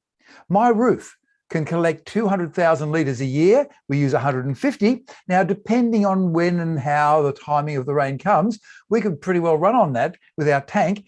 And there are various regulations in different parts of the city and the country on whether you're allowed to drink the water or have to use it in the toilet and the filtering and all that sort of stuff. Another thing on innovation, the biggest buildings in town, we could catch their water. After all, with more autonomous cars, meaning that you don't need to own a car, but you can just take it whenever you need it, we can find that fewer cars means that more room in the car parks, and that's room for catching the water, maybe. Or we could repair the old pipe system under the various cities, and 70% of the infrastructure in Sydney is underground, and it loses some percentage of the water, but we don't, if somebody could tell me what that percentage is, I'd love to know. Is it 1%? Is it 20? I'd love to know. What we're finding is a bunch of individual solutions from people who are thinking as hard as they can, and they're hampered by a total mess, a patchwork of inadequate regulations across the states, the municipalities, and the whole of Australia federally. Stormwater tanks, the rules change with council to council. Houses, this I find absolutely astonishing. The swimming pool lobby is so powerful that they have managed to get a law passed that swimming pools are counted as a porous surface, including the concrete around them. They are not a porous surface. So this is showing where politics has gone wrong. And it's spread into our culture. Looking at, say, the Daily Telegraph, transform your backyard into a low-maintenance paradise, put down pavers. Okay, a bit of the third column talks about putting down grass if you have to, but really pavers are the way because it cuts back on maintenance, and then that runs into the stormwater and overloads the system. You see, we need a unified approach to water. The thing about water is it's the only chemical, pretty well, that everybody knows the formula for. H2O. 2 atoms of hydrogen, 1 atom of oxygen, and they're arranged like a little boomerang. The hydrogen on the outside, the tips of the boomerang, the oxygen on the middle, and the angle in the is a bit more than 90 degrees, about 104.5 degrees. Can you make water? Sure. Get 2 hydrogen molecules and 1 oxygen molecule, combine them with a bit of energy, and you get a huge amount of energy coming off. And that's usually done as heat. And you're thinking, nobody ever actually uses that for energy, don't they just? When the space shuttle took off, it would make, with each launch, 735 tons of water. Yeah, it was burning water like crazy. It was burning hydrogen and oxygen to make water and lots of energy. And so it got itself up to 28,000 kilometers per hour, 400 kilometers up. We can also make water just regularly with industrial chemical processes. It comes out of the plant sometimes. And your own human body makes water, metabolic water. So if you eat 100 grams of fat, or if you just starve yourself and metabolize 100 grams of fat, you manufacture 110 grams of water. Burn up some carbohydrate, 100 grams, you make 55 grams of water. Burn up 100 grams of protein, you make 41 grams of water. But in general, most of the water seems to have come, wait for it, from space. And let me take you back to the beginning. See, the Big Bang happened about 13.8 billion years ago.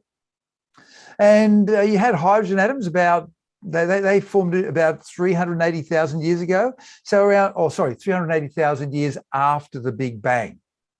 So you got the universe, the atoms in the universe were 90% hydrogen atoms and about 10% were helium atoms. And after a while, the hydrogen atoms and the helium atoms coalesced to form the first stars a couple of 100 million years afterwards. We'll know the exact date a bit sooner once we launch the James Webb Telescope later this year. Now, you might not know this, but stars are actually machines that burn hydrogen to make the elements. They burn hydrogen and helium to make lithium and boron and carbon and nitrogen and all the way up to iron. And by the way, they can make the heavier elements when bad things or big things happen, like things slamming into each other. We won't talk about that right now. But during its normal life, a star, as it gets towards the end of its life especially, will puff away many of the heavier elements that it's manufactured, hydrogen and oxygen. Or when it explodes, it'll puff away those elements. And so you end up with clouds of atoms and molecules floating around in space. Molecules such as alcohol, formaldehyde, and you guessed it, water. So stars make elements and they puff these elements off into space or explode them out, and they combine to make water. And this happened and is happening, but it first began happening about 10 to 12 billion years ago, where a hydrogen would meet an oxygen to make water. And then you get other things happening. Clouds of dust would coalesce to make planets. But the weird thing in all of this is that the Earth, at 4.5 billion years, is younger than most of its water. Isn't that weird? Our planet is younger than its water. Now, the Earth formed back then, early days, it was fiendishly hot. After a while, it began to cool down, and the water was there, the steam, it cooled down to form liquid water. And then we rolled forward and we got ourselves oceans today. Every year, the sun evaporates away 1 meter of thickness of the ocean. It's just under 1,000 cubic kilometers a day. Goes up, turns into clouds, blows around, and turns into rain landing in the ocean or on land if you're lucky. If you do the numbers, basically we recycle the entire oceans of the Earth. You remember that big ball, about 1,300 kilometers across? We recycle them every 3,100 years, roughly. Notice the word recycle. So the sun is recycling. You can get a hint, there's a bit of a theme going on here. The sun is recycling the water, and the heat causes the water molecules to rise, and it separates the water from the organic chemicals left behind. So what you've got in clouds is pure water. There ain't no sodium or chloride, no salt, it's just pure water. And this heat can come from the sun or electricity or wind or coal or carpets or books or banknotes. You can burn anything you want to make the heat. Or renewables, your choice. The point is this: all the water is recycled. All water is recycled. So the water you're drinking has already been through a dinosaur, through a crocodile, through a fish, through a Roman, through an Abyssinian, through a Chinese person, through somebody in the South Sea Islander. The water just goes round and round and round. In general, there is no new water apart from what I discussed earlier, the industrial or metabolic waters. But there's another factor involved, which is climate change. And we've seen this for a long time, since 1973, when Munich Re, the world's largest reinsurance company, started seeing it and started charging people more for disasters caused by climate change. And so this article here from the Scientific American says that the hurricanes are moving away further from the equator as the tropics expand. That's right. The weather bands are expanding away from the equator and heading towards the poles at around 5 kilometres per year. Here's the article in the scientific literature. The poleward migration, in other words, migration towards the poles, of the location of tropical cyclone maximum intensity. And we knew this 7 years ago. It was published in Nature. We had all our hard figures. Now, they've got a little graph, which I'll take you through because it's a little bit naughty. They've got the axes going the wrong way. So over here down at the bottom, you can see 1980, 90, 2000, 2010, and off it goes. And here, instead of having the smallest number there at the bottom, you got the smallest number at the top. And what is that number? It's the distance from the equator in kilometres where the storm reaches its maximum intensity. So back then, it was around, 1,700 kilometres. And then, as the years have gone past, the storms are reaching their maximum intensity further and further away from the equator. And they're moving south on our side of the equator and north on the other side at 5 kilometres a year, 50 kilometres per decade, 500 kilometres per century. So, for example, in Perth, the rain used to fall on Perth and now it doesn't, which is why Tim Flannery said that unless Perth did something radical, they would end up being a ghost town. Of course, they did something radical. So getting back to water on Earth, Leonardo da Vinci, 500 years ago, the Mona Lisa guy, he had the idea of what is going on. He realized this whole recycling concept thingy. And he wrote, the heat of the sun, it calls up the moisture from the expanses of the sea. And then, so the waters pass from the rivers to the sea, and from the sea to the rivers, ever making the self-same round. And all the seas and the rivers have passed through the mouth of the Nile River an infinite number of times.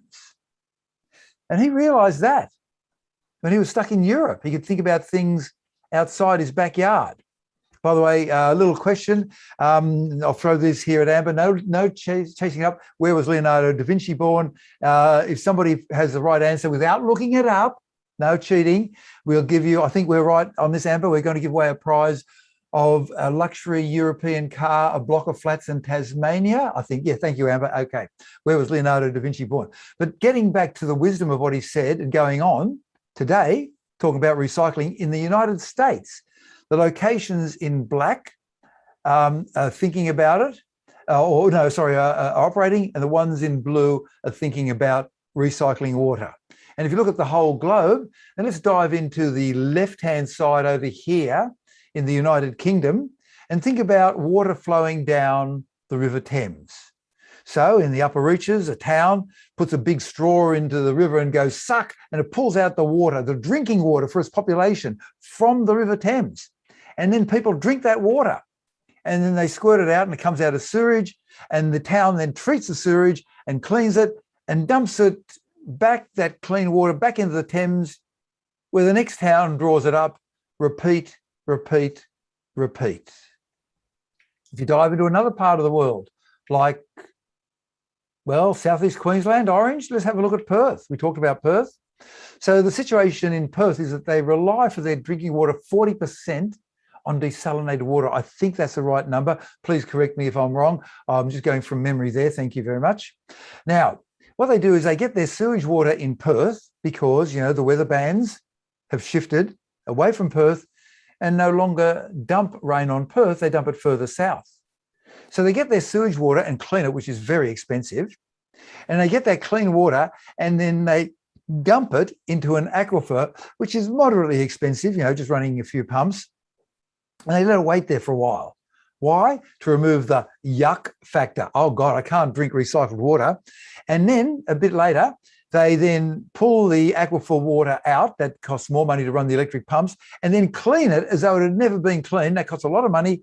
And they pump that clean water into the drinking system, which once again costs more money. And if you look at the first and last steps, really, that's all you need. You can get rid of the middle steps because you've got the yuck factor. So people have still got this yuck factor. And underlying this is the fact that we're running out of time. We can't wait till 2050. We can't wait indefinitely. Climate change is real. So we've known that climate change was happening in 1856 when the brilliant scientist Eunice Newton Foote showed that carbon dioxide trapped heat. The best research for climate change was done in the early days from the 1970s and 80s, and that was all funded by the fossil fuel companies. They knew that global warming was real and made predictions which were surprisingly accurate. And since then, they've been busy covering it up since 1990, spending up to $1 billion a year. And you're thinking, why are people confused? $1 billion a year buys you a lot of confusion, especially in newspapers, and a lot of, let me say gently, influence in politics. Where does the heat from global warming come from? Well, it comes from carbon dioxide. And what happens is the carbon dioxide is trapping sunlight. You get a small amount of heat by actually burning the fossil fuel, but the vast majority of the heat comes from carbon dioxide acting like a one-way valve. It lets the heat in, it doesn't let it out. And how much does it trap each day? Every day, each 24-hour day, the amount of heat trapped in the Earth's atmosphere is 400,000 Hiroshima bombs. Not 40, 400,000. You can get away with 400,000 atom bombs of heat per day for a day, or a week, or a month, or a year. After a decade, you begin to see stuff. After several decades, you see lots. We've known that this was happening since 1973. Come on, fossil fuel companies, give me a break. Why did we ever burn fossil fuels? Because they're loaded with energy. Think about two things. A human labourer, 50,000 a year, and a barrel of oil. Call it $50. It varies. And think about how much energy there is in a barrel of oil and in a labourer. Suppose you want your labourer to shift some bricks from the bottom of the hill to the top of the hill. It's just straight numbers. Put them in a wheelbarrow, walk up the hill, do it again, repeat. The amount of energy in a barrel of oil is equal to 10 years' labour. $500,000 instead of $50. Pick one. That's why we burnt it. But we knew that it was definitely causing problems by 1973. The effects of climate change, besides the fact that Sydney was the hottest place on Earth on the 4th of January last year, and that we burnt 1/5 of all the forests in Australia last year. And regardless of what some of the press say it wasn't due to arsonists running around. No, it was climate change. Besides that, we have also, wait for it, we have actually tipped the Earth off its axis.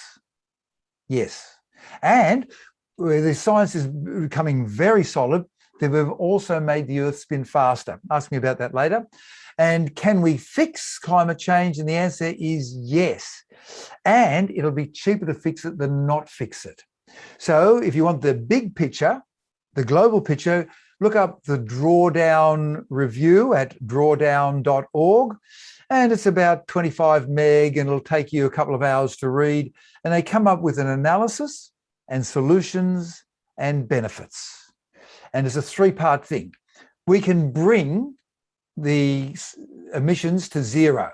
We could do that very quickly in these different areas, electricity, food, industry, blah, blah, blah. I'll talk about that later. We can reduce the emissions to zero, and we can start drawing carbon dioxide out of the atmosphere. With today's technology, let me say this slowly and carefully. With today's technology, there will be better technology invented, but with today's technology, we can bring the carbon emissions to zero and pull carbon dioxide out of the atmosphere and bring the carbon dioxide and the climate back to what it was in the last century before many of you were born. and it would be cheaper. And the only thing stopping us are the fossil fuel companies with their $1 billion a year of buying influence. And then finally, they talk about all of the improving society. And you think, how can reducing carbon dioxide improve society? Well, in 2018, 45 million people died of various causes. 1/5 of them were killed by fossil fuel. They were killed by breathing in polluted air caused by fossil fuel burning. Did the fossil fuel companies pay for their health costs, their loss of income, the funeral costs? No, the rat bags. So we can go to zero emissions and even lower with the technology we have today. Go to drawdown.org, check it out. If you want a local point of view, go to Beyond Zero Emissions, bze.org.au. Zero Carbon Australia, the Million Jobs Plan. Notice the word jobs. And they look at all sorts of things, business and manufacturing and old coal mines and making electricity in the outback and renewables and buildings and transport and agriculture and industry and exporting. But here's the important thing. Firstly, with regard to renewables, there are many, many, many, many more jobs than in fossil fuels. And secondly, the jobs are local. None of this FIFO stuff. FIFO, fly in, fly out. Yes, the family makes a lot of money when the person is not there for 3 weeks out of every 4. And at the end of that time, a lot of that money is spent on the divorce because they weren't there for 3 weeks out of every 4. Love and relationships is not just a static thing like a rock. It's something you have to build. And if you're not there, families fall over, right? And the local jobs are in renewables. Now, this is not going to come just because of you and me. It has to come from the very, very highest level. The example is the 7th of December, 1940, when this happened, Pearl Harbor.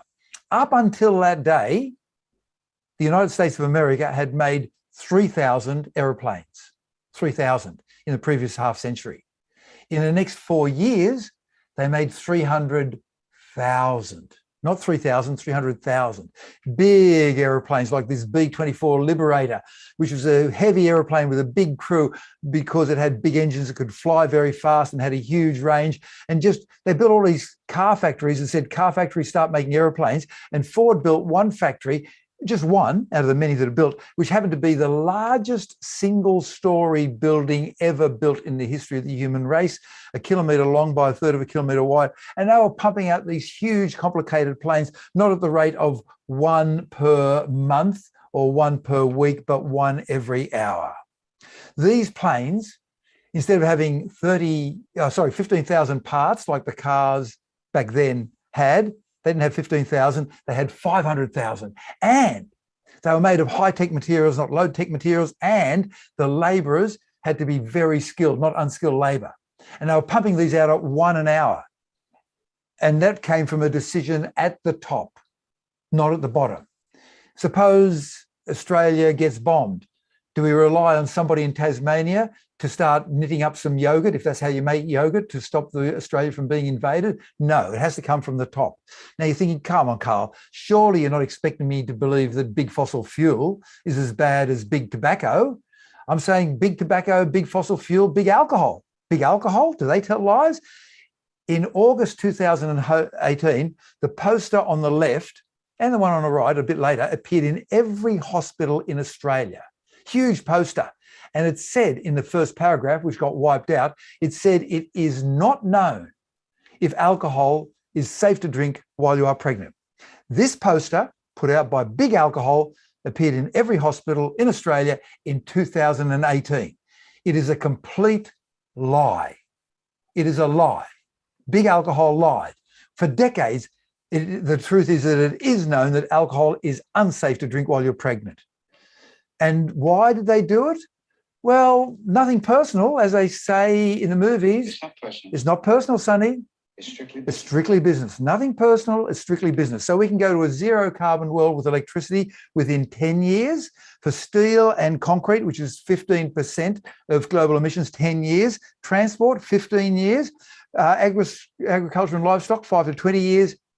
The only thing stopping us are the politicians. They're not helping us, they're stopping us. Well, we've been on a bit of a roller coaster ride in the last 30 minutes or so, or 29 minutes and 10 seconds. And so I'll give you a pretty little movie of my friendly whale shark that I saw up in Christmas Island. And now we'll come out and go back to you. And stopping sharing and back to you. Here we go.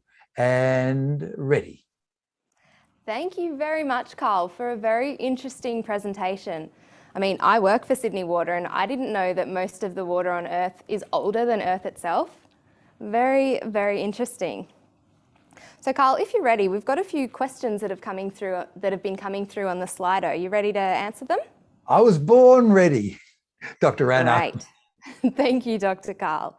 So in your presentation, you spoke about how the weather patterns are kind of shifting away from the poles and that Perth used to receive more rainfall, but now it's heading further south. So in this case, who could benefit from climate change when it comes to water? Who ends up with more water instead of drier conditions?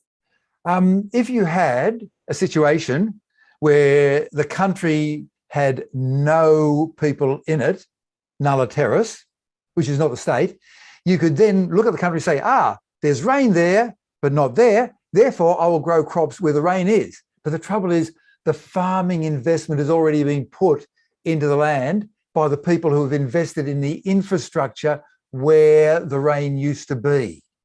And where the rain is going, there might be farms there and there might not. And this varies everywhere around the world. Just like politics, climate change is local. So some parts of the world will get more rain and some will get less. And just yesterday, we had the biggest hailstones ever recorded in Australia. My fist is about 10 centimetres across. Think about a hailstone 1.5 times bigger, 16 centimetres across. Mate, Townsville got trashed. We're putting in 400,000 Hiroshima bombs worth of energy into the Earth's atmosphere and oceans every day. It's like putting more energy into a swing. The extremes are more violent. So yes, some people will benefit from the extra rain and some will not. Just you have to go look at each individual local area, Dr. Anna. Thank you, Dr. Karl. Funny that you mentioned the politics behind this and Hiroshima bombs. Someone has asked, Dr. Karl, what would be the consequences on geopolitics from water scarcity? Could we see world wars coming out of a lack of water security? It's interesting you should say that.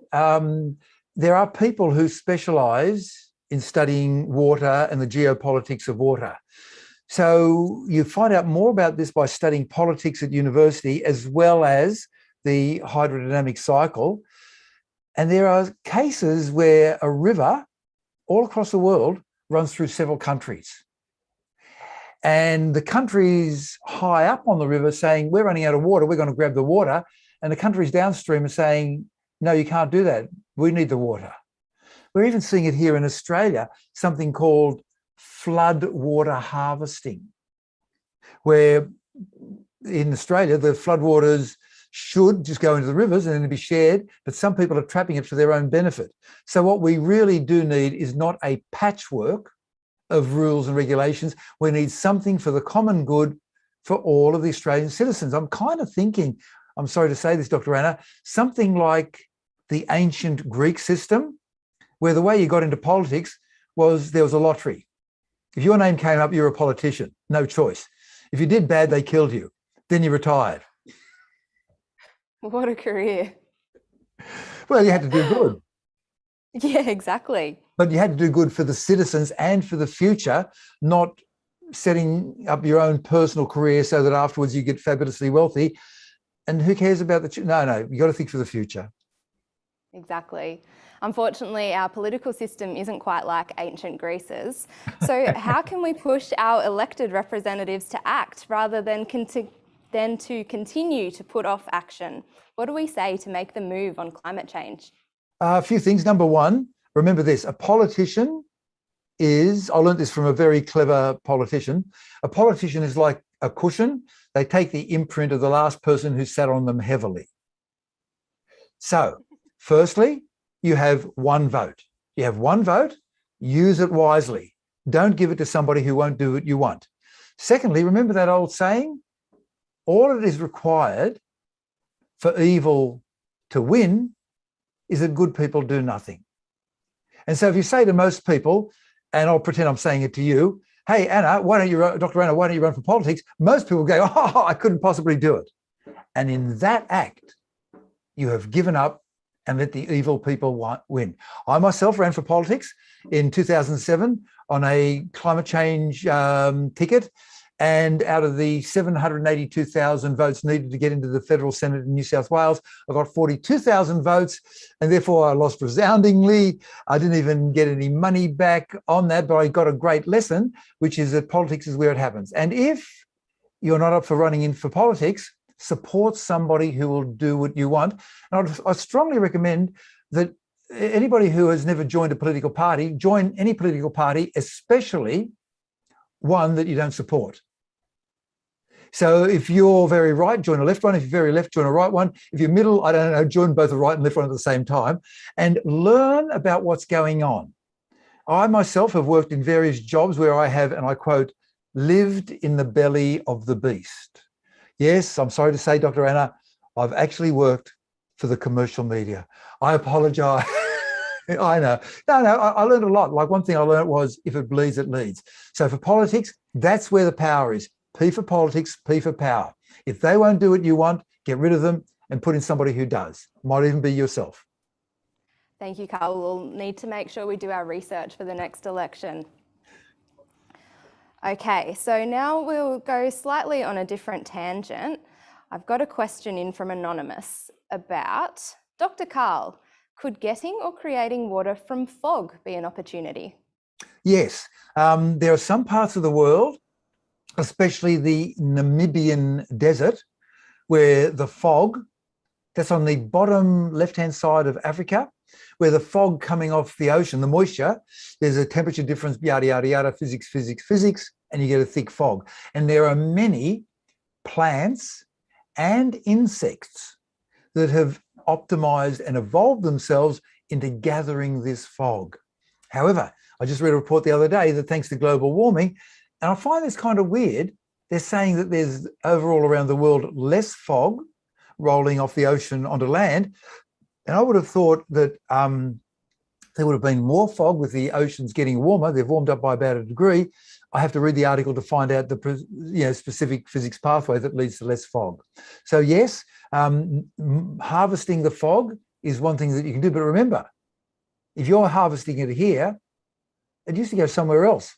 Are there any animals or humans that live that somewhere else? You got to follow on for the consequences of your actions.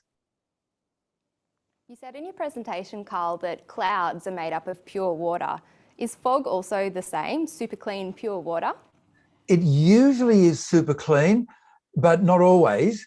Have you ever worked, I know, you ever work with battery acid? I haven't. No, so I used to be a car mechanic, and in the old days, you could open up the batteries and top them up with water and stuff. And all you have to do is accidentally get a bit of battery acid on your fingertips and then touch it to your overalls, and it burns a hole in your overalls, right? And suddenly you've got 2 holes in your overalls. Now, in the town of Wheeling in West Virginia, due to burning fossil fuels, which had sulfur in them, we created acid rain. And in Wheeling in West Virginia, on one occasion, the rain falling out of the sky was as acid as battery acid, because the acid had been delivered to the clouds after they had formed. Can you imagine that we actually let the fossil fuel companies pollute the rain so that it was as nasty as battery acid? I tell you what, you buy a lot of influence for $1 billion a year. Well, on that note, Karl, I think that's all the questions we have time for now. Thank you for everyone submitting your questions on Slido. Don't go anywhere though. Karl's going to stay with us for the next session, which I'll pass over to Adam Lovell to introduce for us. Hi, I'm Adam Lovell. I'm the Executive Director of the Water Service Association of Australia. I'd like to acknowledge the traditional custodians of the lands of which we're meeting today. For me, this is Camaragal lands. And I'd like to pay my respects to elders, past, present and future, and recognise their connection to land, water and community. Have you ever heard the statement, if only I had a technology that? Well, that's what applies to the water industry, and that's what this session's about. The urban water industry in Australia and New Zealand looks after around $150 billion worth of assets. That's a big number. That's a lot of assets. 70% of that is underground. 70% of our infrastructure, we actually don't know the condition of, not that well anyway. We also have an income of about $20 billion per year, and we spend $6 billion per year on capital expenditure. So what innovation, what new inventions can we bring in right now? Today, we have 5 CEOs across Australia and New Zealand who are pitching you some ideas and some concepts about the technologies they'd like to see invented right now, if we can do it. But it's not just technologies that we might think in the traditional sense, the digital technologies, of course there are many, but what about people? What about the people we serve, the communities we serve? What about their health? What about their customer experience? This is all part of the innovation that we're looking for into the future as well. What about the circular economy? What about the way we can reimagine the way we manage waste? Because let's face it, water utilities manage so much waste from an urban community. There are so many opportunities for innovation heading our way, so many opportunities for new technologies to be developed that we're only just imagining now. So I'm looking forward to this segment. I'm looking forward to the pitches that we have from these 5 great CEOs from across Australia and New Zealand. Over to you, Dr. Karl. Let's see what you think. Thank you, Adam. Karl, are you ready to hear from our first CEO and their technology pitch? Yeah, yes, indeed. I love a technology. Lay it on me. Let's rock. All right, great. Let's hear first from Louise Dudley, who is the CEO of Urban Utilities in Queensland, and she's pitching a potential solution for our customers. Hi everyone, my name is Louise Dudley, the CEO of Queensland Urban Utilities here in Brisbane, southeast Queensland. It's great to be part of the Sydney Water Innovation Festival. What a great idea. And I've been asked to share with you my thoughts on something that's not invented yet, that I would think would be really wonderful if it was invented. And for me, what would be really wonderful, and I'm sure we've invented parts of this already, but it's about how you put it together at scale, is that it would be great that if our customers were able to hear in real time from us around any disruptions that we have to our services. So rather than relying on customers to call us about things that are happening in our infrastructure and service delivery, that was something that we automatically told them that, hey, we've got an issue in your area and we're on our way to fix it.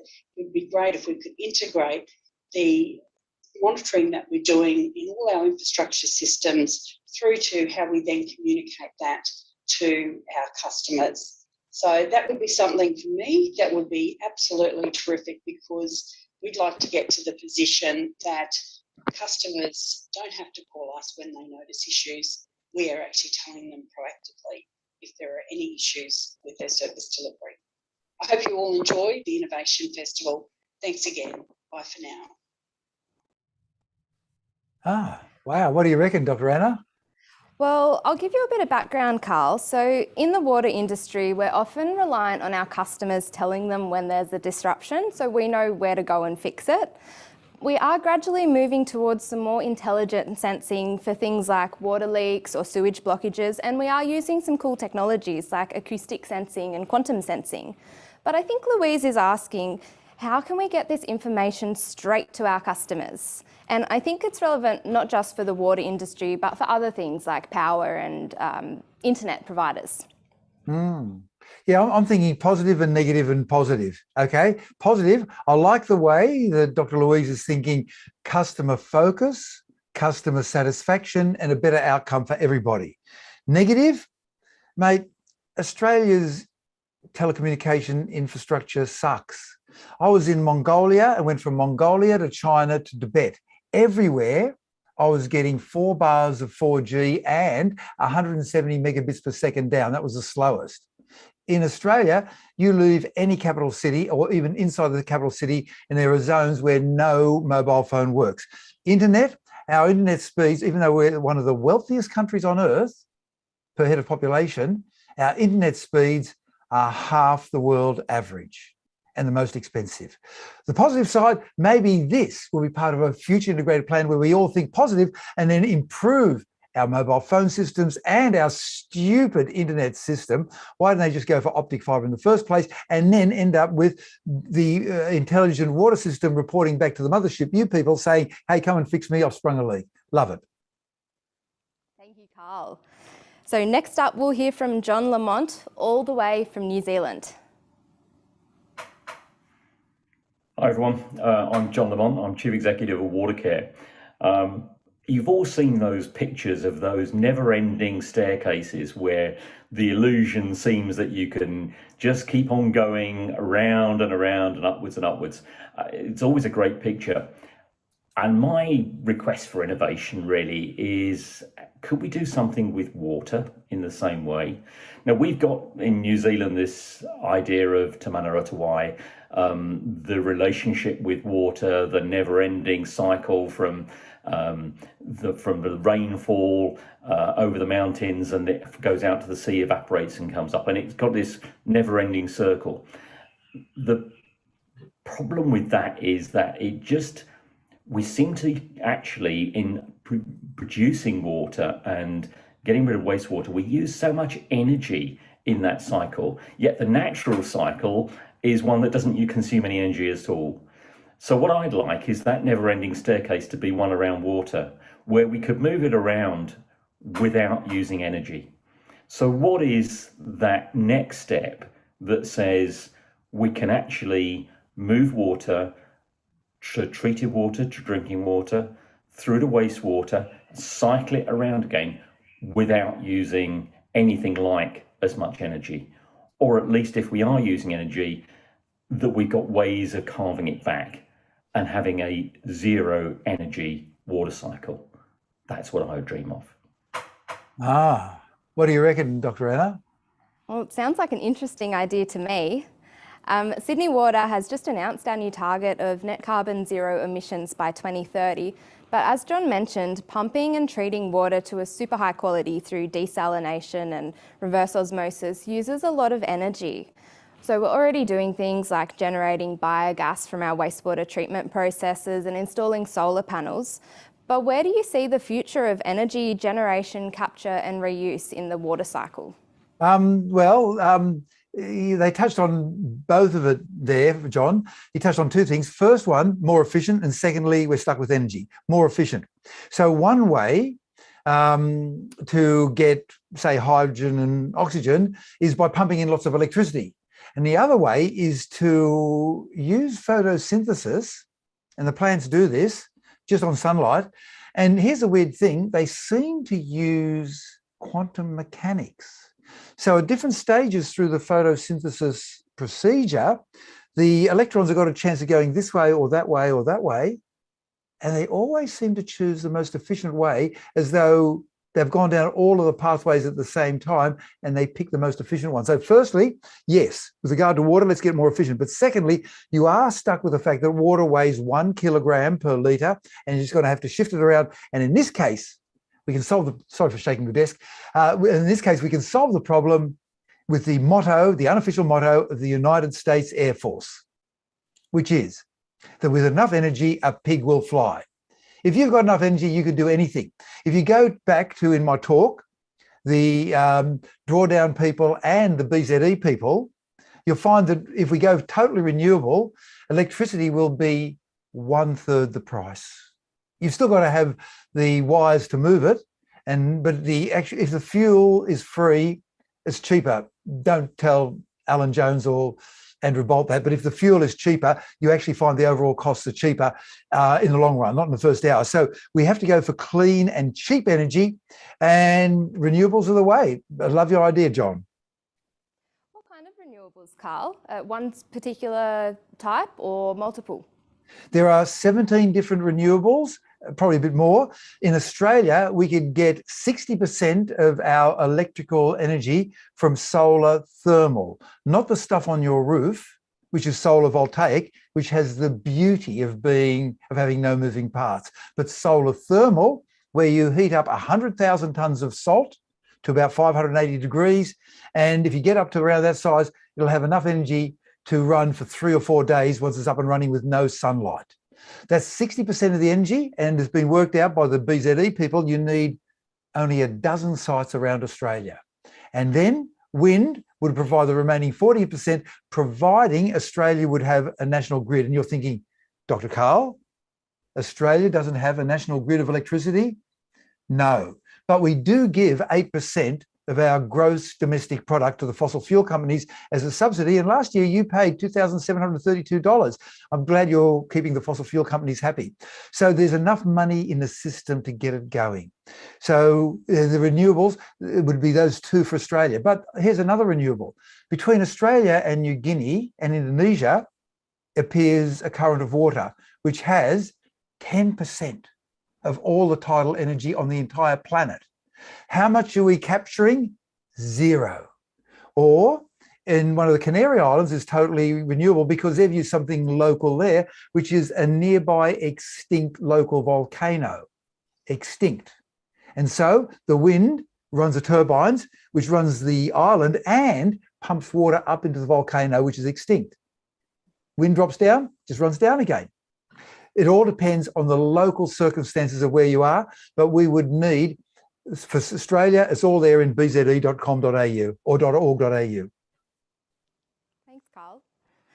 Okay, now let's move on to our next technology. We'll be hearing from Nicole Davis, the General Manager at Redland City Council in Queensland.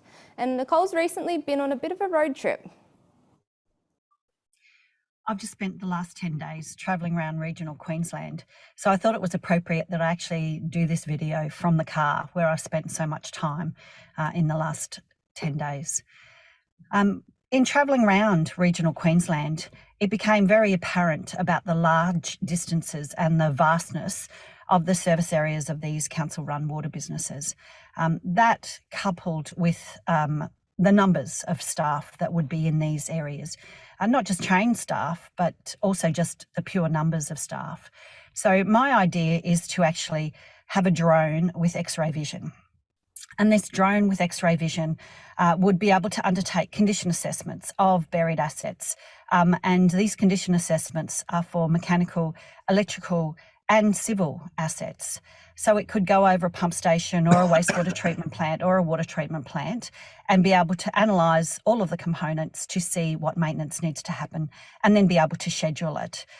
This drone would also be unmanned or unwomaned and be like a robo-maid so that when it ran out of battery, it could take itself home and redock itself. It would also have all of the safety implications or safety inputs to allow it to travel around unmanned. It would be able to detect, helicopters. It would have all the flight path information, weather information, so that it didn't drive through recent hailstorms that we've just had up here in central and southern Queensland. And it would allow preventative maintenance to occur, which is actually very critical for these council-owned water businesses, for not just the businesses themselves to actually be more efficient in how they deliver services, but also the community, so that they are actually have continuation of service, and the environment, so that it can stop and prevent sewage spills or discharges. The other benefit of this drone is that now that I'm also looking after other infrastructure, not just water, it could also be used for roads, bridges, all of these things that need condition assessments.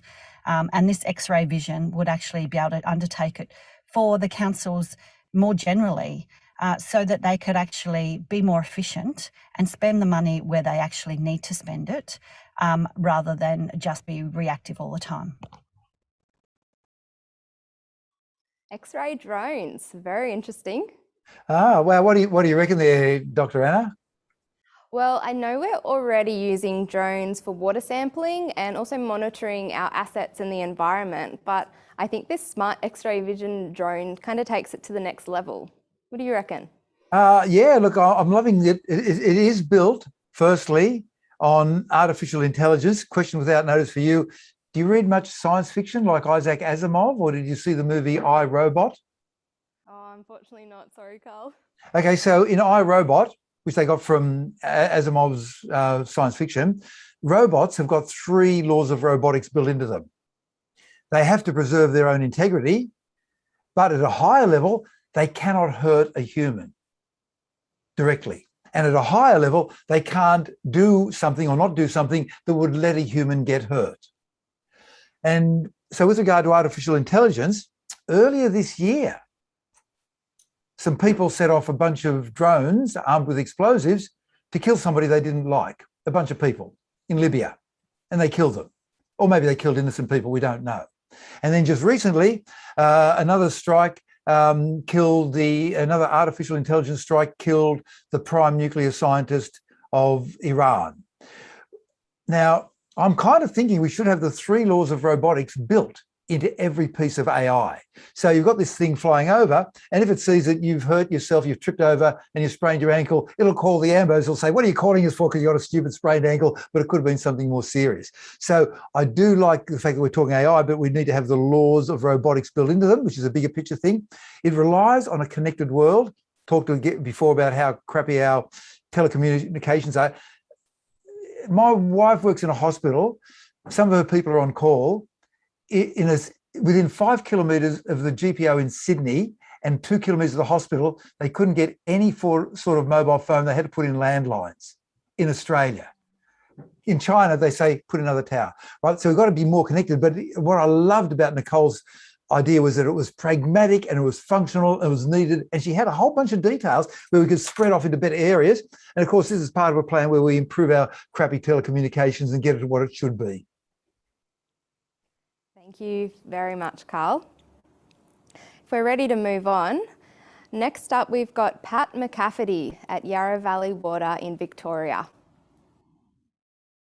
Hi folks, Pat McCafferty here, Managing Director at Yarra Valley Water here in Melbourne, Australia, and thinking about technologies that haven't been invented yet. Well, one that comes to mind is in relation to sewage analysis. So we know that for a long time now, the water sector has been helping with sewage analysis to identify pharmaceuticals in the waste stream, illicit drugs in society and so forth. And that's obviously gone to another level with COVID-19 over the last 2 years, using sewage analysis as an early warning system for the prevalence of COVID-19 in the community. So let's take that to another level. What if we had good, cheap, cost-effective sensors on wastewater pipes or sewage pipes at a household level? We'd be able to detect, obviously disease, cancers, those sorts of things as an early warning system again, as well as probably use sewage analysis to identify vulnerability as well, because we know, vulnerable people don't necessarily have access to fresh food, and that could be another early warning signal in terms of how we might be able to help people experiencing vulnerability in the community. Anyway, that's the idea. Run with it. Wow. Okay, Dr. Anna, what do you reckon? Well, like Pat said, over the last 18 months, we've just seen how useful our wastewater is for the surveillance of COVID-19 in the community. But yeah, it's really interesting how Pat wants to take this to the next step. Carl, do you think we're going to have smart toilets in our houses that tell us if we have an illness or if we've taken drugs or medications? On a trip to Japan half a decade ago, I did use a smart toilet, which could have told me all sorts of things, as well as being washy-washy and everything else. And it could have told me various things about myself. It was smart enough to do that. So on one hand, you're thinking, hooray, it'll be good for your health. But then what about privacy considerations and the loss of privacy? It is well known to medical people that if a female person drinks one single glass of alcohol every day, she increases her risk of breast cancer by 14%. Does that mean that for the common good, if a female person drinks a glass of alcohol, she should be fined or put in jail for increasing the health costs of a country. It's more complicated than that. There are benefits. And then there's another thing of legal versus illegal drugs. And we've got this situation where alcohol is a legal drug. Look, I'm going to ask you a question without notice. You ready for it? Sorry to pick on you. I'll make it an easy one. You've heard of, like a diet, a rum and cola. You've heard of a rum and cola? Okay, here's a question. Did you know that if you drink rum and diet cola, you get more drunk than if you drink a rum and regular cola with the same amount of alcohol in it? Did you know that? Why is that? No, I didn't. No. Well, actually, I've done a TikTok on that, which got 6 million views. But the point is, you and I are both adults in a society. You're using a legal drug, and yet you have not been educated by your schooling system or the state to know that a diet drink can get you drunker, which is bizarre. And if you consider two identical twins who go to a party and they've done everything the same for their whole lives, and then one of them decides to go for a couple of rum and regular colas, they end up being a little bit drunk, leave the party, get pulled over by the cops, blood alcohol level of 0.03, everything's fine, move along, nothing to see here. The identical twin who has 3 rum and diet colas is 0.055, gets busted, goes into a jail, terrible miscarriage of justice, shares a cell with a very large man who has got love and hate tattooed on their knuckles and is in part of the local Hells Angels. And later that person ends up sitting on a big fat bicycle outside your local niece's primary school selling them methamphetamines because they weren't taught by our society that diet drinks get you drunker. So when you're talking about invasion of privacy, we're talking about a whole bunch of issues, but I love that idea of doing what Dr. Pat, I love the idea. Look, I think it's a good start, but you've got to have it in the big picture and know where you stand. And just think about the patchwork of stupid laws in Australia. Like, for example, apparently on the Murray-Darling, the price of water went from $100 per megalitre to $1,000 per megalitre being bought by some companies in a tax-free area in the Cayman Islands, and then the farmers end up going on strike and going to Parliament House in Canberra. We need a single system that covers all of Australia for the common good of all of us, you and me. How's that for a weak answer? That's a great answer. You got me a bit scared about Big Brother monitoring my toilets, though. Well, yeah, but they also know where you are. And by the way, every phone call in Australia and everything you do on the internet since 2007 has been monitored. And so when in years to come, they say, you had a phone call with Dr. Karl on Wednesday, the 20th of October at 8:30. It wasn't though they were monitoring you and me especially. Everybody is monitored. And they just go and get the records later. We have no privacy. But we can change the rules and get it back. I know at least with the COVID monitoring in our waste ward, they don't go down to the household level, but I think they can tell down to the suburb or the LGA level. So it could be used for good as well, I think. So there was a recent study of 37 Qantas flights coming back to Australia, 37 Qantas flights. Every single person had been tested to be negative. Okay, we're quite clear on that. 2/3 of those flights, they monitored the sewage water, and 2/3 had somebody with COVID. Wow. But it was only one person or two out of a plane full of 200 people. So it worked out that 1.7% of everybody had been infected, but were in the early stages and tested negative to up the nose, but positive to down there. That's the euphemism, down there. And if we've got time at the end, we'll talk about why diet drinks get you drunker. But let's roll on to our next person. All right. Well, we have our last speaker today. That is David Ryan, who's the Managing Director at South Australia Water. David's got quite a few ideas, but let's listen to all of them and we'll pick our favourite. Okay. Hello everyone. The topics I've chosen to pitch today match the 6 themes of the Innovation Festival and are also complementary to SA Water's vision to deliver trusted water services for a sustainable and healthy South Australia. Topic number 1 is, as individuals and organisations, we use technology to learn about our impact on the environment and be informed and influenced to make better and sustainable choices. When can we have cognitive, intelligent sensors and data connected to people, devices, homes, places, infrastructure and transport that calculate, learn and predict the carbon footprint of our lifestyles and personal choices. This will consider our daily activities, our jobs, our mode of transport, distance travelled, energy used, source of energy, water and resources consumed and wasted. When will we have the technology to learn, predict and then offer alternative scenarios and solutions to reduce our carbon footprint? It would show trending with influence impact of our personal choices, target setting and performance tracking. The data could be consolidated up or down, for instance, grouped according to business, community, family or individual. Ultimately, our decision making is well informed and guided towards smarter, sustainable outcomes. Topic number 2 is smart integrated water management.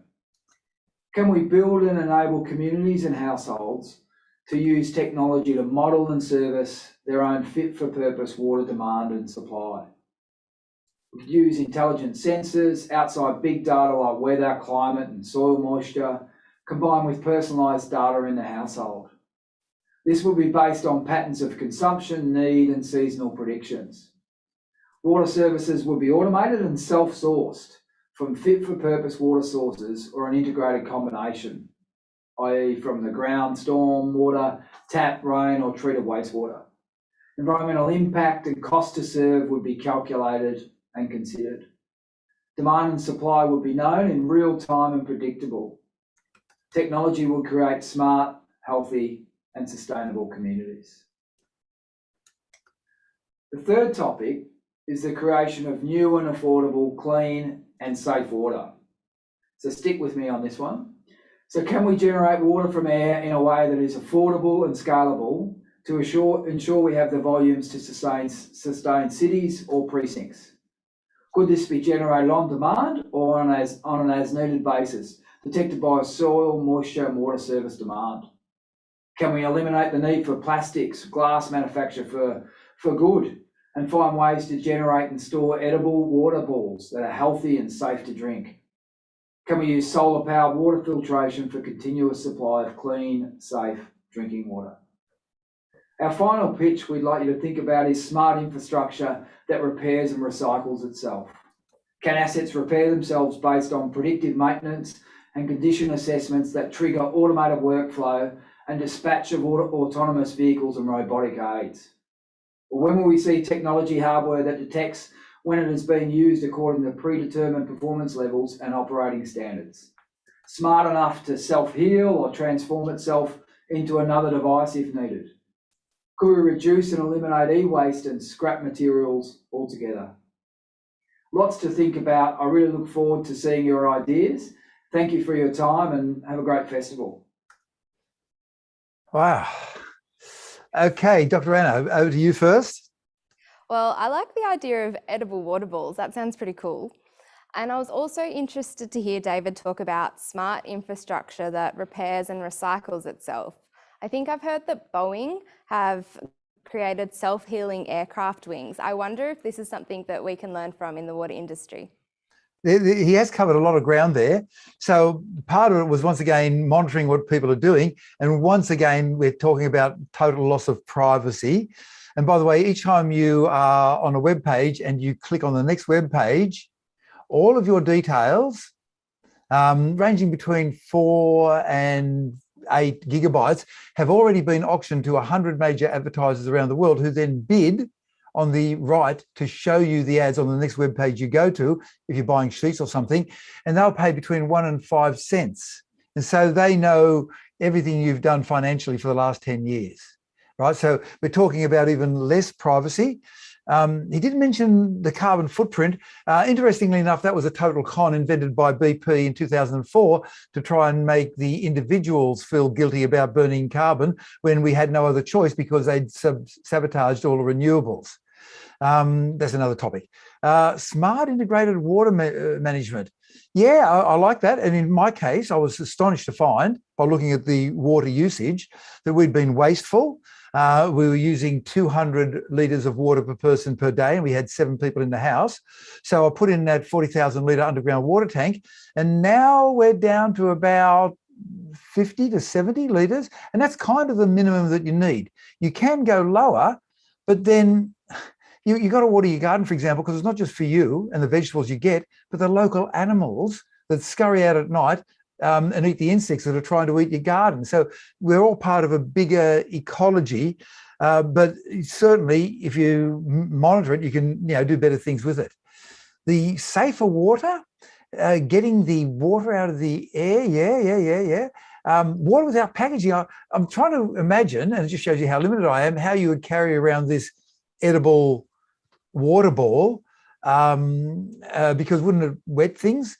But I like you could bounce it around and then sort of have it floating through the air on an anti-gravity machine. I'm a big fan of stainless steel myself.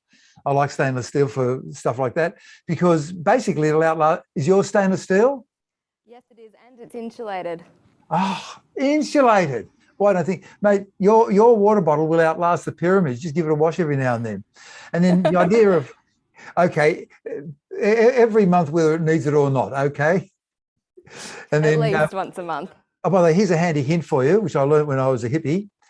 You can increase the time needed between washing sheets, which is, every 6 months, whether it needs it or not, by vacuuming your sheets. Did you know you could vacuum your sheets?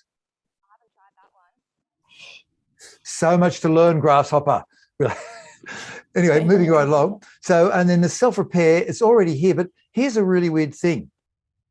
Most of the research in self-repairing infrastructure is coming out of America. And yet 70% of the bridges are in dire need of repair. So there's not an overall plan for the good of the society that both they're doing maintenance on the bridges as well as bringing the new technology, but there's a sort of a disconnect. But I love there's so many different ideas that you came out there with, Dr. David. I think we need to have a cup of tea with you and a slice of cake just to get even more and better ideas out of you. Now, you ready for the diet drink thing? We've got time for that. Let's go. Oh, hang on, before we start. So where was Leonardo da Vinci born? Oh, I don't know. Egypt. Vinci. Vinci. He was born in Vinci. Vinci. Vinci, V-I-N-C-I. Leonardo da Vinci. Yeah, Leonardo of Vinci was born in Vinci. Oh no, I've missed out on winning the luxury car. And the block of flats and Tasmania.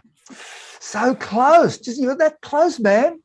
Okay. I should have Googled it in the break. No, that's cheating. Anyway, so anyway, it might not be in your. Is it in your budget for the luxury car? No. Okay, right. Fair enough. Okay, the diet drinks. So this is how it works. So in a rum and cola, you've got the alcohol, about 250 roughly calories, roughly, and the diet cola has got no calories, but the regular sugar has got roughly the same, 250 calories. So a rum and diet cola has got half the calories of a rum and regular cola. First thing. Second thing, here's a weird thing.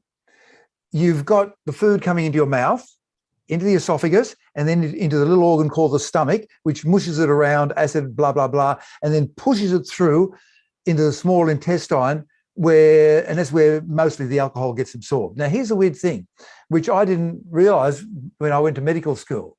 Your stomach pushes stuff through into the small intestine at a rate not of so many mils per minute, but calories per minute. I had no idea. About 2 or 3 or so calories per minute. And I rang up a mate of mine who's a professor of dietetics. I said, is this true? And she said, yes. I said, how come I didn't learn this in medical school? And she said, Karl, how much study of dietetics did you do in medical school? I said, 8 hours. She said, I've done 20 years, right? Okay, so it pushes it through at a constant calorie rate. If you've got more calories in your stomach, you've still got the same number of calories leaving, but the alcohol's going through at roughly half the rate into the small intestine. So it's going through at a slower rate, and some of the alcohol is being destroyed in your stomach. So you end up with less alcohol going through into the next section and coming through at a slower rate, so that you don't end up with a big beer gut wearing a leather jacket on the back of a Harley selling methamphetamine to somebody's niece outside of primary school. Thank you, Karl. And you said that one's on TikTok as well. Yeah, follow me on TikTok. Oh, look, I also gave one on how to use a microphone, which I call Magic Mic. It's amazing the number of people who don't know the rule. I'm going to give you the rule. You ready for the rule? Yeah, I'm ready. Okay, this is a microphone, right? Okay, you see people on stage, when they're holding the microphone, they hold over there or over there. No, it's not. And so here's the rule. It's not a miracle. It's a microphone. You got to hold it near your mouth. Anyway, check out that video on TikTok. Thank you, Karl. We will. We'll get onto TikTok after this. Thank you. Yeah, I think that's all we have time for today. Thank you so much, Dr. Karl Kruszelnicki, for joining us and sharing your incredible knowledge. And again, thank you to our sponsor for this session, Schneider. Thank you, Karl. Thank you so much. I've been really thrilled. I had such a good time. And by the way, that's the Ross Sea behind me at midnight, at night, dead flat. I was the only one awake on the ship, so I thought I'd shoot some photography. I've been watching you. I've been getting a bit seasick. Yeah, that's me up there, just in the point of the ship, poking my hand at minus 10 degrees. It took me 5 hours to get that shot, the reflection of the water underneath the bow of the ship, because I couldn't see what I was shooting. So I'd go out there, shoot it, come back inside, freeze, warm up. What did I shoot? Go back, try it again, different angle, until finally after 5 hours, I got it right. Well, it was worth it. Thank you. Thank you very much, Dr. Anna. Thank you. Bye, Karl. Okay, now we have another quick entertainment break. And we'll be joined by Dr. Kanan Shah. She's joining us again today to teach us another Bollywood dance. Kanan is a pharmacist by profession with a doctorate in pharmacy. She's currently working in pharma product development, research and innovation. Kanan is actively involved in her community, promoting the development of Indian art. In 2019, she received the Cumberland Council Community Pride Award, and her dance studio was the winner of the Blacktown Council's 2021 Multicultural Business of the Year. Time now to get out of your seats and learn another Bollywood dance.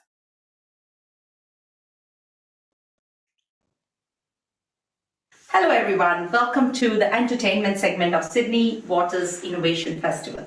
I'm Dr. Kanan Shah, Dance Director at Nathan Institute of Performing Arts, and I'm here to take you through some Bollywood steps, followed by some fun Bollywood music to get you all up and moving. Oh, just before we get started, make sure you have no obstacles around the space where you're dancing. You can dance with or without shoes. So here we go. Come, come, come, come. Come, come, come, come. You go tap, tap, tap, tap. Same way. Go, go, go, go. Go, go, go, go. Down, down, up, up. Down, down, up, up. 1, 2, 3. Up, jump, jump, jump. Up, jump, jump, jump. Up, jump, jump, jump. Up. And then you take a circle. Circle, circle, circle, circle. Back. Back, back, again, circle, circle, circle, back, back, back. Next one, tap, tap, tap, tap. And you go tap, tap, tap, tap. And the next set. 1, 2, 3, 4. 1, back, 2, again. 1, 2, 3, 4. 1, back, 2, back. Jump, jump, jump. Hit, jump, jump, jump. Again, jump, jump, jump. Hit, jump, jump, jump. Go. 1, 2, 3, 4, 5, 6, 7, 8. 1, 2, 3, 4, 5, 6, 7. Again. Revising. Come, come, go, go, come, come, go, go.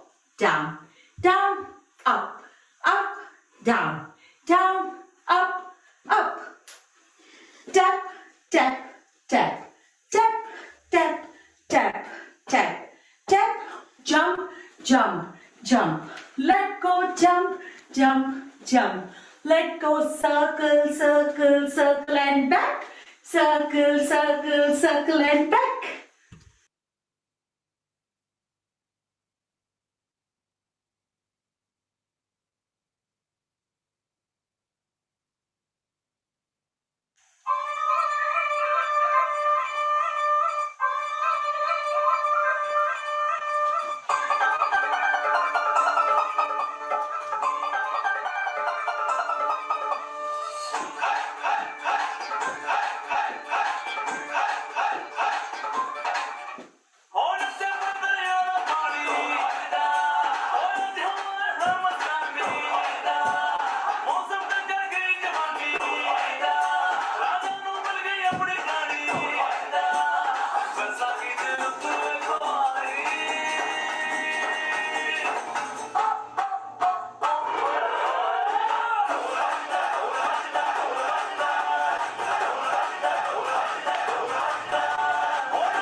Hello everyone and welcome back. It gives me great pleasure to introduce you to our next keynote speaker, Corey Tutt. Corey is a proud Kamilaroi man from Nowra on the south coast of New South Wales. As a kid, he dreamed of becoming a zookeeper, and in high school, he developed a love of STEM subjects. But unlike the arts and sport, he found there was little encouragement for Aboriginal people to pursue careers in STEM. In 2018, while working as a research assistant for the University of Sydney, Corey founded Deadly Science, a not-for-profit organisation that aims to provide science books and telescopes to remote schools in Australia and connects young Indigenous people with mentors to encourage their participation in STEM subjects. In 2020, Corey was named the New South Wales Young Australian of the Year and a Human Rights Hero by the Australian Human Rights Commission. Following Corey's address, we will be taking you through a few stretches to get you up out of your seats before we dive into our last Shark Tank for the day. In the meantime, please welcome Corey Tutt. Yama everyone, my name is Corey Tutt. I just want to acknowledge that I am on Biripi and Dungati country in the lands up on the mid-north coast of New South Wales, and I want to pay my respects to the elders past, present and emerging. First of all, what is deadly science? Well, no, you're not going to die. This is no coronavirus conspiracy. This is deadly and this is science. We're going to jump in our DeLorean, which is a time machine for you sleuths of Back to the Future. And we're going to go back in time to 2018 and we're going to jump in this car and we're going to go back in time. And I'm working at the University of Sydney as an animal technician, a laboratory technician. And I wanted to, I'm a Kamilaroi man and I wanted to talk about science to the kids in Redfern. And I started volunteering my time. And this thing I had an employer that told me that I needed to work back to make up the hours to speak to these kids in Redfern up at the Castle building at the University of Sydney. And then it kept moving around Redfern and these talks about science sort of evolved, you know. How do they get food up into the space station? How do we make bush soap? How do we understand genetics? How do we understand animals? And these talks sort of happened, and soon, like it started off with like 4 or 5 kids, and then it ended up being 40 or 50 kids. And these talks went on for about a year or two. And then eventually, what happened was I was getting these ideas in my head that, you know, hang on a minute, these kids are just like me. When I was 16, I was told that, you know, what do you want to be when you leave school? And I said, I wanted to be a zookeeper. I want to be a wildlife documenter. I wanted to be the first black fella, Harry Butler. And I know that most people that are young like me might not know who Harry Butler is, but he was a herpetologist from the 70s and the 80s. Absolute legend of a fella. No longer with us, God rest his soul. And I gave my career advisor 3 options. I was like, I want to be a zookeeper, a wildlife documenter, or I want to be an ABC sports commentator to fund the other 2. But, you know, he turned around and said to me, he's like, well, actually, no, Corey, kids like you, unless, you know, you're an elite sport or, you know, you're an elite sport, which you're not very good at footy, like you are okay, but you're not going to make NRL, like, let's face it. You know, you're better off sticking to a trade or you're going to end up in jail or worse. And that's what it was told to me at 16. So I left school, I went away to this place called Brew Gully, which is now defunct, a wildlife sanctuary there, and I became a zookeeper. Now, that was a really interesting experience because I learned a lot of responsibility there. And then I came back and I worked at Shoalhaven Zoo and I became a zookeeper. And then eventually, you know, I was always a natural scientist, you see. I was always a kid picking up lizards and snakes in the playground and in the paddocks where I lived. And basically, I was always this natural scientist, always had this huge knowledge on reptiles and animals, and this was my thing. But it took me a while to get there. So when I was talking to these kids, I guess as I've gotten older, I say to them that the journey doesn't matter. It doesn't matter how you get to where you want to be. The road is going to be bumpy. There's going to be potholes along the way. You may need to change your tire when you make a mistake. But even the greatest cyclists need trainers.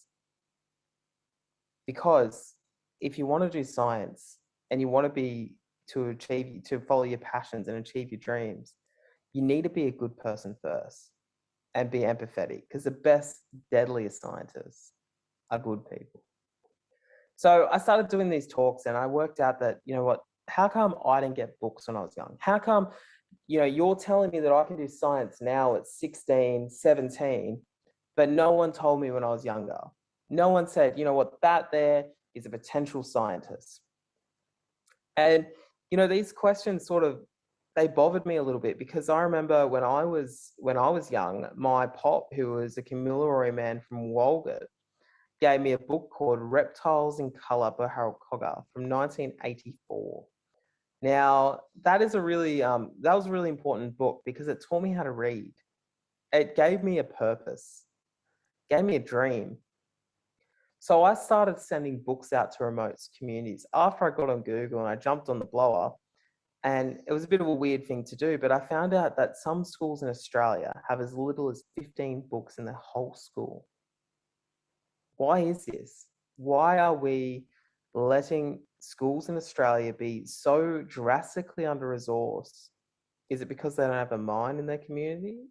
Is it because that the government, some of these communities aren't the loudest? It's irrelevant. I think that all kids should have access to resources, and no matter where you come from, what your flavor is, because science is deadly, and deadly science is for the deadly. So again, this photo, this image of me, which is shameless promotion of deadly science, and I'm not ashamed of it because I'm so proud. I've spent the last 4 years in post offices just like this. During COVID times, it's a bit scary, but you know, you spend too often in a post office when they're reminding you of your anniversary and they're reminding you of, you know, all the major events in your life, and you get to share that with Australia Post workers, but they won't support us. They won't use free postage. That's fine. That's another conversation for another time. But for me, deadly science is really important because I've sent over 20,000 books now. And through that, I've been recognized, which has been incredible. And with that comes this massive family of people wearing deadly science shirts. You know, every one of these people are a part of deadly science. You watching this is a part of deadly science. So as the founder, the man who was the founder of Deadly Science, like he was the founder of this program, this charity, the rest doesn't matter because we're all here and we're all in it together. And I'm really excited about that. So thank you to each and every one of you for, one, listening to me, two, being part of this journey. It is, from the bottom of my heart, it is so amazing. You've given me so much hope for humanity, all of you. So thank you so much. Here is my greatest achievements today. The first one, I've taught over 45 kids how to read by Zoom. I've learned to mentor these kids, but you'll see this, you know, this silly little award up here. I was the New South Wales Young Australian of the Year. Although this is a huge honour for me, it doesn't matter. What matters is the responsibility that comes with the award. I often take this out to schools and I don't care if it gets broken, not because I don't care about the award. To me, it's a great honour, but if I'm not letting kids be part of this, you can't be what you can't see. So often I'll put a bit of gaffer tape over my name, and it's actually a really funny colour. It's the colour of my rugby club. It's yellow and green, and I'll put it over my name, and it's like a little bit of electrical tape, and I'll say to the kids, "Why do you deserve this?" And the reasons they give me are the reasons why they deserve it, and the reasons why our people are the deadliest people on earth. And the reason is because I'm good to my mum, I'm good to my peers in the playground, I pick up rubbish, I care for country. And these are the reasons why these kids deserve to be Young Australians of the Year, and they deserve to experience this. They're good to their people. And I want them to keep doing that. I want to encourage them to keep being good people, because really good people become the deadliest scientists because they're empathetic and they care. So when our kids, you know, they go off and they become deadly scientists, hopefully, fingers crossed, not all kids are going to become that. The lesson is just to be a deadly person first. I just won a Eureka Prize. I'm going to be doing the same with the Eureka Prizes. We need to smash this open so these kids can be part of it. We do Zoom lessons with schools right across Australia, and we give them opportunities that previously were out of sight. Like a remote school in the middle of Groot Island wouldn't have met a Dr. Karl, wouldn't have met Victor Stephenson. These are the opportunities that Deadly Science provides. Again, you can't be what you can't see, so we provide them with the opportunities. We provide experiments for people across these schools. You know, this is the old Ribena experiment. That's my timer. This is the old Ribena experiment, but we provide these experiments as well. So, you know, Deadly Science not just providing resources, but science experiences, because experiences change lives. As we mentioned, we provided books. This is young Rosalita, and she read me Sea Life unassisted for the first time last year, and I cried like a baby. It was one of the most beautiful things ever, because, you know, we're not always going to win every battle, but we're going to be in there for the fight. And Rosalita is a very inspiring kid. She has a lot of challenges in her life, and she learned how to read. You know, it was really cool. We've improved literacy and numeracy levels. We've increased attendance as well, which is pretty deadly. These are some of my superstars, but we'll get into them another time. But these are really, really cool kids. These are kids that have really benefited from Deadly Science, and I'm very lucky. You know, every day I get to live this life, and I'm just incredibly blessed. We help kids that are not in the schooling system. So kids in hospital, kids in juvenile justice. I've put a couple of libraries in juvenile justice centres like Dondale and up in Grafton as well. And just because you've made a mistake doesn't mean you should be you know, prevented from doing science or prevented from finding your passions. Actually, you should be encouraged to find your passion. We've provided telescopes. This is the only promise that I have not kept. This is young Caitlin, and I promised her I'd build her a telescope. And unfortunately I couldn't, but the next best thing is I got her a projector to project the stars around her. You know, so that concludes my presentation today, but I want you to get involved to Deadly Science, and remember to protect our most valuable asset, which is water, because us blackfellas have been doing it for millennia. So help us care for country and care for our most valuable asset. So thank you so much for having me. Bye. Hi everyone, I hope you're having a fantastic day at the Sydney Water Innovations Festival. My name's Nick French, I'm a physiotherapist and work with Body Care Workplace Solutions. Sydney Water are a really proud partner of ours and have been for the last 3 years. And we provide support to their team members in the field with on-site physiotherapy services and also different injury prevention initiatives. They've asked us to come along and provide a bit of support to this wonderful day, and we hope you enjoy this exercise and stretching video that will run for a couple of minutes. Please feel free to participate. A couple of housekeeping rules are that you are not to go into any pain. This is meant to be relaxing, it's meant to be lighthearted. If you've got any pre-existing injuries, please be mindful of that, okay? If you would like to participate, then that's fantastic. First thing we'll do is to get you up standing. Most important thing to do during a daytime of sitting and working is to actually get up and move around. So once you're up standing, what we'll do, we're going to start from our toes and work all the way up to our neck.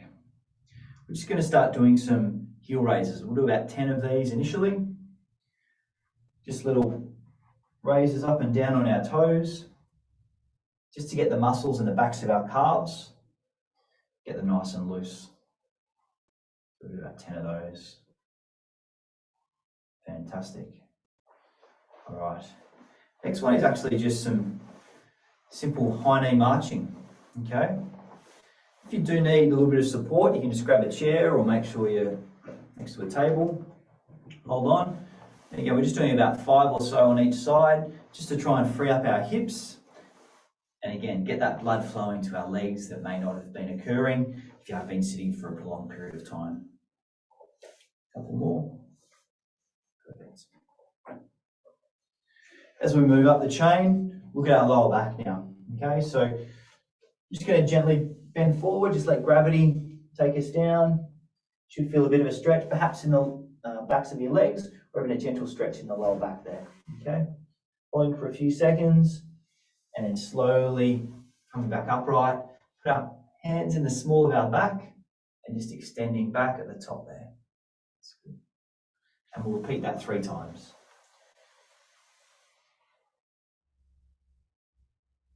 Each time when you go down, you might even go a little bit further, and that's fine. It's your body allowing you to do that. If you feel any tension or tight areas, just respect that and don't push past those areas. That's good. And coming up and extending back. Good. All right. We're going to stay with our hips and lower back here. So we're just going to do a couple of rotations, a couple of hip circles. Doing about 5 in each direction. That's good. You do big or small circles, whatever your preference is. And then just coming side on the other direction. About 5 or 6, that's good. Okay, good. As we move up the back, we'll come into our mid-back area now. And we're just going to do a couple of rotations there. So you can have your arms and really move around to get some extra stretch. Otherwise, you can just place them on your hips. A bit more of a gentle rotation there. So I'll do about 5 rotations in each direction.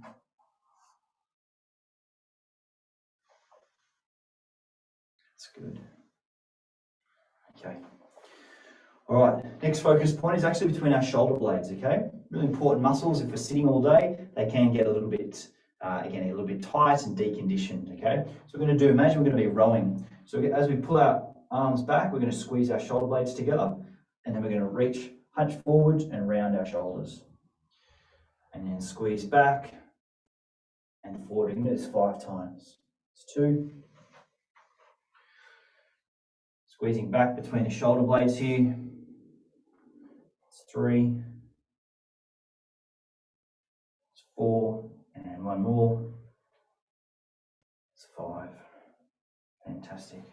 Okay, good. All right, up at our shoulders. Okay, a couple of forwards and backwards shoulder rolls. Very simple things that you can do at your desk as well.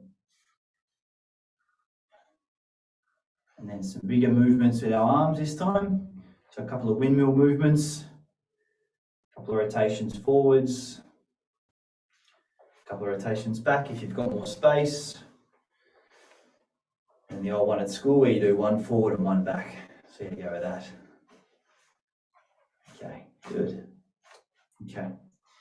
Move down to our arms now. Okay, so our wrists and our forearms, really important areas of our body. If we're typing a lot around our devices, often the muscles in our forearms do get quite tight. So we're just going to give a gentle stretch to this area of our wrist and our forearm. Just pulling the fingers back gently again. If you do feel any pain or tight pulling around our fingers or our wrists, just ease back on that pressure. That's good. Hold for about 10 seconds. And we'll swap sides. After this, if you want to do more yourself, feel free. You should be able to watch the video after a number of times. That's good. All right. And now we're coming up to our neck. Okay, so a few rotations side to side, left, and then right. You go a bit further each time. Try and do that. And then we're going to be looking up and down, up and down. Okay, 2 more. 2. Okay. All right, 2 to go. So this is a stretch for this part of our neck and the top of our shoulder. So we're going to turn our head. Imagine we're going to be looking underneath our arm, just resting our head gently on our head and letting gravity just create a bit of a force and getting a nice stretch on the opposite arm there. Be sensitive with this one, okay? You're not actively pulling down with your arm. Hold for about 5 or 10 seconds. And very slowly and respectfully coming out of that position as well. Again, this can be sensitive if you do have a bit of a stiff or sore neck. I'll repeat that on the other side. Just very gently resting the arm on our head. We're not actively pulling down. Holding for a few seconds. And again, if you want to repeat more of this in your own time, feel free. And coming up. And last but not least, It's a chin tuck position. It's really good for the muscles at the top of our neck here, okay? So it gives us a double chin, which we all love, obviously. Going forward and back. It's like a pigeon, bobbing the head forwards and back, tucking that chin in. We'll do about 5 of these. These are a really good ones to do at your desk as well.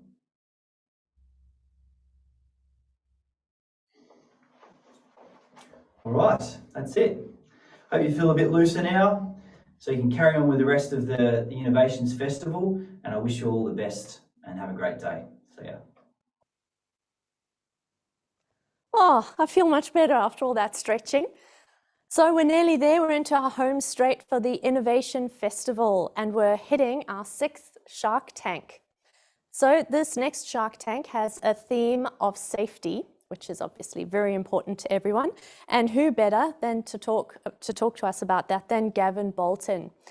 Gavin Bolton is the Executive Operations Manager for Confluence Water and an advocate for zero harm and a firm believer that safety begins at home. So thank you to Confluence for sponsoring this Shark Tank. And thank you to Gavin for coming here today to tell us about your take on safety and Confluence Water. Thanks very much for the introduction. I mean, yeah, in Confluence Water, we've formed this, we're part of the P4S initiative, and we've got a 10-year program ahead of us, which involves all kinds of work across multiple asset groups in the North Delivery team.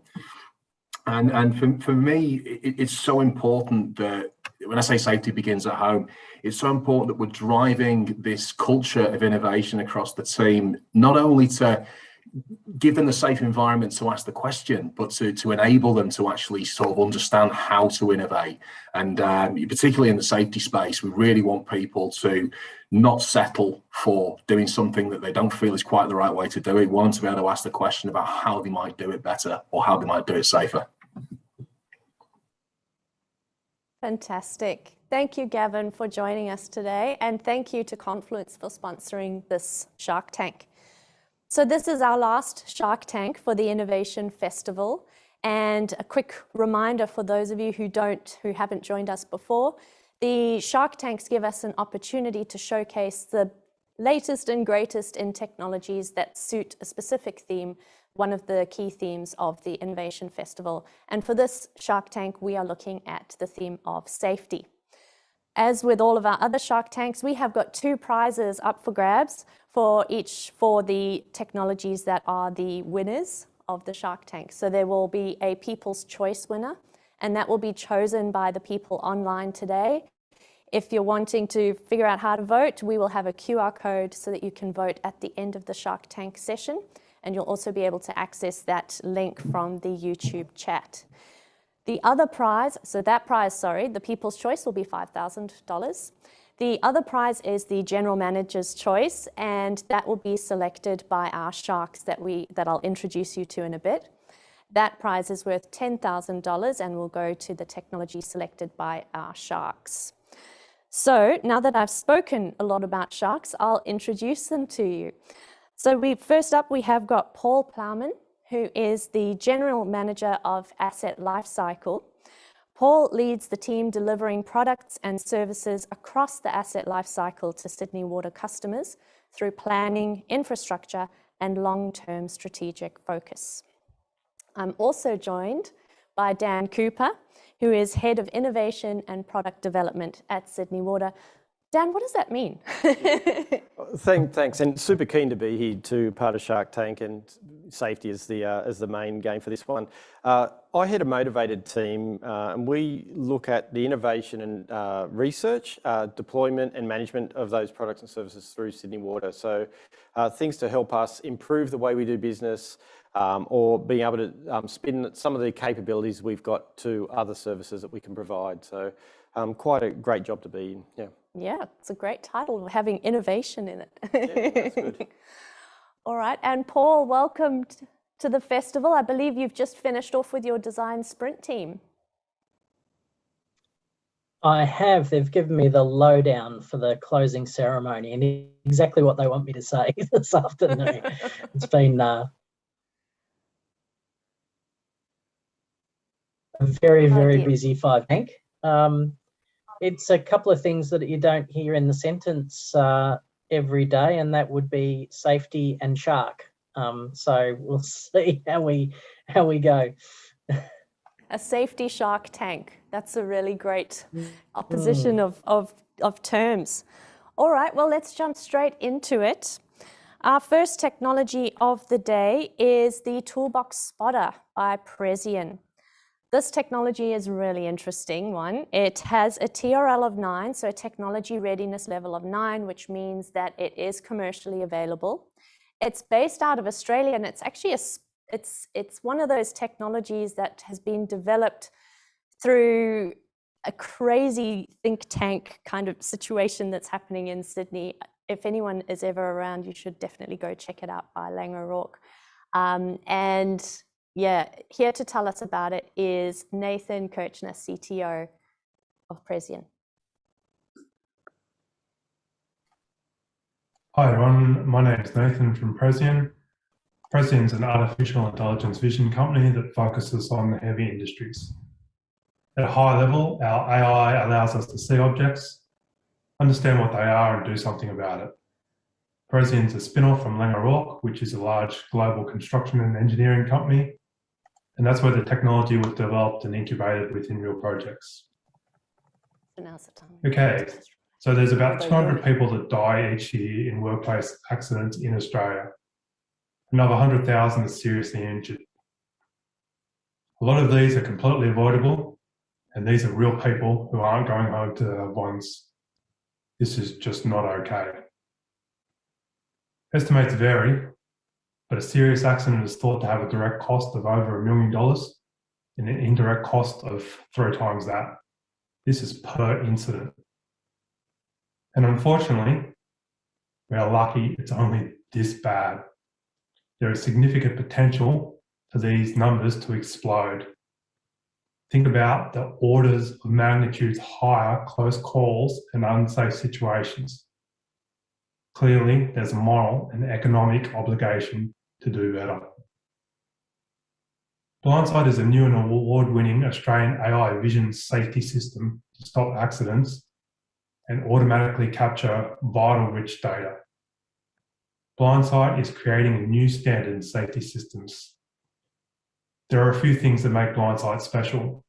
The short version is that it is very easy to adopt and very good at what it does. And simply, it's fundamentally useful.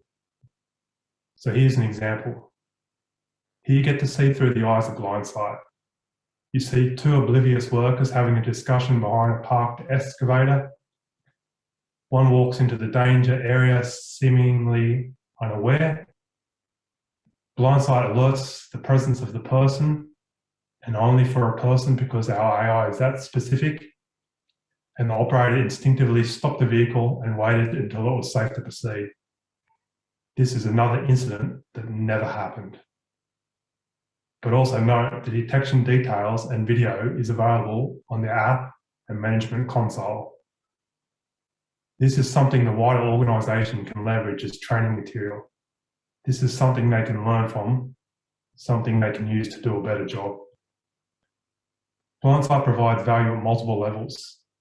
Blindsight prevents accidents, increases worker confidence, and leads to productivity gains. Blindsight automatically delivers rich data and insights. For the first time, a safety baseline can be automatically collected and understood. Policies and interventions can be tested with real data, and it can be compared against other data from other similar sites. Blindsight reduces personnel and corporate risks and associated costs. The front page of every annual report contains health and safety information, and companies simply cannot afford to have severe and fatal accidents in their sites. Being able to review video and data of unsafe behaviour and near misses is really powerful. Okay, let's protect our people. Thanks a lot. Thanks, Nathan. That was wonderful. It's good to see you again. It's good to see you too. Welcome to the Shark Tank. Are you nervous? I feel like I should be, but to be honest, no. It's more of a dolphin tank, I think. Yeah. It's not particularly intimidating. Maybe I hang out with the wrong kind of people. Oh, geez. And you know, when you watch the Shark Tank on TV, it's the judges don't have necessarily a lot of buy-in as to the outcomes that those innovations have done, but I defy anyone to say that we don't join collectively about trying to make a safer workplace. So half the equation's done for you, Nathan. I think we're not questioning the need. I think that's it, mate. So I've got a very simple story. I'm from a family of 4 boys, and 3 are long time unemployed because they got squished by a vehicle at work. So nothing but love. Some guy at a Shark Tank suit thinks it's not a great investment. I think it would be cool if my brother could walk. Wow, that's a great start, Nathan. Really giving us a lot of context there. Thank you. Okay, so I didn't do it on purpose, just got carried away. Yeah. Well, it's interesting, and that's quite a frightening statistic, to be honest. I'm sure you don't want to be looking at statistics when they're your family, but that really brings it home, doesn't it? The hard bit is it's just completely needless. Like it just doesn't need to happen. We all drive these cars. They all have all this cool tech in it that helps us avoid things like this. We go to work where the cars are much, much bigger and much more dangerous, and they don't have anything like this, and that's okay. It just doesn't make sense. Nathan, do you want to tell us? Do you want to tell us a little bit about how it actually works? How easy to install it is? Sure. So I think the quickest way to tell you the story is from a real story. So I was at a rail job in Melbourne not too long ago, and I was waiting to meet the person I was there to see, and I saw there was a telehandle operator in the car park having an argument with the construction manager about how reckless it was going to be to try and drive the telly through there to unload something during work hours, and you do it after work. And I said, oh, I can help. And showed him the system. I said, it's basically a reverse camera, but it can see for itself. So you don't need to be watching the screen. If a person or a vehicle or something goes behind it, the AI says, now, something's there now. The guy, quite fluently in rural Australian version of French, asked me how long it was going to take to install it. I said, I don't know, 10 minutes or something. 7 minutes, 21 seconds later, it was installed, and he was trained and he was ready to use it. And I kid you not, the very first time he tried to move, it went off. He got out and came over and said, what's wrong with this? Who the fire truck parked that truck behind me? It was like, that's exactly what it's for, mate. So I think that's huge. And don't get me wrong, if you're, I don't know where you work, but if you work for Rio or something, like, you don't want to do the quick install on a permanent basis. But that's the barrier, right? You've got these operators to do their job, and I'm busy, I've got a job to do, I've got to build the bridge, got to do whatever. If it's 10 minutes, I'll give it a go. And if it's 10 minutes, they give it a go. And then they go, oh, okay, now we're willing to do the 1 or 2 hours to get it installed properly, which is huge, because if you look at some of the competitive tech out there, like there's something from Complant in Sydney, they require the vehicle to be parked up for 2 weeks. So I don't know what kind of site you run, but not many can go, oh yeah, no, that's okay. We just won't use that $1 million machine for a couple of weeks. No worries. It's just not practical. Nathan, I was just wondering, is this something that some of the plant constructors or the operator, I suppose Caterpillar, for one of the, without wanting, and those sort of companies, is it something that they're interested in working with you on? I'm not the business guy, right? You're asking me a question. I can give you is the honest answer. So it's not something that we all want them to work on. So Caterpillar, Plant, Volvo, they're all kind of interested in things like that. But Alex has got Sydney Water on her screen, right? That's a good example. We've got units at Sydney Water, and they require democratized data. So their mixed fleet can use the data. So the safety managers have access to the data. So if it's this type of vehicle, that type of vehicle, they can work together and can compare results. Yeah, right. Caterpillar, for instance, will do anything for you as long as you only buy Caterpillar. As soon as you buy JCB, no, we're not helping you. So it just doesn't fly. Then you kick it in. So I don't know how Sydney Water works, but you kick it into something like BHP's. BHP don't own anything. Everything's on lease.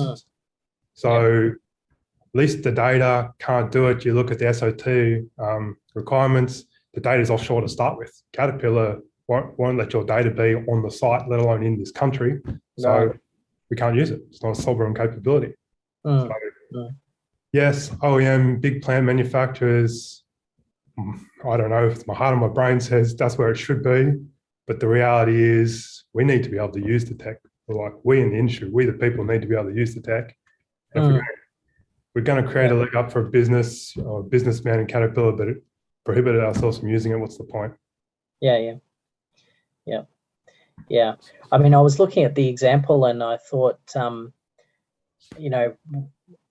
would it be, it's still, there's still an alarm goes off for an operator and you still need an operator to respond. I just wonder whether it's possible to have automatic shutdown like we do with plant that's at treatment plants and things like that once.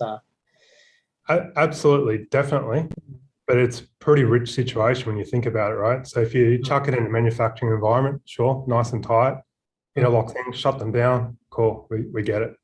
As soon as you get in construction, let's just say it's a forklift carrying a load, or a crane carrying a load, or a telly carrying a load, or a front-end loader, or a franger, or something articulated. Any of those things, interlock, the most likely thing to happen is it tip over. Yeah. So then we think about, well, if our operators just knew what's going on. So you look at ABS stats, 84% of all incidents is some version of, I didn't notice. So we're just looking at operators and give them the nudge when they need, hey, look up now. They know how to stop safely. They don't want to hit something. They don't want to have an accident. They don't want to hurt people. They just literally didn't know what was happening. So it's interesting. In the good old days or bad old days, we used to play with interlock a lot. And probably the most meaningful thing, and this is a bit like the cat thing, it just puts the workforce off. It just alienates the workforce. And unfortunately, we live in Australia, and if our workers will adopt the technology, they'll use it. And if they won't adopt it, they strike. And then that didn't anyone did it. Yeah. I remember in my gap year, I worked at the Ford factory in Broadmeadows in Victoria. And I walked around the whole time as an 18-year-old, absolutely frightened of the forklifts that were moving bits of stuff to the assembly line from one thing to another, just, and that was the biggest risk that the old hands used to say, just be careful of the forklifts. I was just thinking straight away, I've adapted this to what can you do in that circumstances as well. So it's really interesting. We were with Toll and QX up in Brisbane. I'll tell you where exactly, but I can't remember the name of the place. It's got too many syllables in it. And they've got a fleet of 482 Toyota forklifts. And it's basically, you don't want to get hit by one of these things, so you should just watch out. And just like, okay, how about a little system that just tells the operator, someone's standing behind you, and then they get to make the decision of, well, screw them, I'm going to run them over, or maybe I'll beep before I go. And it just chalk and cheese.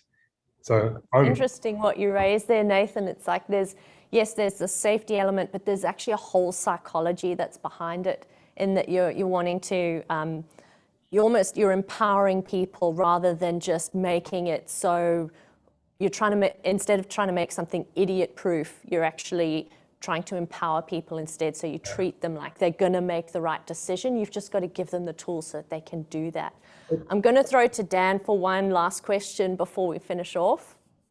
Yeah, and Nathan, it's around, you mentioned a little bit about it, about whether OEM equipment, the company's equipment, or whether you go organisation-wide. You obviously had a bit of a think about that. What's the differentiation between your product and how do you see that being commercialised? Like, how do you see you making money out of that product, or being able to get it adopted so we get a better safety outcome? Sure. So that's kind of a two-part question, right? The first part is, give or take some loose maths, half the market in Australia is owned by Trimble and the other half's owned by Topcon. and any bit of technology you see on any plant is from one of those two companies, and they both white label. So anything you think was made by Cat was actually made by Topcon. Those things are typically for new things or new bits of equipment, which means existing fleet. And I think we've got about 10 million things traveling around in Australia right now. I just will see when you do your asset depreciation cycle, which is generally 10 years. So it's accessible because you've already got the plant, you've already got the hard bit, you've already done the big job. Yes, you've got commercial relationships with these people, those people, but this is a third-party aftermarket thing. So you can just, it's like your iPhone. Well, you can't have phones on most sites, but it's like your phone, right? You have your phone, you just buy it, you put it in your pocket. So adoptable in that it's not tied up in these long-term arrangements, but available to them. The other bit of your question, how we make money, it's the cover costs with hardware and transactions, and then X as a service. So software as a service, or data as a service, or intelligence as a service, however you want to put it. You think about how much you would like to pay as a site for not having any incidents. So I think most big construction sites say each incident costs at least 20 grand up to $1 million. Then I think other sites like mining and oil and gas are much, much more expensive. So straight away to say, think of it like an insurance policy. You pay a couple $100 a month to get the data, to be able to benchmark your HSE intervention, see how things are going, and companies are into it. You grab a HSE professional and you go, wouldn't you like some data to back your intuition? And I'll be honest with you, most of them say only if I'm right, because if I'm wrong, I prefer not to have everyone know. But if they are right, then the answer is yes. Thank you so much, Nathan. It's wonderful to see you again, and what a great technology. Thank you. Thanks, everyone. So next up, we have got a really early stage technology, and this one's exciting because it's come out of the WAVE program at Sydney Water. So this is the Storm Canal traction cleats by industrial trainee Emma Holman. I'm not too familiar with it, but it sounds really exciting. It's got a very low TRL because it's still in the conceptualization stage, but it's really exciting, and it's been voted as one of the top ideas. So here to tell us some more is Emma Holman. Hi, my name's Emma and I'm an industry trainee in the customer delivery team for Sydney Water. Today I'm going to be talking about improving our field team's safety in storm canals using traction cleats. Imagine yourself in the shoes of our field crew, out doing a job in a storm canal. You can see the algae and mineral deposits along the canal, and as a team you've discussed the slip and trip risks before you enter. I know personally I was still really surprised with how slippery some sections were, and I noticed the rest of my team were also slipping around a bit, although they were walking with great care. There were several occasions on this job where someone could have fallen over and injured themselves. So the tread on the bottom of the work boots isn't enough to stop people losing their footing in these slippery environments. Currently we use chutes before starting a job to identify the risks and make sure that we can carry out the work as safely as possible. Falling over in a canal still has risks. Usually they're pretty small, such as a bruise, but they can be more severe, such as infection and concussion, and that's what we're trying to avoid here. Traction cleats are commonly used so people can walk on ice and slippery rocks without losing their footing. I propose implementing a similar concept to provide our field crew with better traction in storm canals and around creeks. Rubber cleats, like you can see in this photo, are easy to put on and off, easy to clean, and are reusable. The spikes pierce through the layer of water and slime covering the surface and latch onto the solid concrete below as the person walks. An existing application of traction cleats is in rock fishing. The fishermen use it so they have grip on the slippery rocks and don't get pushed in by the waves. A study by Surf Lifesaving Australia has shown that using cleats along with other PPE has greatly reduced the risk of injury and death. The main cost associated with this product is the traction cleats and the workforce. So traction cleats cost anywhere from $15 to $100, but if you buy it wholesale, you can get them at a discounted price. Secondly, the workforce. Luckily, we already have a research and innovation team, so that cost is covered. Field crew and contractors already pick up PPE from a warehouse before they go out to a job. I envisage that the traction cleats become just a stable part of their gear, such as their hard hat and safety glasses. The main benefit is a reduction in workplace-related injuries that occur in storm canals and around creeks. Secondly, it will improve field crew safety and well-being. I'm seeking support from the customer delivery team to run the trial of this product, and then if that's successful, from the procurements, so that we can stock the item and it's easily accessible for the field crew. Thanks for listening. If you have any questions, I'm more than happy to answer them. Wow, Emma, it's wonderful to see that new innovative ideas are quickly looked at and taken through a great process by Sydney Water. Welcome to the festival. Oh, thanks. Exciting to be here. I'm going to throw you to our sharks soon, but don't worry, they're more like dolphins. I'm going to start with Gavin because, yeah, you look like you're going to be the friendliest. No, don't know about that. First off, Emma, thanks very much for that presentation, and kudos to you. I think I really like some of these simple ideas, and I think it's really good the fact that you reference the fact that the rock fishermen use something similar, and I think that there's something that we need to, across industry, do more of. We're trying to solve a problem, and often there's a solution or a partial solution already in existence. So I think that's really good that you've picked that up.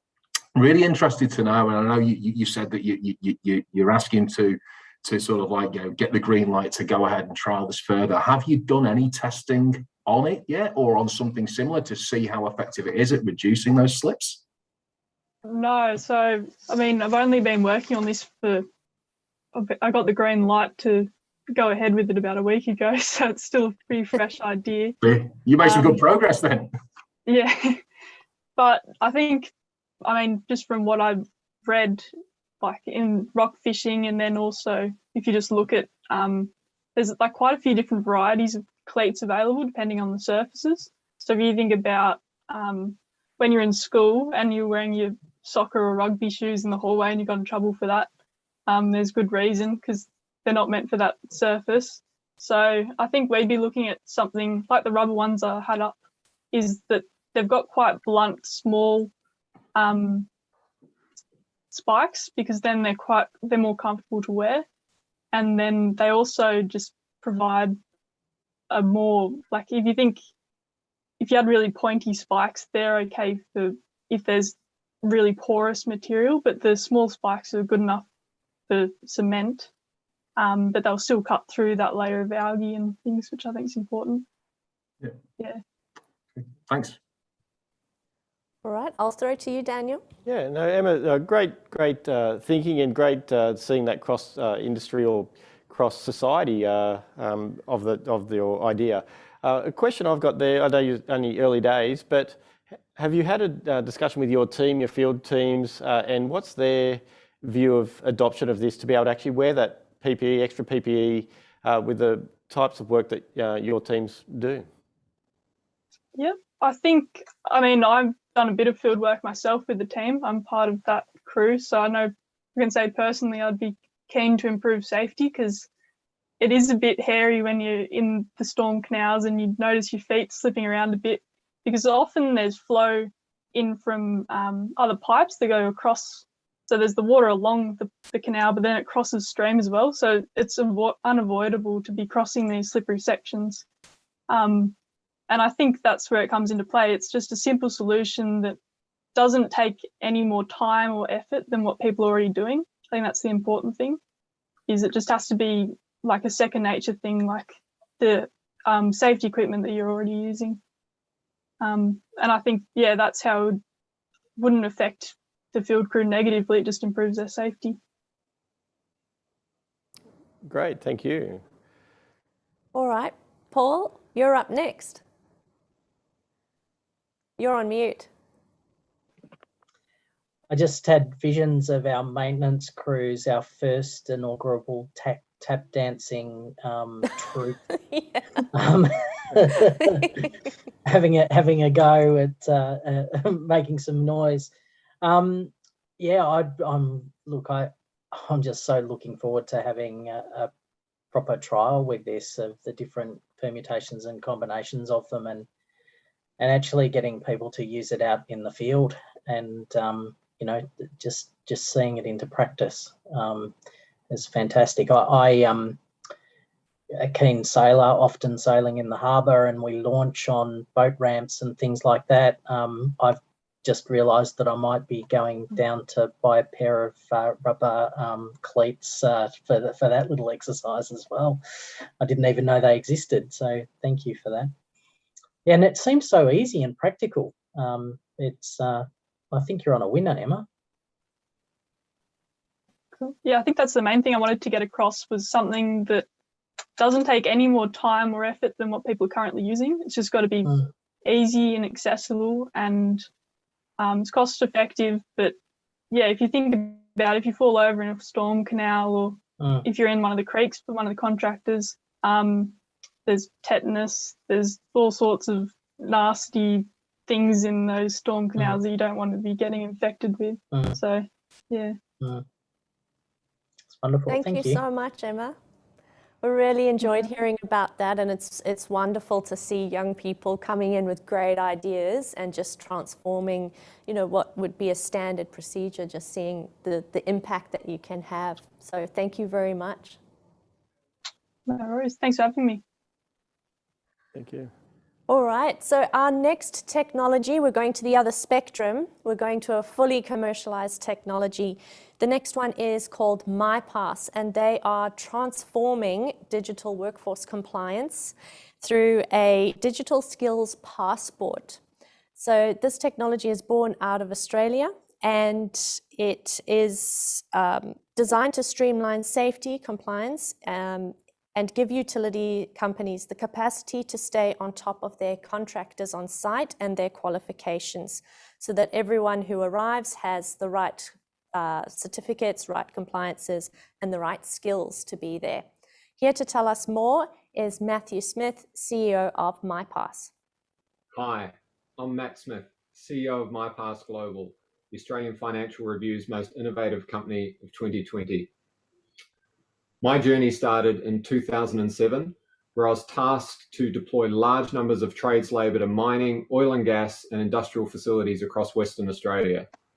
What came as a surprise to me was not just how convoluted those processes were, but how exposed I was as a young general manager, that I didn't have that hand-on heart assurance that every worker out there was trained and competent to do their allocated tasks.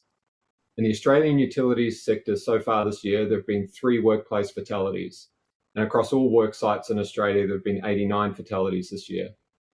The harsh reality here is that lives are at stake when workers on site are conducting tasks that they're not trained and competent to do. That was one of the key motivators for me to start MyPass in 2015. MyPass is a workforce compliance management software platform designed to reduce the risk and cost for organisations. What we've done, which is unique, is we've centred our whole data model around empowering the individual through a digital work skills passport. All the information in the passport is verified by our team, and through a permission structure, that individual can share that information with one or more organisations and across multiple industries.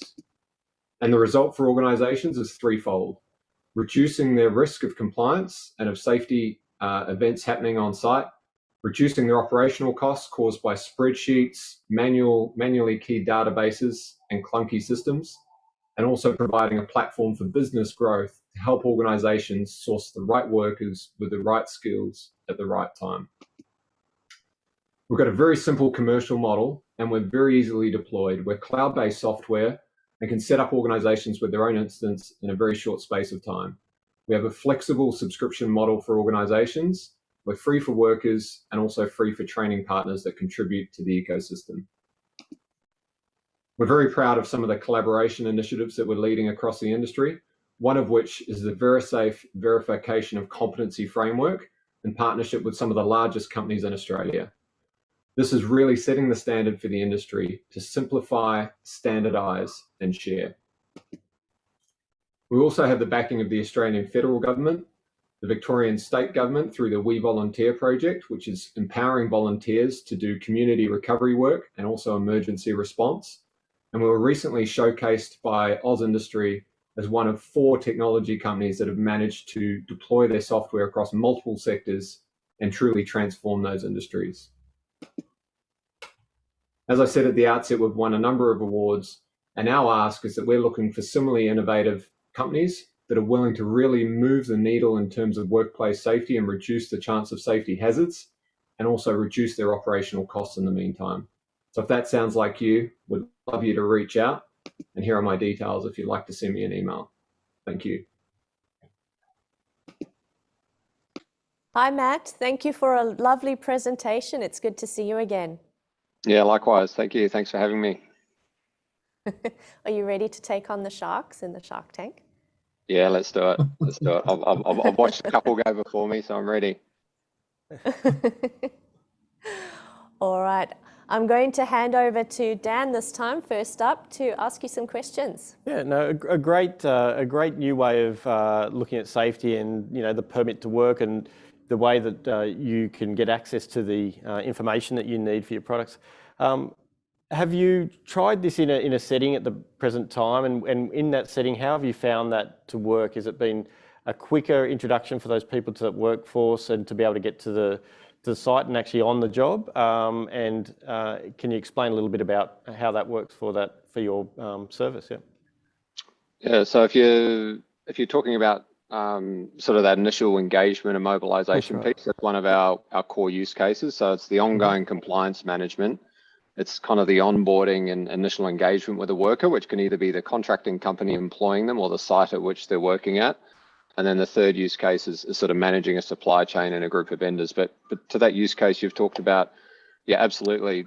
We've mapped it out, for example, in the mining sector down to 6-minute increments, and there's 110 process steps from knowing what worker you need and what skills they need to them turning up on site compliant. And 40% of those are updating spreadsheets, 40% of those steps. So, there's massive amounts of duplication there. The same data is typically checked and verified 4 to 6 times along that process. So, yeah, not just from a speed of mobilization, but also from I guess, an efficiency point of view, you can really reduce the amount of admin burden that not just yourselves as the asset owner, but also the supply chain in terms of the employer and the worker themselves. No, thank you. No, and I mean, the interaction of your product with the site as well, did that feedback back from the site to, say, the individual as well, has that been incorporated as well? Yeah, so there's actually a chat mechanism within the app as well. So the individual workers can maintain their schedule and their competencies, but also that interface. So there's a permission structure there where they can give access to organizations. And once that access is granted, then you can have that two-way chat. And, kind of where we see the worker and conceptualize our role in the industry is kind of that hub of verified information, that 360-degree view of the individual. So whether it be, onboarding, going through site access, getting permits, there's awesome wearables out there at the moment. All of that fundamentally hinges in a hub and spoke model in our eyes around really knowing who you're dealing with in the first place and are they healthy and fit for work, and do they have the training they need? And then that's kind of the upstream data feed, the verified data feed that really empowers those downstream systems. Thank you. Thanks, Matt. Matt, this is a really interesting technology. I'm very intrigued to hear Gavin Bolton's take on it as a leader at Confluence, where I'd imagine you've got so many different people moving around to different sites. It would be interesting to hear your thoughts and hear some questions. Yeah, no, thanks for the presentation, Matt. I think it looks like a really, really useful tool. And obviously we want to be in a space where we've got real assurance that everyone who's working in the business, and particularly on our front line, has all the necessary competencies. A slight provocative question, though. While that's a really good thing to have, in terms of actually reducing the number of incidents we have and reducing the actual risks on site, while incompetence is clearly a risk we have to deal with, have you done any analysis around the actual correlation between incidents and injuries that occurred and the actual competence of those people. What we're saying is that having the ticket, having the necessary licenses to undertake the task you're doing doesn't necessarily keep you safe in itself. That's a great question, Gav. So I talk about two different things, which is, are you trained and are you competent? They're two different things. So that VeriSafe example I gave in the presentation is absolutely critical to that. So that's any high risk activity across the energy resources sector. So rigging, scaffolding, elevated work platforms, etc. It's not just do you have the ticket, but are you competent? And so what those 6 major organizations have done, and the 81 members that will follow, is I've agreed on a common standard. So you don't have to redo that competency assessment each site you go to. So that's one of the missing pieces to the puzzle that you're talking about. I agree, it's not just training and so forth. Have you done your induction? Do you actually understand what you're doing? And I guess we provide the architecture there and the technology system that any layers of competency and checks and ability to do a task you want to do can actually be built above that. We've got all the industry data sets mapped in there, but organizations can add their own. And where VeriSafe comes in is that can now be shared across industry. And look, it's very hard to have hard data that correlates, someone that's trained and competent versus the injury. But I guess we've won some pretty major clients because they had fatalities on site. They had serious injuries, and it was good luck, not good management, where they found that crane driver or that fitter actually had the competencies that they needed to do the task. And it's not just from a health and safety point of view. Like fundamentally, if you've got a check and balance where I know in real time, because we're either plugged back to the training organization or it's been verified on the WorkSafe site that you're a forklift driver, and you use the QR code from MyPass to tap onto that forklift before you start, is that going to stop all incidents? No, but at least we're getting the first hold point of, are you trained and competent to jump on that forklift, or are you competent to erect that scaffold in the first place? So yeah, a couple of layers to my answer there. One is, training does not equal competency. I agree with that. And secondly, whilst it's hard to get that hard data, we know clients like Beach Energy, for example, who kicked off with us 18 months ago, they passed their audit with flying colors. They got told it was a gold standard, and it's not directly related to us, I'm sure, but they had their safest year on record by deploying our platform. Before that was spreadsheets, and you're prone to gaps out there. Yeah, thanks for the detailed answer, and I think you're absolutely right. It really raises the standard, and I think that is a vital step. So thank you. Thanks. Paul, over to you for a final question. Thank you. And I'm hearing you about the spreadsheets, I tell you. I was just wondering, Matt, maybe you could just maybe provide a bit more information or some discussion on information security. And I guess 2 things came to mind, and that is there's personal information being held in the system, but also the potential for fraudulent activity, people claiming they've got competencies they don't. Maybe you could just shed some light on that. Yeah, really good questions, Paul. So firstly, from a personal privacy point of view, and information security, it's our license to operate, like health, safety, environment, and community is for an organization like yours. Privacy by design is where we start. So fundamentally letting the individual own and be accountable for their data, and they can very quickly uncheck and choose who's got access to that in real time, is just light years ahead of what most organizations do. So most organizations will get permission to get that ticket or that license or that personal information at the point of employment, and then they're completely silent that they might have just shared that with Sydney Water, with Vic Roads, with whoever it is. So we've tightened that up in terms of really making sure the permission structures are in place. From an information security point of view, we've got a very comprehensive information security management system that's certified to the ISO 27001 standard, which was the highest standard we could find. We've been certified for 3 years, and believe it or not, there's only 200 organizations in Australia that have met that standard. So it doesn't make us bulletproof, but we're constantly paying companies to try and penetrate our system. We've got Amazon Web Services experts that we host our infrastructure on that are advising us on best practice with our infrastructure. And so, it's just a constant thing. Every person in our business has a background check before they start with us, and so forth. And then when you come to the verification of training, we've got a pretty comprehensive 8-step process to do that. Ideally, we're pulling straight from the source. So we do integrate with RTOs, but there is a fair bit of manual verification. We use a combination of automation and manual processes there. We actually just did a webinar on Are You Faking It to show you how many fraudulent certs we actually do pick up. And common ones are people looking at heights or confined spaces. They can't be bothered doing the refresher, so they'll just add another 2 years, or they'll put Jim's name on it and so forth. So our team are basically trained. We've got a full team of people that do nothing else but try and detect fraud. So we're introducing image recognition and a bit of machine learning there to detect irregularities on documents and so forth. So yeah, it is more common than probably what you'd like to admit, and we're not bulletproof there, but it's something we take very seriously and feel like we're doing as good as anyone in the industry there. Great answer. Thanks, Matt. That is a great answer. Thank you very much, Matt, for coming along today to the festival and for telling us about what is an excellent technology. Thank you. All right. Thanks again, everyone. Thanks for having me. So up next, we have got an interesting technology. We've talked about assets and being safe around things, but this next technology is about monitoring the most precious assets that we have, and that is our people. So wearables, any kind of safety monitoring for your workers, this is what universal site monitoring does. So here to tell us a bit more, I'll tell you their TRL. So they are at a TRL of 8, and that means that they have got some initial commercial trials in place, but they're not as widely spread or as commercially widely accepted yet. Here to tell us more is Emil Testula, who is the Managing Director, and Peter O'Leary, Business Development Director. Hello, my name is Peter O'Leary, and I'm one of the directors at Universal Site Monitoring. Sadly, by the time you've finished listening to this presentation, 12 people will have died and 650 people will have been injured from work-related incidents.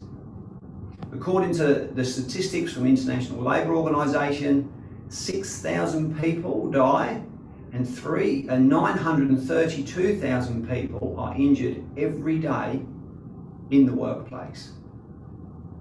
USM's mission is to reverse these statistics and create a safer environment, allowing people to return home safe to their families every day. Too many times, workers are exposed to situations that could have been prevented with real-time safety monitoring. Fixed assets have been monitored for decades, with live data preventing damage and costs. At Universal Site Monitoring, we've designed and developed an Australian-made advanced connected worker safety solution, which is a combination of wearable devices, communication hubs, and software management that provides essential real-time safety data, keeping your workers safe, and that data is accessible from anywhere in the world. Our Connected Workers solution has a combination of products. We have a worn on the belt PSM Hero 825 and also a worn on the belt PSM Hero 715. The Hero 715 is an ATEX and ICEX certified device capable of going into those hazardous environments. Both of the devices record live data in 5-second packages, including slips, trips and falls, gas detection, biomonitoring, ambient noise and ambient temperature, as well as features around geofencing, and we also have the option of additional sensors that can connect through the BLE connectivity function. All of this data is live fed back to your safety control room, with all of the data remaining safe on your server or your cloud system. This safety data, which is fed in real time, allows proactive decision making to be made by your safety controllers. If there is an emergency, the data allows the operator to take decisive actions which lead to saving lives. At USM, our Connected Workers Safety solution has connectivity technology that allows your team to stay connected in GSM network range, outside of GSM network range, in remote locations, in buildings without any GSM connectivity, and even subterranean in underground environments.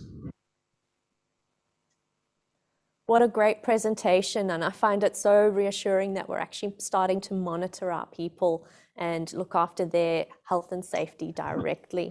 Thanks for joining us, Peter and Emil. Thanks, guys, for having us. Where are you calling from? Sunny and warming up fast Darwin in the Territory. We thought we'd even the odds up too, but with the Sharks there, it's now 2-on-4. Sorry about the background's a bit bright, but you're just getting a bit of a silhouette. Can you see us okay? Yeah, I can see you pretty well. Okay, good. All right, so it looks like you're ready to fight the Sharks. I'll hand you over to Paul Plowman to kick us off. Hey, gents, happy build-up. Look, how heavy is it? I struggle with putting a heavy wallet in my pants. How usable is it, and what sort of feedback have you got from people that are using it every day? So if you look at it, I suppose just to compare it, you can hide it behind the standard iPhone. So from a surface area perspective, it's smaller than the standard iPhone. Thickness-wise, she's about 3.5 times thicker, and that's basically because of the battery and the oxygen sensor for the gas sensing side of it goes about 3/4 of the way into the device. So there's a little bit of airspace in there that I'm sure in the future will come out when we design future smaller models. But right now, the device we've got now is that size. I, for example, wear it on the belt all the time, and I spent many years in minerals processing where I'd be required to carry a gas detector, a UHF radio, as well as maybe other sensors around the part of the process I was working in. So if you combine the weights of the normal gear that we would carry as individual pieces of safety equipment with the PSM now that packs all of the communication, location sensing, gas and other ambient and atmospheric condition monitoring, as well as biometric data monitoring real time into one device, I think it's quite light, and that comes in around 400 grams for the PSM. So, well, I think that's a great substitute to Batman's utility belt with all the other things you have to carry on there. So nobody wants to go to work looking like a poor police officer, brimming with a whole heap of devices. The idea was to try and get all of that stuff we were slowly building up on our PPE to one device that does all. So that And may I just have a follow-up there, because I go out to sites and watch people go into some fairly difficult areas. I take it it's quite robust and waterproof, and if you accidentally go swimming, you can keep using it, and it's got quite a battery life. I was wondering if you could expand on that. Yeah, look, so as you say, Paul, the device it's industrial, and it's not your standard mobile phone. It's expected to be dragged around work sites for 10-12-hour shifts, day in, day out. So if it was built as a lightweight object, we'd have issues with its longevity. So it's designed. Emma will tell you that on the marine projects we've had, sadly, he's dropped his unit many times down a 10-metre bilge into the water, gone down there, fished it out, pulled it back out again, given it a shake, and everything kicks back in and is working again. So they are robust. They're designed to be dropped. Not that we like them to be dropped, but they're designed to be dropped in an industrial and commercial environment and still keep working. Otherwise, we'd have issues with, obviously not having that security and people being able to keep recording that vital information. I think, Paul, too, the ATEX ICX version went through very rigorous environmental testing. So really solid impact on what was perceived to be the weakest point on the device, which in the case of the PSM, in the eyes of the ATEX certifier, was on the buttons that you press to work through the functions of the device. So there was a high impact on that. The device was cooked at a high temperature. Then it was sort of had talcum powder blowing on it. It was submersed in water. All sorts of horrible things done to it. And it took us a couple of attempts to engineer a strong enough device that it would survive the ATEX environmental testing. And then we took what we learned from the ATEX version in the sense of its strength and staunchness and put that into the standard unit. So the harder ATEX ICX product was engineered and built first, and then the non-ATEX version followed along the same realms with the same strength and durability of device that has to work in as you say, very ordinary workplaces at times, in the sense of the conditions and that the device have to live up to. Well, I better give my other sharks a chance. Sorry. Yeah, you better. Do you want to pick one? No, that's your job. All right, Gavin, over to you. Last question. Yeah, thanks for the preso, guys. That was fantastic. It was like a really, really useful tool. One thing that I got thinking about while you were talking is that an application for remote working. So I've actually worked out in remote areas in WA and northwest Queensland. Are there any constraints due to signal and reception that you would have around that being a useful device for lone workers? Yeah, look, constraints for everybody as soon as you leave that GSM area, Gav. But our system can jump from your GSM mobile connectivity straight to an Iridium satellite system, and that's an automated process. As long as the vehicle you're in has what is one of our devices which converts our signal into Iridium and then sends it to the satellite, then you have connectivity even when you leave the vehicle. So one of the standard method for answering that is you have your vehicle tracking system, and then most companies have what is essentially a panic button, which then sends a signal to say there's something wrong. No one knows what's wrong. Nobody knows where you are apart from where your car is. There's no communications when you're in that situation. With our device, there's a range at the moment which we're of 100 meters you can be from the vehicle, and you still keep all of the full features that you would have if you are in mobile range. Yeah. Okay, that's a great answer. When I was working out in the bush, the emergency procedure, you didn't turn up at the other end, and then eventually they'd come and sort of look for you. So that's sounds like it's a great application there.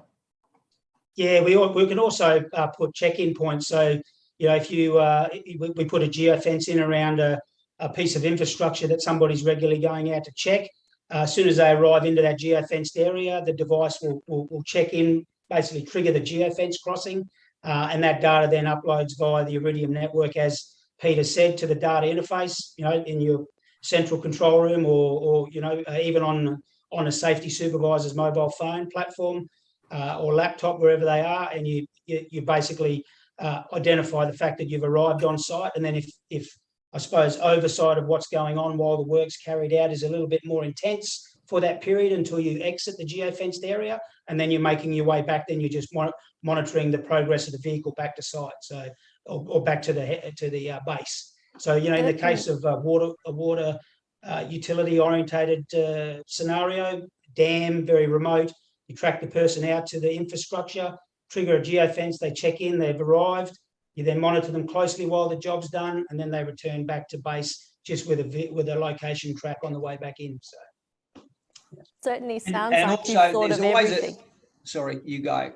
There's always a cost around Iridium, which if any of you guys have used it as an operational cost, it is a shocker. It's so you can adjust the level and the regularity that the data is sent through Iridium. So rather than we send in 5-second packages when you're in GSM, no problem. Costs no more money. It's great.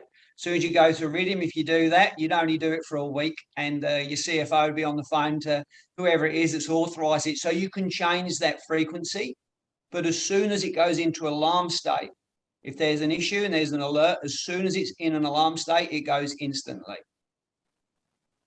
And you really have thought of everything now. I thought that was impressive before, but you've thought of every detail.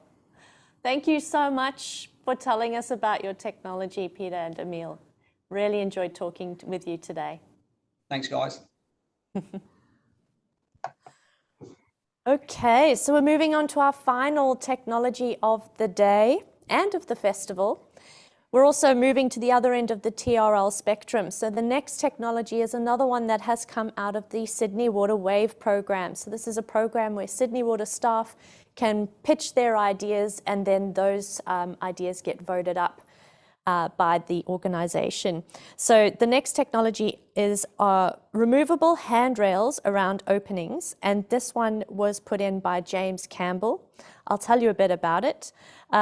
It's a fall prevention idea from Sydney Water, and they propose an idea of connecting portable handrails to fittings at the facilities such as pumping stations and grit pits. The field crews can carry a set of handrails in their trucks and install when they are needed, eliminating the needs for permanent handrails, which can be hazardous for other maintenance activities. So here is James Campbell, Project Coordinator. Hi, my name is James Campbell. I work as a project coordinator in the specialised services team. My previous role and where this problem/solution has come from is when I worked as a contract officer with Michelle Howard as the contract manager on the Silton Debris contract. We were responsible for cleaning Sydney Water's sewer and stormwater assets. Generally, these are underground with vertical access up to 20 metres high. The problem when undertaking maintenance on these assets is a lot of the time the safety grill will need to be lifted to raise and lower items into them. Whenever this occurs, the person standing next to the opening is required to look down inside to see what is happening. It can be problematic when using the traditional fall arrest system of anchor points, harnesses and lanyards. As you can see in this photo, the lanyard needs to be extended out to allow the person to look inside the opening. This would be even more pronounced if the person is standing up. This carries a risk that the person could fall into the pit, and while the fall arrest system will prevent death or serious injury, you can still be injured and left in a very vulnerable position with considerable risk and difficulty to perform a rescue. Single anchor points provided at most sites may not be sufficient for all the workers needed for some activities, and also some of these assets are located in public areas which pose a risk to the public. Some solutions Sydney Water has already implemented are an overhead wire or permanent handrails at some spots. Issues are that these can get in the way of other maintenance and are very expensive to implement Sydney Water-wide. They would also not be suitable for assets in roads or public areas. I should stress that this is not an innovative solution, and as it already exists in the market, and some water utilities are already using it. The solution is essentially to install fittings around openings in which removable handrails can be connected to and constructed. The removable handrails come in a pack and are fully adjustable to fit different size openings. Maintenance crews can carry them and set up when required before opening the lid of a chamber, providing adequate protection without the need for other fall arrest measures. Flush mount fittings can be used to fix a portable davit arm to be used as an overhead wire as well. So the pictures here are from Unity Water on the Sunshine Coast in Queensland. They actually used a Kennedy aluminium system called RailSafe. So when we spoke to Unity Water, the biggest issue they had was that they thought initially it would be suitable, it would be one solution fits all their sites, whereas they quickly discovered that each site required its own custom solution. The photo here shows where the fittings have actually had to be constructed inside, underneath the lid inside the chamber, which requires a safety grille and lids to be modified to fit. The other issue we have had is we've raised this previously within Sydney Water, but there was a reluctance to accept responsibility to endorse the product for use. Support going forward, we'd like to conduct a trial at a couple of sites, providing we can get the required approval for use. So the suitability can be assessed. Then also going forward, if it proves successful, future assets to have this incorporated into them, as well as the traditional anchor points. Thank you. What a wonderful innovation. I'm blown away that this is something that comes out of the organisation and is just nurtured so well. I think that's fantastic. That's excellent. I think, seeing it come out of one of our WAVE events as well, and seeing that the product has come from the field and from the people in the field is a really good thing to see the organisation actually taking that and actually listening to the front line. Mm-hmm. All right. So where are our sharks? They disappeared. Well, the No, shark's they're here. still there. Here they come. Here they are. We need James on there too, so we can grill him. Yeah. What was? Sorry, James, are you there? Yeah, I'm there. My video's not working though. Oh, okay. Start video and it says Zoom has not detected your video, so sorry for that. Okay. No problems. We can. We're struggling to hear you, so you might want to just dial in on your mobile. And whilst you're doing that, we'll just get a few first impressions from some of our sharks. So, Paul, I'm handing to you. What did you think of that technology or that idea? Oh, well, I have to say, I was just thinking about all of the high potential incidents that cross over my mobile phone in every month, and at least a third of those relate to working at heights. And I know that seems a bit odd given that the pictures were all holes in the ground, but the consequences are still the same. You could be standing on a high building looking down and everyone goes, oh, that's working at heights. But you know what? A big hole in the ground is just as dangerous. And you know, the reality of working on a site every day is that you have the equation going in your mind all the time about, you know, what is the risk of this situation versus if I do something, you know, what are the benefits of it? And quite often in working from height situations, you see people walk over or peer into something or do that because they perceive it to be a relatively low risk. But the quickness and benefit of just doing that really quickly outweighs it. So you see people take risks. So any technology that we can put in to make it really easy to set up a safe system of work, particularly with working from heights, will have massive benefit. That's an interesting take, actually, that, you know, at the end of the day, it's the same potential energy, whether it's from a building or down a hole, it's the same thing. That's right. That's right. All right. Over to you, Gavin. What were your thoughts on that technology? Yeah, they're very, very similar to Paul's, actually. I love the simplicity of the idea, or the apparent simplicity of the idea. And I too was thinking about the working from heights. I've been, you know, in my previous business, I've seen people, or actually seen them, but I've had people fall from the back of trucks while they've been unloading stuff. So I'd be very interested to understand the portability of this application and whether it is something that you could easily set up if you're working on an elevated platform, for example. But also as well, I think the guy who was presenting, he did mention that there was this exists out there in the market. So I'd be really interested to understand how successful that's been, where it's been applied already. I think we've got James back. It's just connecting into his audio, so you'll be able to ask him that question. Hey, James, you made it. Can you hear us? No. Nearly there. Hey, James, can you hear us now? Yeah, I can hear you. Can you hear me? Okay. Yes, it might be, you might need to talk a bit more for me to decide if it sounds like you're underwater, though. You haven't fallen down a hole, have you, James? No, I just don't get very good internet reception at my house sometimes. So. All right, we'll try and do our best with you, James. Gavin had a quick question for you. James, thanks for the presentation. You mentioned, I think, that you said that this piece of kit sort of does exist out there in the market already and has been used elsewhere. Have you had any sort of data back on how successful it's been and how robust and usable that other customers have found it? Yeah, so it's actually just a bit of background. My old manager, Michelle, how she went on a holiday to do stuff and sort of saw these in the ground, and that's where we got this, you know. Sorry, James, it's just not working. We just can't hear you well enough. What we will do, though, is we will send questions to you after this, and if you could respond to them, then that will help the sharks with their decision.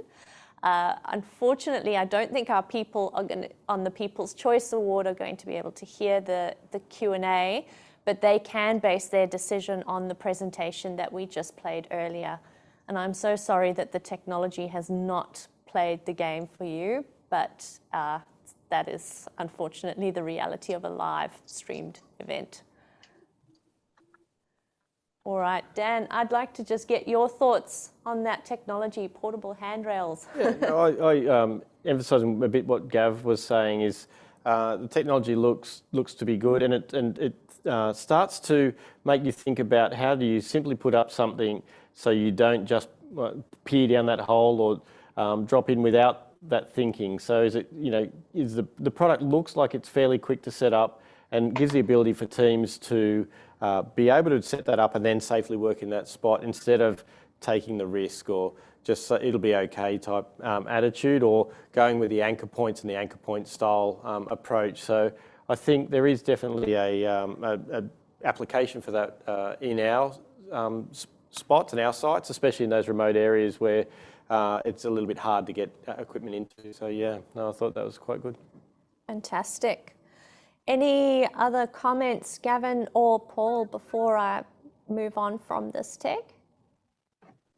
No, it's great. It's a shame, but exactly what you said. We've got to deal with the dice that's rolled on us, and unfortunately, we'll have to wait to get some answers to some questions. It's great. All right, Gavin? All good.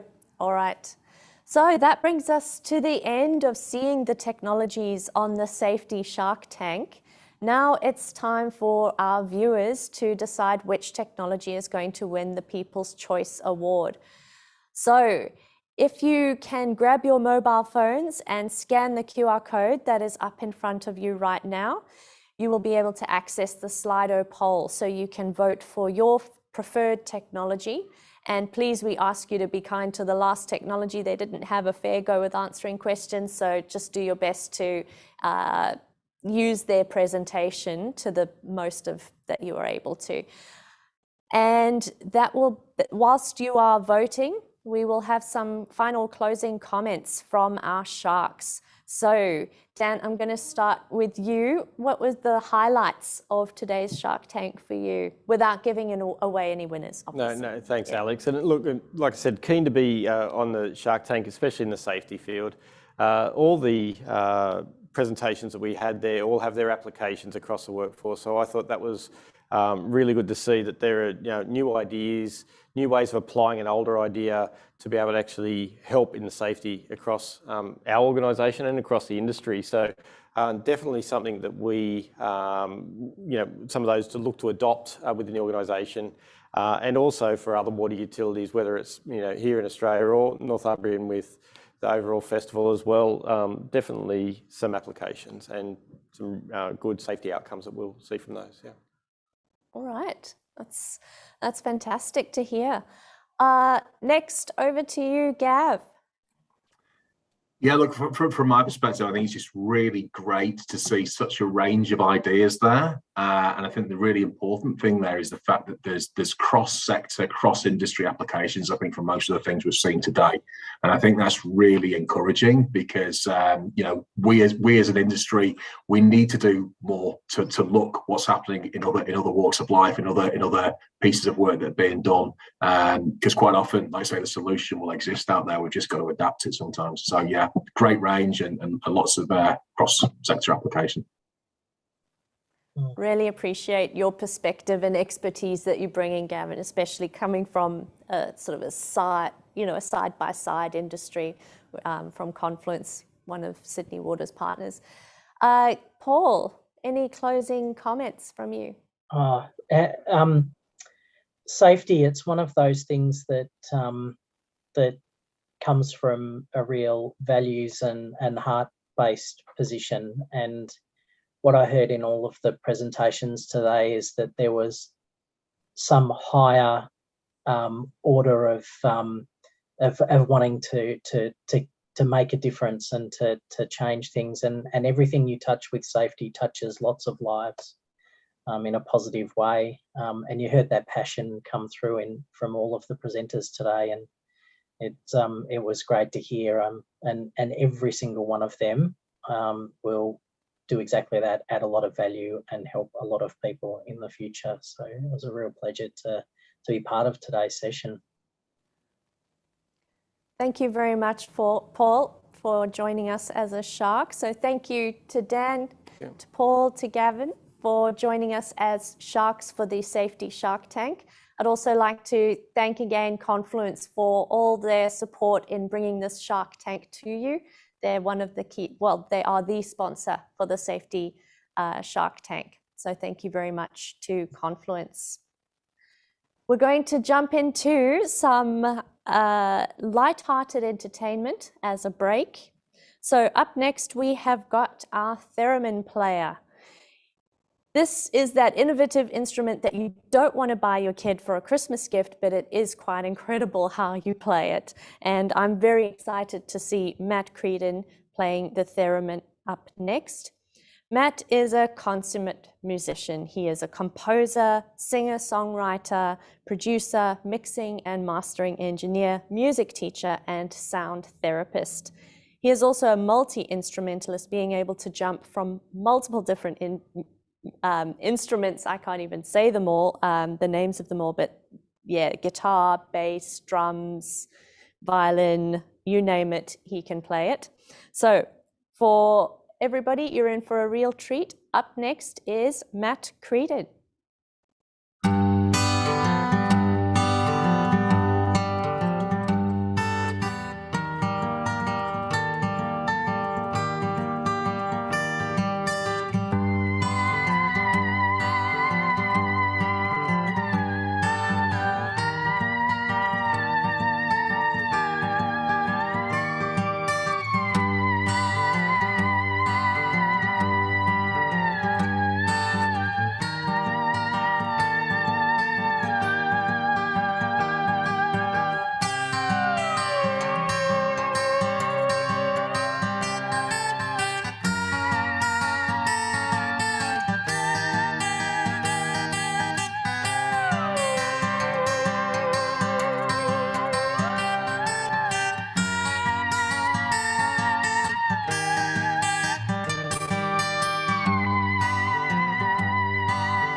Wow, Chris, what an amazing performance. I'd never heard a theremin before. Such a unique sound.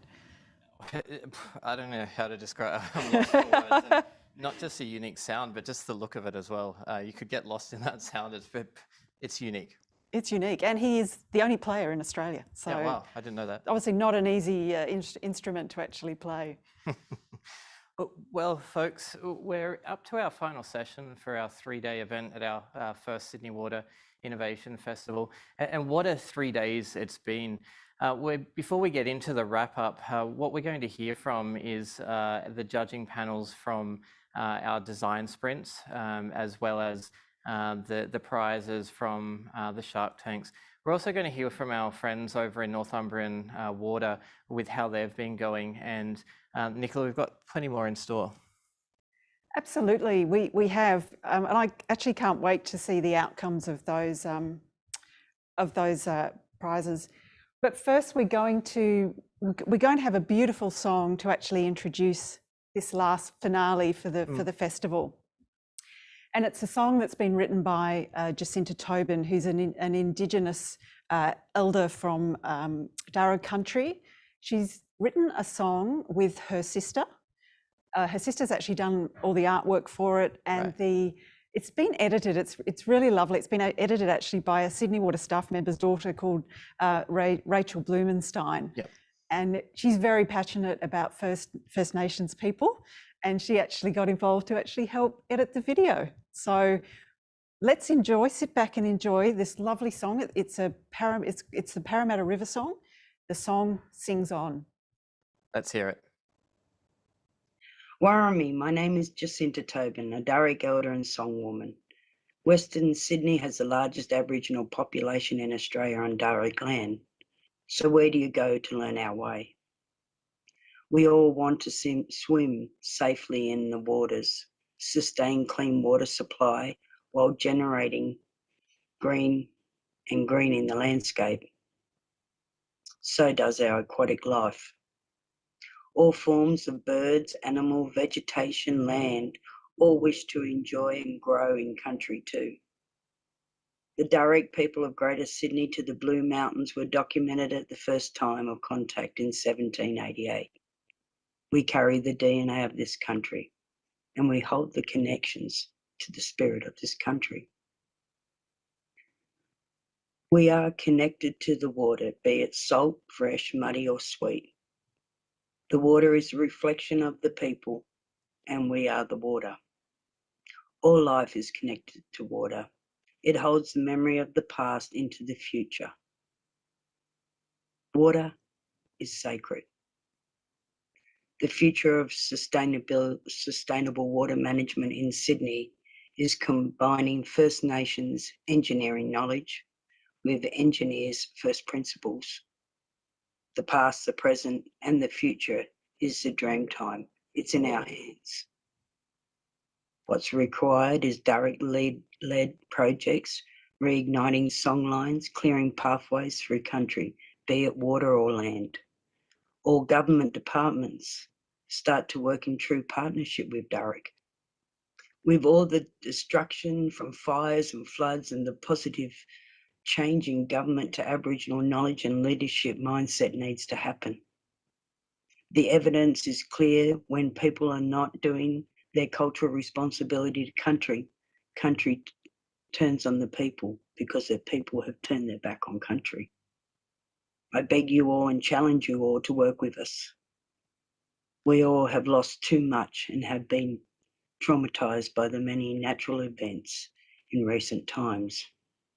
Please give us space to support our ways to help you clean up and give access to live and practice our culture. Let us take responsibility for country in partnership with local government and non-government agencies and other Aboriginal stakeholders.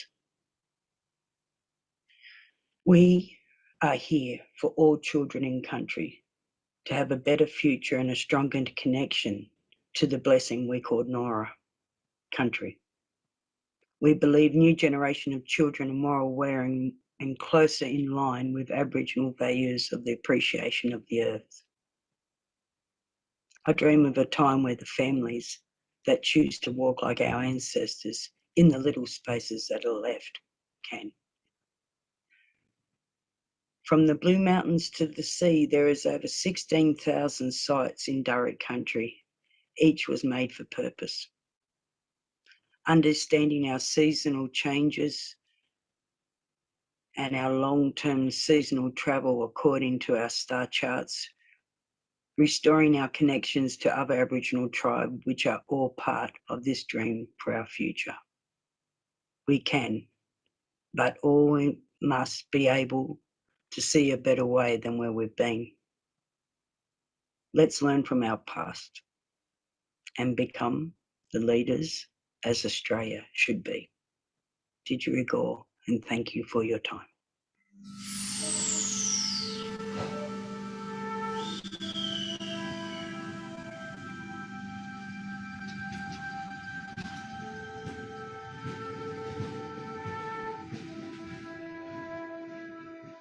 They've cleared all the trees, all but a few. Once woodlands and plains, now suburbs and trains, creeks hidden from view. Still the song sings on, beneath your culverts and streets, the song sings on. Echoes from our past gone, once connected and proud. The dirt breathed one with the land and its song, its mother, its child. Still the song sings on, while no matter Mother Creek, the song sings on. Great Cumberland Plains, hide secrets untold. Sit, listen, and learn to the call of this earth, its wisdom so old. Still the song sings on, its needs denied for so long. The song sings on.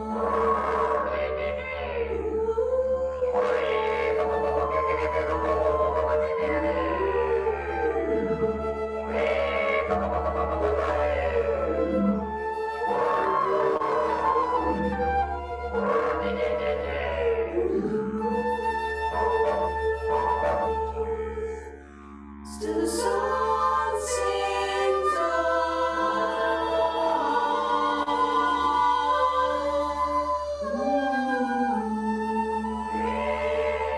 Now threatened and tired, our water's so slow. Sing a watery dirge, strangled, submerged. Last come from its frame.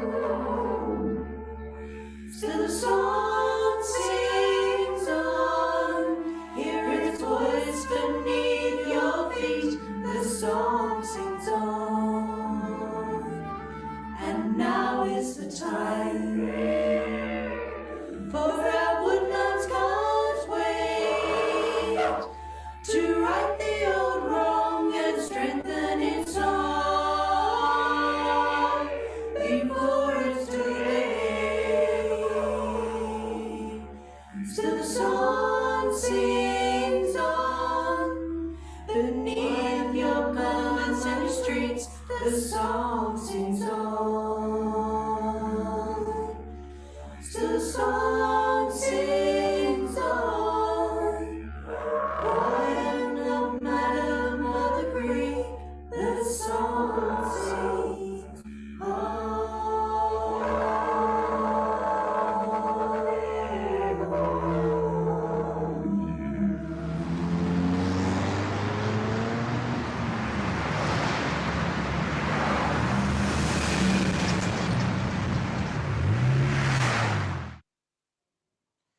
What powerful words and powerful music.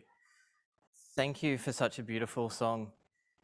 We're now going to get into our design sprint updates, which have been sponsored by a number of our partners throughout the 5 days that we've been working through them. We're going to have an update from the teams, including from the leads, our general managers for each of the design sprints. Denisha, you're first up on the water security sprint. So I'm going to hand over to you, and then if you can continue the tradition of handing it on to the next team after you've finished. I'm really excited to see what you guys have come up with.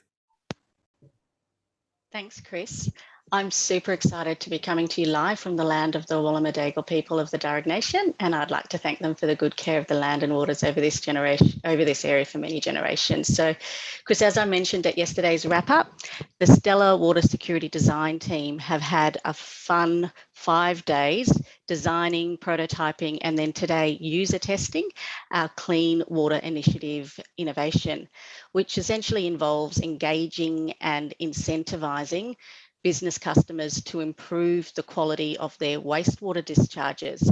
I was so amazed and proud of the team this morning when I saw how far they had come in just 24 hours with their Clean Water Initiative prototype. So I'd actually like to call our superstar facilitator from Isle Utilities, Yang Villa, to the stage and just ask him to share a live 30-second overview of our prototype. Welcome, Yang. Thank you, Denisha, and happy to. Well, I am now sharing the screen so that you can all see a snapshot of the prototype that the water security team has developed. As you can see, this is the Sydney Water website page for your business, and we intend to add the Ideas Portal feature on this web page. Once you log in and see this landing page, you will get to learn more about what the Sydney Water Ideas Portal is. It is an online space dedicated to assisting our business customers in finding ways to reduce contaminants and pollutants in their trade waste. More about the program in another page of the website, as well as reasons for you to get involved, including reducing your trade waste fees and charges, preparing for the growth of your business, or even aiming to become a water ambassador and winning a Water Drop Award. We've added some nice features to the website, including finding ideas for how to reduce your contaminants of interest or what might be relevant to your business type. You can also share your ideas by way of a form, as well as apply for a grant if you need support from Sydney Water, not just monetary, but also through solutions partnership. We also have a page for featured businesses who have done really well in the way that they have managed their trade waste. And it so happens that these companies are the same ones that we invited for customer interviews earlier today. We have a page for case studies, a number of them featured here, and finally, a page for the data and results of the program so far. Over to you, Denisha.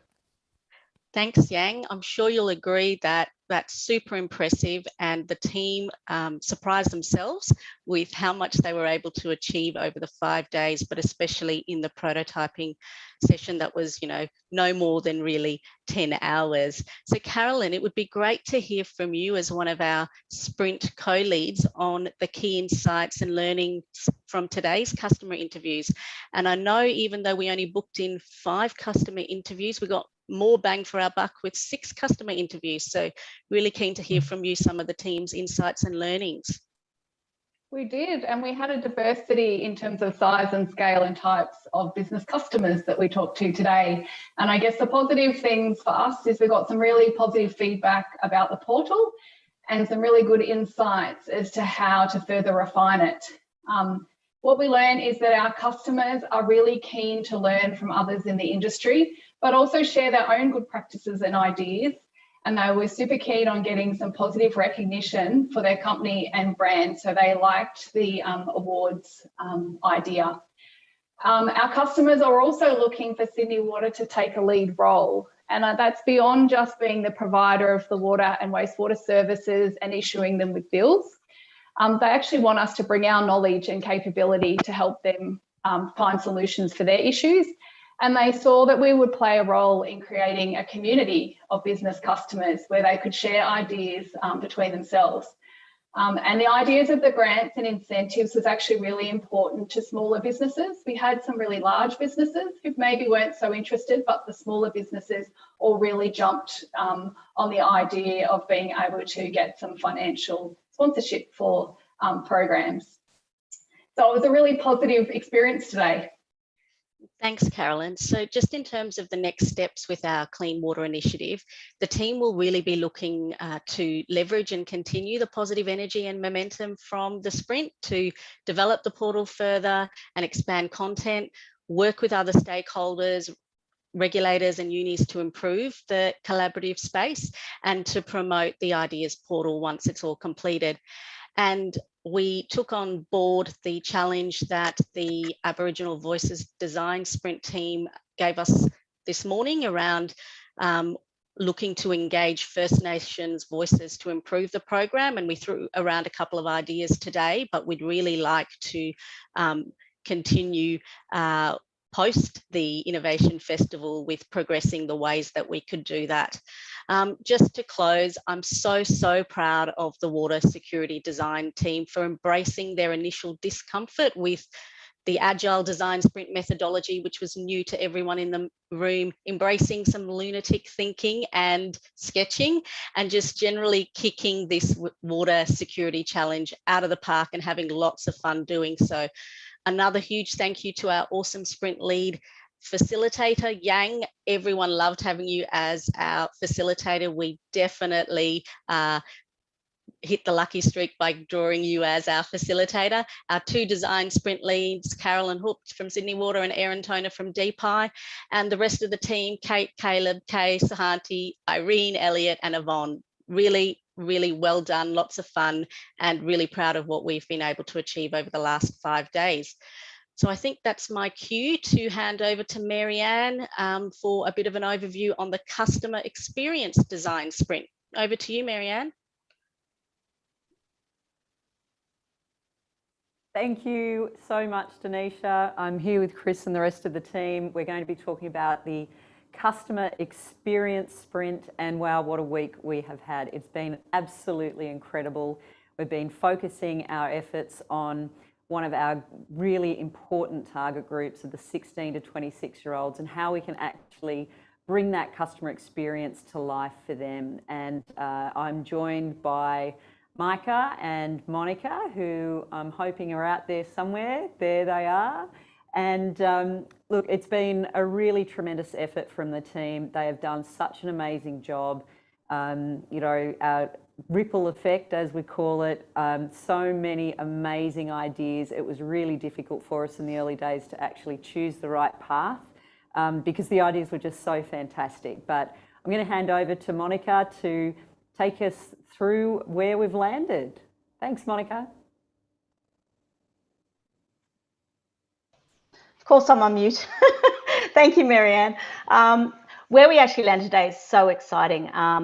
Going through this design experience, as you've said, it's very new to everyone, and having a group of people come together who don't really know each other from different organisations and backgrounds. We had Wipro and Salesforce and the University of New South Wales.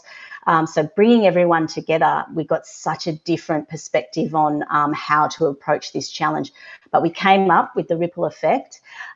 What we're actually testing today is we actually tested the concept because we really wanted to get that sense of how do you create a ripple? And what was so fantastic, we tested with 4 of our user group today, it was really this idea of they want to be the drop that starts the ripple. So it was great to really identify that they wanted to understand their own water use and how what they do contributes to them becoming a good citizen, and where do they sit in the perspective of really what is their footprint and how can they help support the greater whole. So we were able to actually design a few screenshots. If I have the opportunity, may I share? Absolutely. With me. Apologies.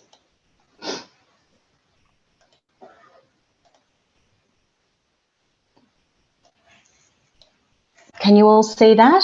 Oops, apologies. music. Can everyone see that now? Sorry about that. Can everyone see that screen? Hasn't popped up yet, Monica. It says I'm sharing. Whoops. I'm not sure. Apologies, guys. Technical issues.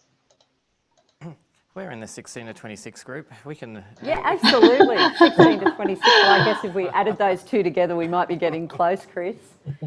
Monica's sharing. I think it's about to come up now, Monica. Apologies, guys. It's a all good. Usual digital delay. So what we actually did is we were able to show them a digital experience through a phone. It was just one part of the actual experience. So really it was about trying to connect with them and understand, do they want to be the impact? How do they want to impact the change? And what we actually found with the recipients is really this idea of what can I do to contribute?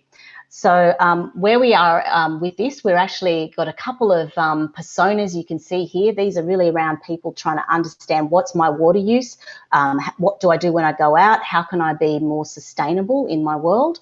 So what was really great is we were able to see that they really resonated with this idea and concept of they start the ripple and then it proceeds.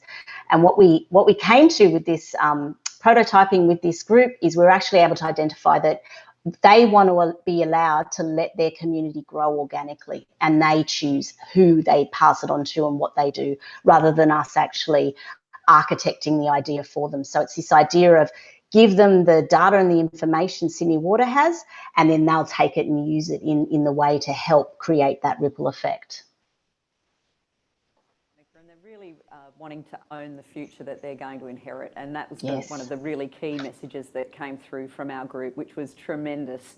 And one of the great things that they're also working on is how we can actually start to really engage this incredibly important group around things like swimmable cities. And I guess that is a really amazing segue now, Chris, into the next group.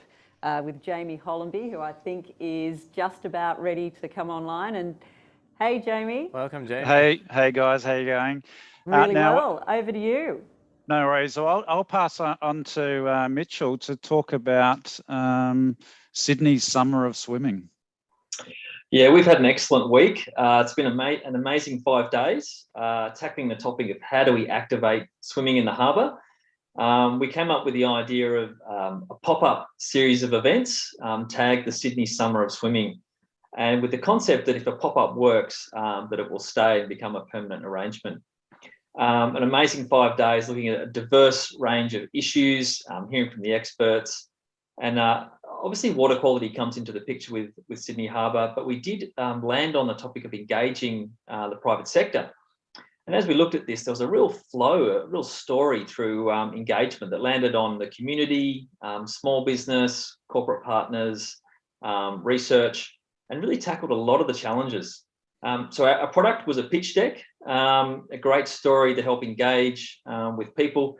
We took that out to some users this morning. We actually had 11 sets of feedback, which was amazing. So I guess the team was super excited to tackle the topic. And at the end of it, just so proud of what we've created and to think that something like this could actually end up with us swimming in the harbour in some new spots down the track. And Lyndall, I guess you want to fill us in on some feedback that we got. Yep, thanks, Mitchell. As you said, we got 11 key stakeholders giving us feedback. So I think that really tells you about how this idea of a festival of swimming, a summer swimming festival, really resonates with people. So we actually got people from high levels of government, from Greater Sydney Commission, some of our key business leaders in Sydney. So if I can just recap on some of the key bits of feedback we got, there was excitement, there was support, there was words like fantastic. So the concept of swimming in this iconic harbour of ours really is energising people. We've got feedback that the time is now, that there really is momentum to value the local and what is so fabulous and unique about Sydney. And that it really plugs into the idea of the 30-minute city, that we can increase access. 30-minute city is not just about driving to jobs in 30 minutes, it's about having those valued local assets nearby. And that probably led into some of our really insightful feedback. There's no doubt that the harbour has grabbed attention. I'm sure you've all seen that over the last few days in the media, the concept of swimming in the harbour. But there was a recognition that we really need to expand that to all of Sydney and enhance the equity of access to swimming and natural resources, and particularly in Western Sydney, where summers are hotter and it's a longer drive to some of our water resources. We also got feedback that it would be great to embrace the First Nations voice even more strongly and also enable a revealing of First Nations values and landscape characters and enable equitable access to waterways. So I think that's, we just got strongly a recognition that all our stakeholders would like to get this idea off the ground and make it happen. Really well done, Mitchell, Lyndall and the team. Fantastic effort over the last week. We came to an innovation festival and we got some innovation. Well done, guys. Absolutely fantastic to be a small part of that. Having a small window into the work that you guys have done has been awesome. There's so many interested people, organisations around this topic that I think Sydney's Summer of Swimming is going to happen. It's just a matter of time and how we get that done. So really next steps. Our sponsor was David from the City of Sydney, and really great sponsor. We obviously got some media this week to support the cause, which was fantastic. And Sydney Water has a memorandum of understanding in place with Sydney Water, and really we're looking forward to working with David and the City of Sydney to see how we progress this next steps. And there's going to be opportunities for businesses out there, for other organisations and other councils and the government to be involved. So it's just a fantastic effort over the last week to progress something that that is really desirable and everyone wants to be a part of. So great job, guys, again. We might hand back to you, Chris. I think you're in Customs House.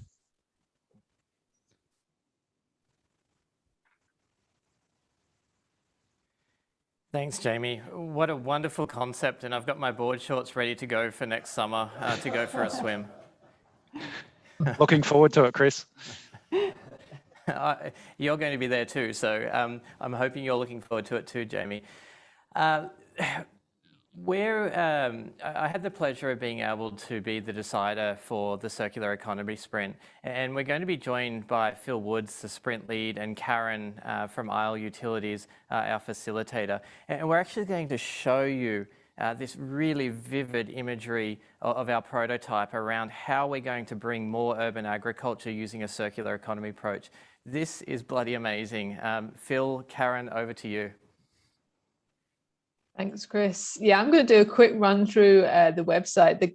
The guys pulled together over the last 24 hours. I have to say, it was, it blew me away as well. They really pulled it all out of the bag and produced something great. We spent quite some time sort of looking at the circular economy. It's such a big subject, and then we focused down onto, the decision was made to focus down to urban agriculture, but it's still a huge area.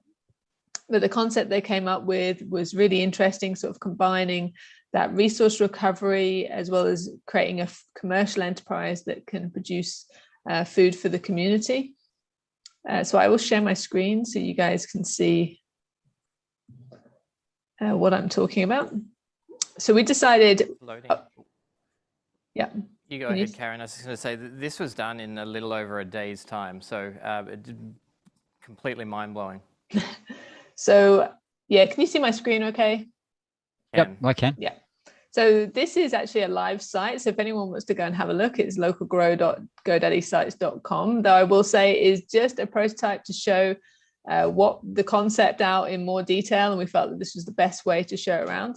So on the website, we talk about what we do, our connection to country. We were very lucky to talk to Jacinta and talk about how we could make this more, involve more of the Aboriginal locals into this and get them involved and get them managing the program. We also looked at the different produce and what that might relate to, making sure it was the right produce for country, but also the right produce for the local community. So on the website, we talk about the hub and what's at the hub. We talk about the energy and waste recovery systems, the aquaponics, the community gardens that would be in there. So you can have a look around the sites virtually. You can't quite shop, but we have put a shop in there to give you an example of what would be in the shop and the opportunity to get perhaps a seasonal product box. We talk about the various technologies that we work through, the team work through, looking at water recovery, waste recovery, aquaponics, hydroponics, and the plants that you could, the plants and products that you can buy, as well as providing a detailed process map of what that might look like. We scoped out various potential locations that it might be. So we were looking at joining in that sort of resource destinations, the sources, and also the community engagement in that when we were looking at some potential locations. And then we looked at who those partners might be. This could not be done in isolation. And so we looked at potentially who would be working in conjunction with Sydney Water to bring this to life. Phil, I'll hand over to you. Karen, I'll just jump in and wanted to say a huge thank you to the team that we have behind us. It's such an amazing team to be able to pull this together in 5 days. We also want to thank our sponsor for the design sprint, Veolia, and Nicholas for participating in there. We really wanted to say thank you again. We're going to be working on what the next steps looks like behind this. Phil, can you give us a really quick wrap of what those next steps look like? Yeah, well, there's a variety of next steps. I mean, we're keen to do some further testing of the prototype with a few more people. We had a really positive response with the group that we got. Really keen to find someone to really pull it apart a bit more and you know, make it a more robust proposal as a result of that. The reaching out and having some conversations with those partners, that partnership element is you know, arguably the most complex part. So starting to have some conversations and you know, bring the reality of this together a bit more, have a little bit more of a look at the economics and the scale. But you know, a key thing that with the testing we did today was that this was bringing a professionally run business in urban agriculture, but really connecting it very closely with the local community and utilising all of the resources that Sydney Water has in water, in nutrients, in energy. So you know, fully utilising all that we have and cycling those in the local economy. Huge thanks again, team. Amazing. And we're going to hand over to Paul Plowman for the last design sprint that we're working through. Paul, you're looking after the decider for amplifying the voice of our Indigenous peoples. I can't wait to hear what you've come up with the team. Oh, thanks, Chris. I was hoping to be coming from Gadigal land today by joining you live, but unfortunately the train situation got the better of me and I'm coming from Wallamadical land, Lake Denisha. I'd just like to acknowledge elders past and present and for the care of the land over many, many thousands of years. Our team had so much passion, commitment to take on this challenge. It was amazing. I think I've spoken on many of the updates around how the team has put together a roadmap that's full of laneways. And we've got a lane for learning and development, a lane for engagement, a lane for access to lands, and a laneway for urban agriculture and a laneway for procurement. And what the team has really thought about over the last few days is really understanding what those activities would take to make happen, which ones would add the most value first, and to understand which ones are connected to other ones. And that's really the basis for the roadmap. I might hand over to the rest of the team. I think we've got a short video on one of those laneways.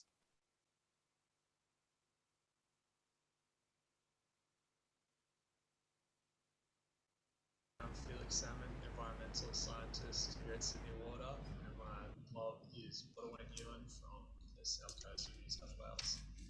The screen doesn't look like it's up at the moment. Improve access to country. So it's important for us to improve access to country. We can't see the video, nada.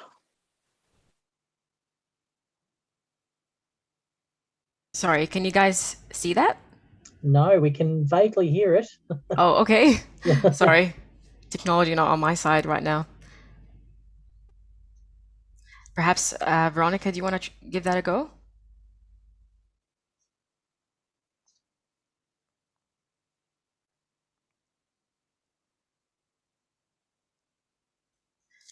Sorry, guys, for the delay. Paul, can you hear us here at Customs House at the moment? I can indeed. Shall I keep pushing on until we've got the video going, and then we can go back to that? Yeah, we'd love to hear about a bit more about the lane that you've got and what the next steps are, if that's possible. Yeah, well, being a roadmap, we haven't deep dived into the specifics of any one of those laneways, but really mapped out what it would be, what we would need to do to be where we want to be in 30 years. And one of the things that really came out in the discussions is the importance that this is an enterprise activity, and the importance there of the next steps really are about engaging across the whole enterprise. So if we look at just like one of our laneways, which was engagement, the importance of understanding where engagement should happen, but indeed the fact that in order to have meaningful engagement, we need a level of learning and development to make that engagement real. So the team has really thought about sequencing what needs to happen first in that roadmap. But to make that happen is going to require all parts of the organisation to get behind that.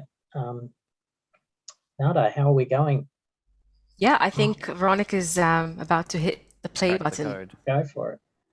Sydney Water, and my mob is Bodawang Yuan from the south coast of New South Wales. So I'm going to be talking a bit about Sydney Water's goal to improve access to country. So it's important for us to improve access to country so that mob can keep doing cultural practices and we can continue the cultural development of our young people. Access to lands and waterways on Sydney Water sites or through partnering with other organisations, including the DPI or National Parks and Wildlife Services, is our main idea for how we can provide access at this stage. The way we're looking at providing access at the moment is through identifying Sydney Water property or partner organisations property that's ideal for these access arrangements. So if you look on the right of the Miro page, top right, sort of big grassed area with some native vegetation around the sides and ideally close to a waterway as well. Now, once we've identified the key properties, then gaining internal approval, and then thirdly, engaging with the community to make sure that this site has what the community is looking for with these access arrangements. Then we would see if there's any preparation needed to be done before the access agreement goes into place, whether it's improving the site by increasing the amount of native vegetation or putting in bush food plants or a yarning circle or making sure there's room to conduct ceremony. Those are a few of the things that we've identified, as well as education pieces like an information board with a dreaming story or a mural of a dreaming story. We've identified one site at Upper South Creek, Wayanamata, that we might be able to have an arrangement like this, and so it will be drawing on stories like that from the Mother River and promoting those on site to keep that cultural development and learning going. Then we would look to build the community use of the site with cultural events or facilitating cultural learning, getting elders out on site to teach the young people, potentially having the black markets there to promote Indigenous businesses, and having it open for community events around significant dates. So we basically want as many cultural drawing points to the site to get people out and on country learning, continuing cultural practices. And then lastly, we're hoping to also facilitate cultural owners living on country to maintain land and waterways, and seeing if this is a way that we can improve the environment. And I think this will be a really significant point to strengthen that cultural connection and keep the caring for country going by having people there every day.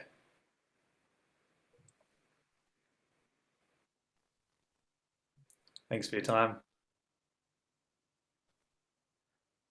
Well, there you go. That was a fantastic overview, wasn't it, of that particular laneway? And geez, it's a fantastic future, and hopefully we can do that by well before 2030. So as I said before, the next steps for the team are to really polish up the roadmap, and then we'll be talking further across the organisation, in particular with Sydney Water's leadership group. Before we go to the next segment, I just wanted to call out Xylem, who were our sponsors for this session. Participation through the whole way, and participated and contributed to the outputs and where we've landed with the roadmap. So thank you very much for your ongoing sponsorship. It's great to see you as partners on this one. Veronica or Nada, over to you if you have any further comments you would like to add. Just for me, just thanking everyone that was involved, and particularly our strong Aboriginal voices externally and internally. And I think some of the key messages that came out of this sprint was that need for ongoing engagement, collaboration, and co-creation. Yeah, and I guess I just wanted to thank everyone who was involved in the sprint. It was a pretty tremendous effort over the 5 days in pulling together this huge roadmap that will hopefully help Sydney Water in effectively implementing its reconciliation action plans. It's been a great journey, and thank you, Veronica, for being a great lead, and Paul for being our great champion and decider on this. Thank you. Well, thank you, everybody.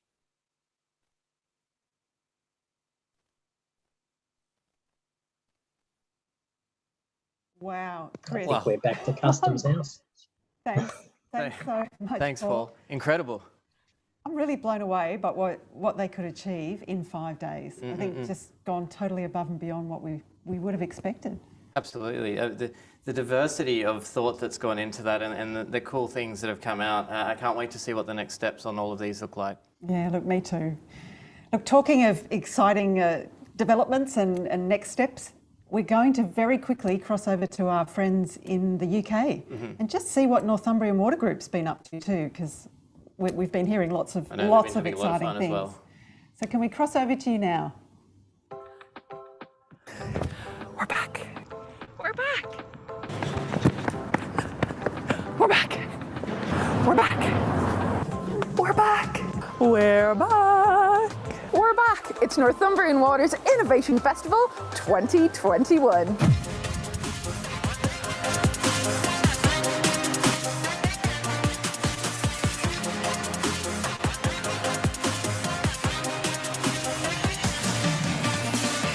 Really looking forward to getting that extra insight from elsewhere. And of course, it's innovation, and what is not to like about that? I'm delighted to welcome you to Northumbrian Water's Innovation Festival 2021. They're brilliant. Get together. Let's have a cheer, everyone. Northumbrian Water's Innovation Festival is here for you. It's here for the world. Come on, let's go. Jackson's here. It's day one. That's shocking singing, but it's day one. Oh my God, it's so exciting. Tell us all, what's the plan? What are you most excited about? This festival is just massive. We're going to really have to work hard to cram it into the 4 days that we have, but somehow we'll manage. And this is day one, and this is the day that I love the most because it is literally a blank sheet of paper. We don't know what's going to happen. The possibilities are endless. And this is just the most exciting thing. How exciting that we've kicked it off for 2021. Honestly, it's unbelievable. I have to miss the motivator, but what a great way to get us all going and in the mood and getting our creative juices flowing already. I think the big difference this year is welcoming our friends from Australia. So way Australia. So that just shows how innovation and the festival and its methods and ways of working are spreading globally, and all the other organisations that are working with us globally. That was a real change. Stony-faced. I was going to say, yeah, but that's not what we want at all from not this at all. Innovation Festival. Okay, so it's officially the start of day one. We're very excited. Are you going to be jumping around from sprint to sprint today? What's your plan? My plan is we've got 4 sprints here, so I'm going to go around and spend some time in each one of those. I'm going to go online and do a bit of that as well. Pleased to be back in person. I studied anti-restoration for about 3 years there. Once I graduated, I think the day after I graduated, I landed my first really big job with, I think it was the Queen of Jordan in centre of London, and I actually got 3 of my tutors to work for me. I'm going to talk about innovation, which is just about the only thing that I can talk about with any sense, okay? There's the 2 pieces of guidance. Get really clear on what the problem is, and on the other side, get really clear on who can help solve the problem. And that's why this is a great festival, because it matches those 2 things together.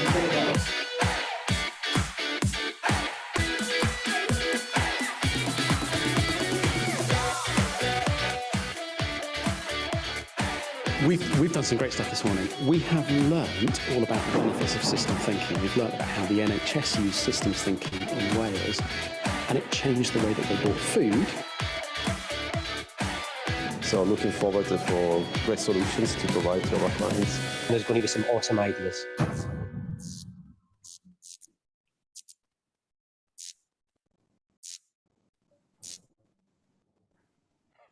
So much energy in that video, Nicola, and I can promise we've had so much fun behind the scenes here. We would have loved to have been holding this event in person.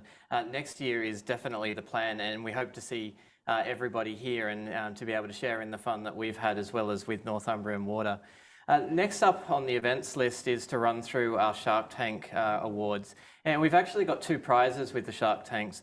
The first is the Shark Award. It's a $10,000 prize for the best technology as voted by the general managers and sponsors of each Shark Tank.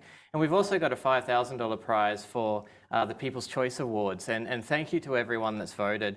And again, the purpose behind these cash prizes is really to demonstrate our commitment and our sponsors' commitment to bringing the next generation of technologies into the water sector. We're so excited to see what these awards are going to be from our general managers.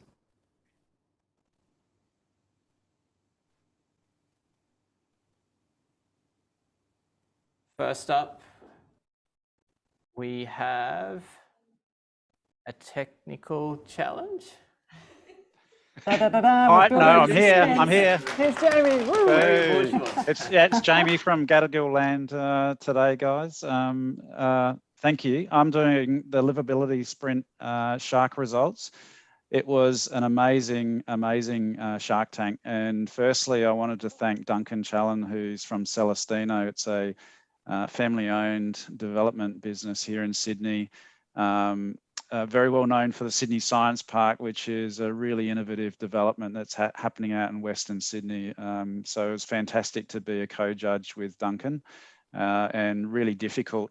Secondly, I wanted to thank people from a couple from Australia, but quite a few from overseas as well. Duncan, Nick, Alalia, Craig, Robert and Dan, who hopefully are watching online tonight.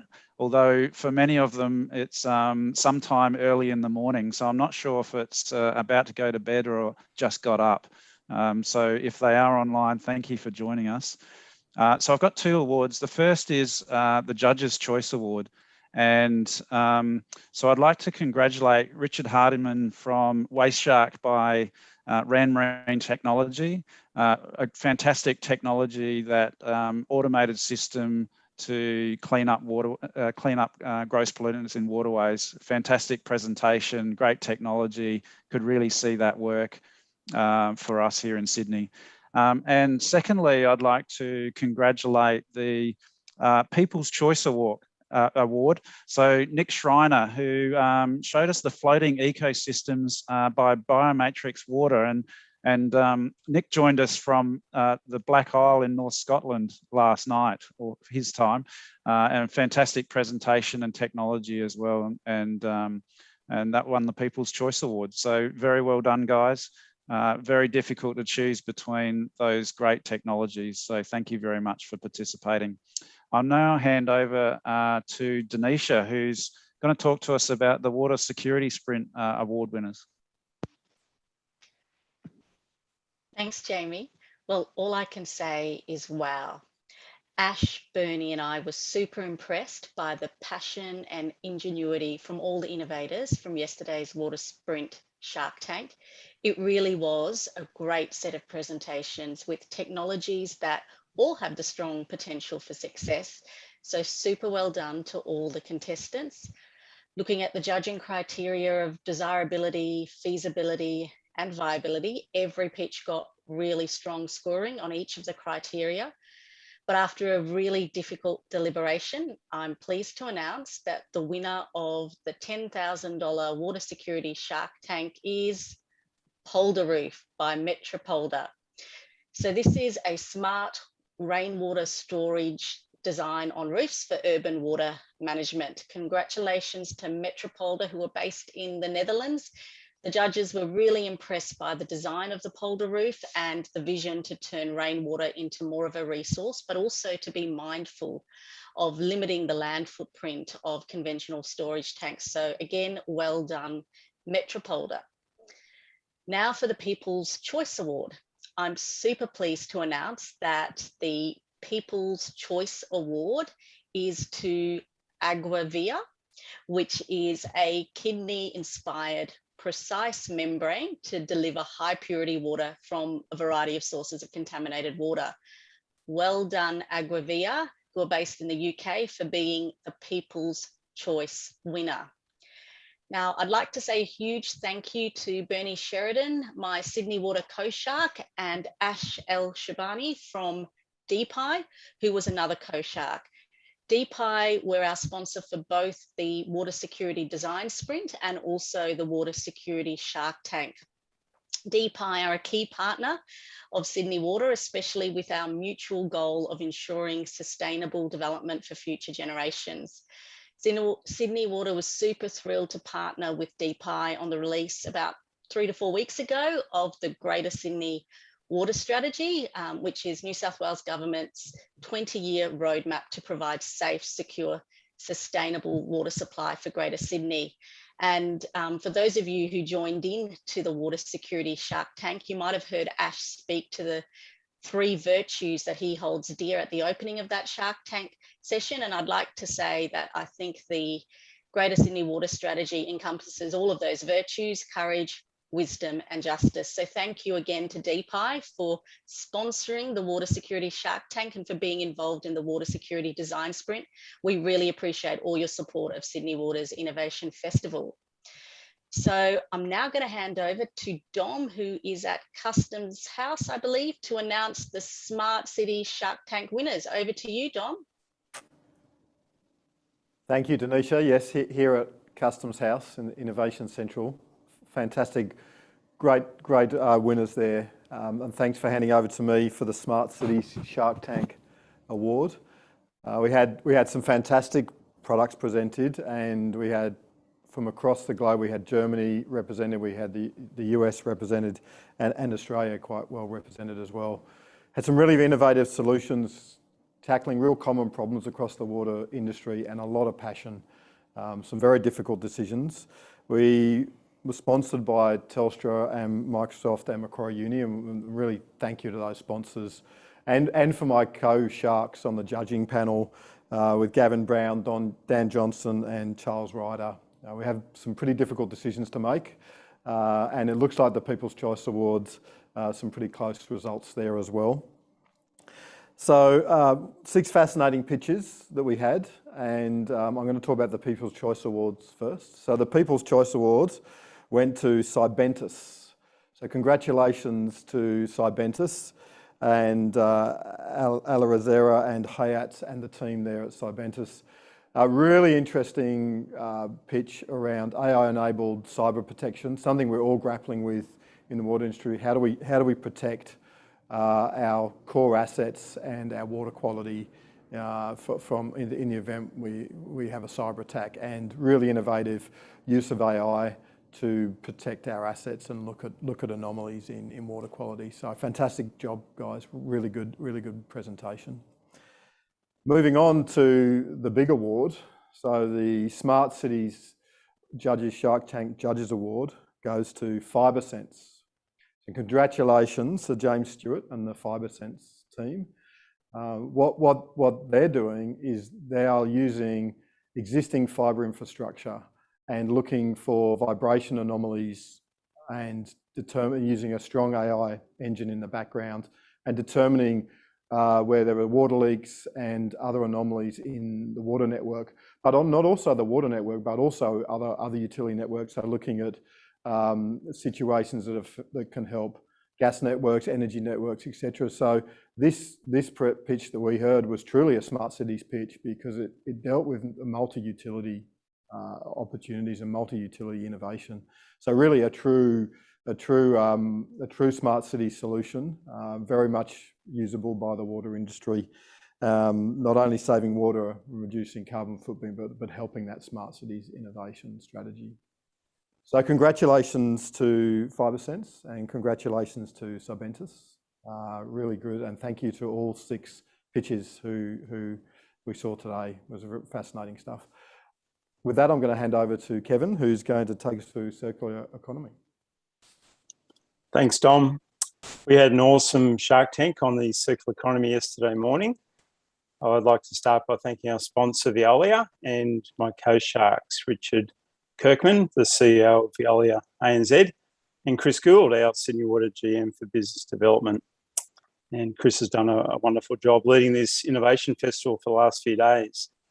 We heard 6 really interesting pitches from teams joining us from different time zones from all over the world. We had a team from France and America, the UK, and from all around Australia. The pitches covered fresh and novel technologies from startup to scaled up. We heard innovative ideas on turning waste into hydrogen using solar power, turning fat, soil and grease into fuel, turning biosolids into biochar, into activated carbon, into electricity and into water, and using algae to capture CO2. So congratulations to all of our pitches. Your ideas were so interesting. I feel the sharks rapidly morphed into friendly and curious dolphins. And now for the winners. First of all, I'd like to announce the winner for the Circular Economy People's Choice Award. And the winner is Pyroco by IWN Australia. Well done. This new technology is the first of its kind in Australia. It uses high temperatures to destroy pathogens and microplastics in biosolids, creating a high-value biochar.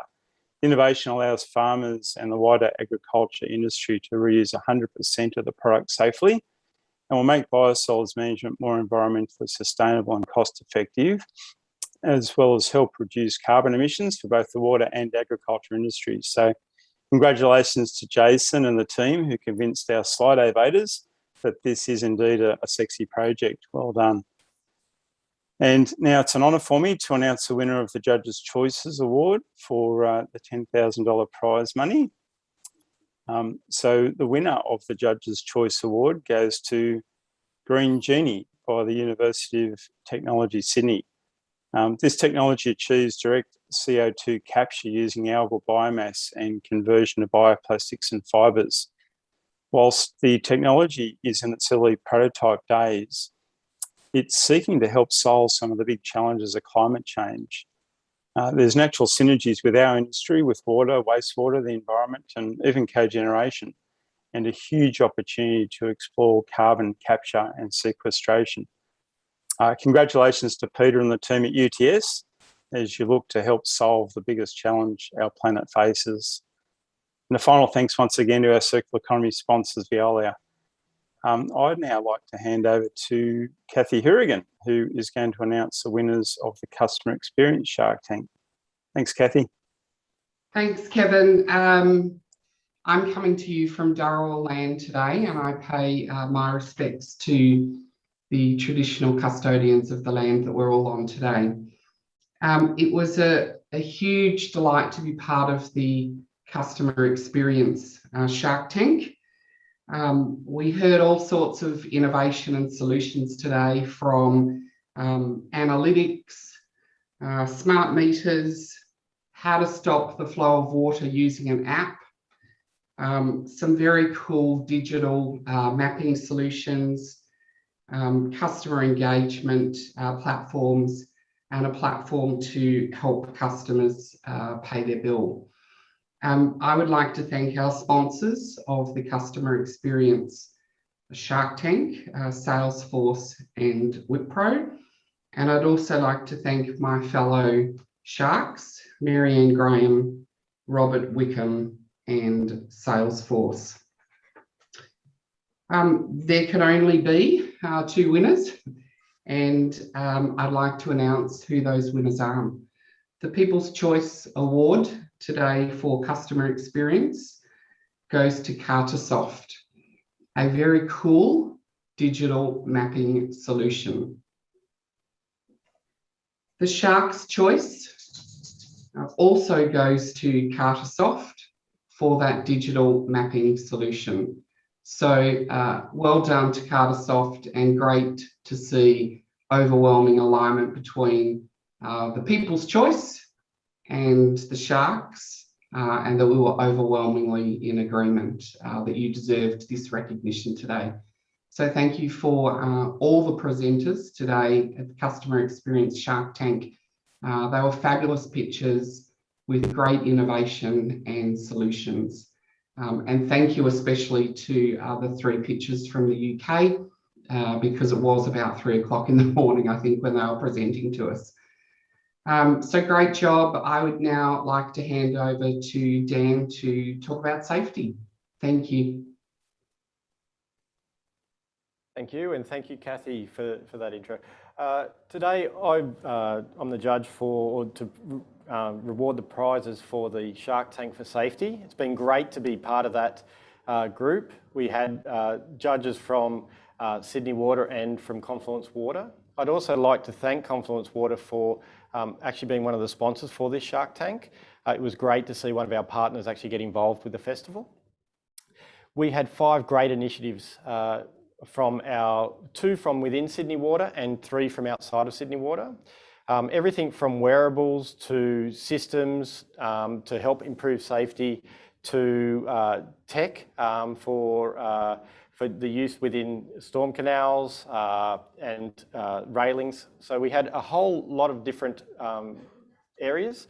We had some great presentations there from the teams, and today we get to announce those awards. Our People's Choice Award that we had comes from one of our own, a Sydney Water representative that came from one of our WAVE events, one of our internal innovation events, to actually bring those ideas from the front line up to a fore and to actually get them in place. So we have our first People's Choice Award, who goes to Emma for the Storm Canal traction cleats. So thank you very much, an industrial trainee with us. Really great to see some of the application of those safety initiatives into the team from new starters within the organisation. I also have the honour to be able to present the Shark Tank's Judges' Choice Award. This award goes to My Passport. My Passport was a great system that was put out there by My Pass Global, and this is really about trying to get the safety and the capabilities of our people onto our sites and get them working in a safe manner. It's getting away with a lot of that paperwork, reducing the admin burden that comes with safety, and really trying to get some consistent information across all the teams. Great to see so many pictures there, and also great to see ideas coming from one industry and coming into the water industry more and more. So thank you, and thank you very much, Chris, for allowing me to present this award.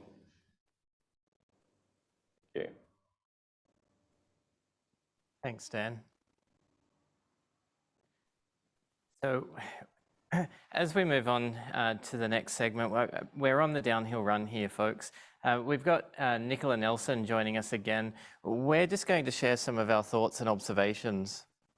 We are, yeah, sort of sad that we've come to the end, but so many highlights to sort of celebrate and reflections. And there were just a few that I guess I sort of was going to share. Even though we couldn't all be together, I do feel we created a festival atmosphere, and I really hope for those people in the audience that you got a sense of that. I guess for us here at Innovation Central, we were fortunate to be together, but I sort of felt that we still were able to hopefully create a lot of energy and enthusiasm, which was exactly what we were hoping to do with the festival. And you use the words energy and enthusiasm. I use the words fun. And Nick, when we were over the other side of the room a couple of days ago, we said that we wanted to have a lot of fun and we wanted to combine a bit of high pressure environments with having fun.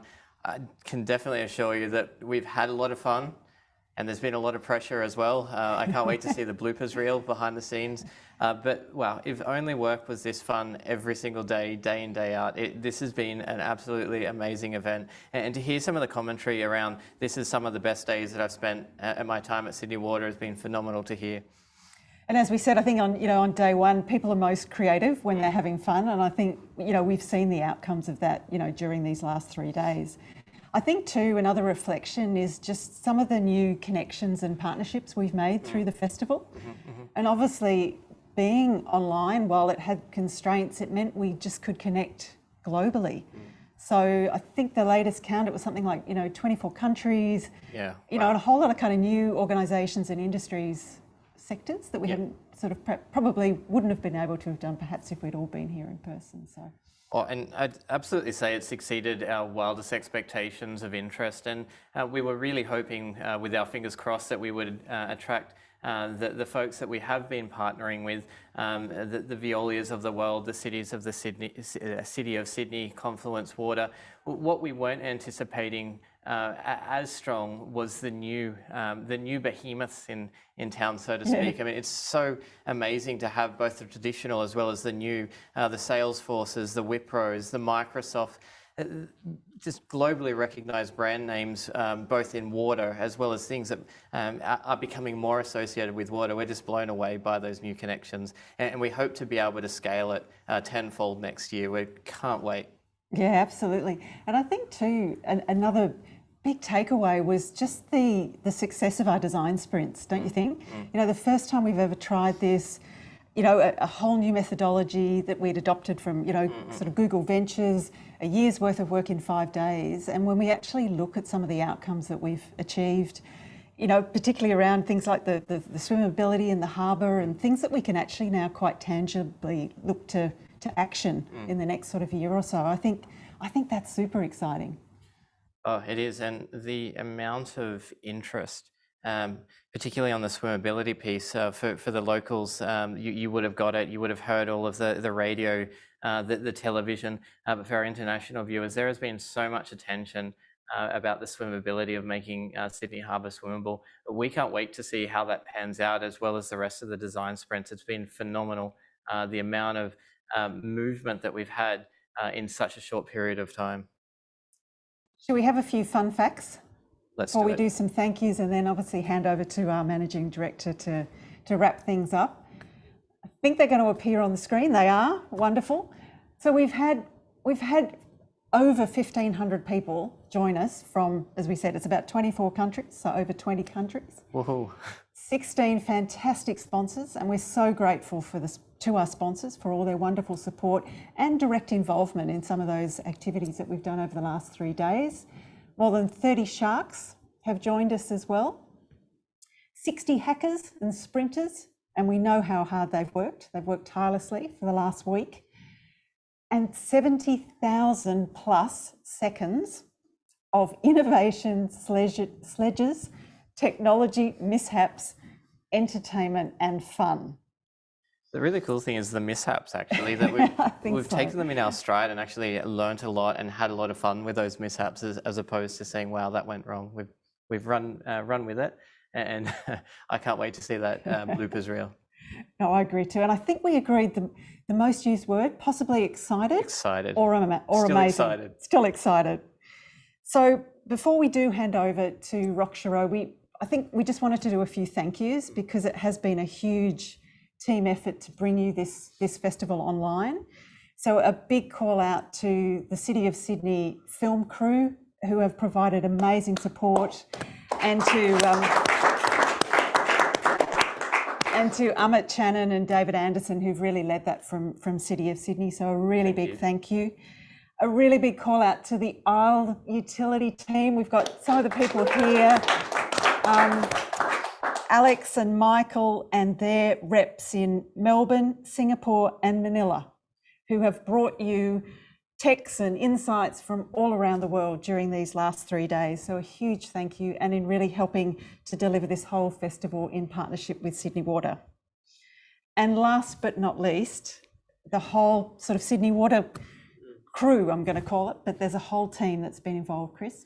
Yeah, this has been an event that we said we did not want to miss, and we wanted our people to be involved. We've got about 3,000 employees at Sydney Water, and I think the numbers that we saw, at least 15% of our people had been involved in this, and we really, really appreciate the team getting involved, tuning into the various thought leadership pieces and the design sprints over the days. I hope that everyone's had as much fun as we have. I hope that you've learnt a lot, and this is a cultural game changer for our organisation. It's one of those things that I think I really hope we can look back on in a few years' time and say, wow, we put our first foot forward on the innovation front. We started moving. We've changed our culture of innovation one step to where we want it to be, and just bloody amazing. Thank you, team, for being part of it. And Chris, don't forget, we've got the Splashes trophy as well to prove it, just how much we've progressed on the innovation front over the last 3 days. How could I forget? So look, thank you everyone. And now we're going to hand over to Rock-Shiro to say some final words, the Managing Director of Sydney Water. Welcome on stage, Rock.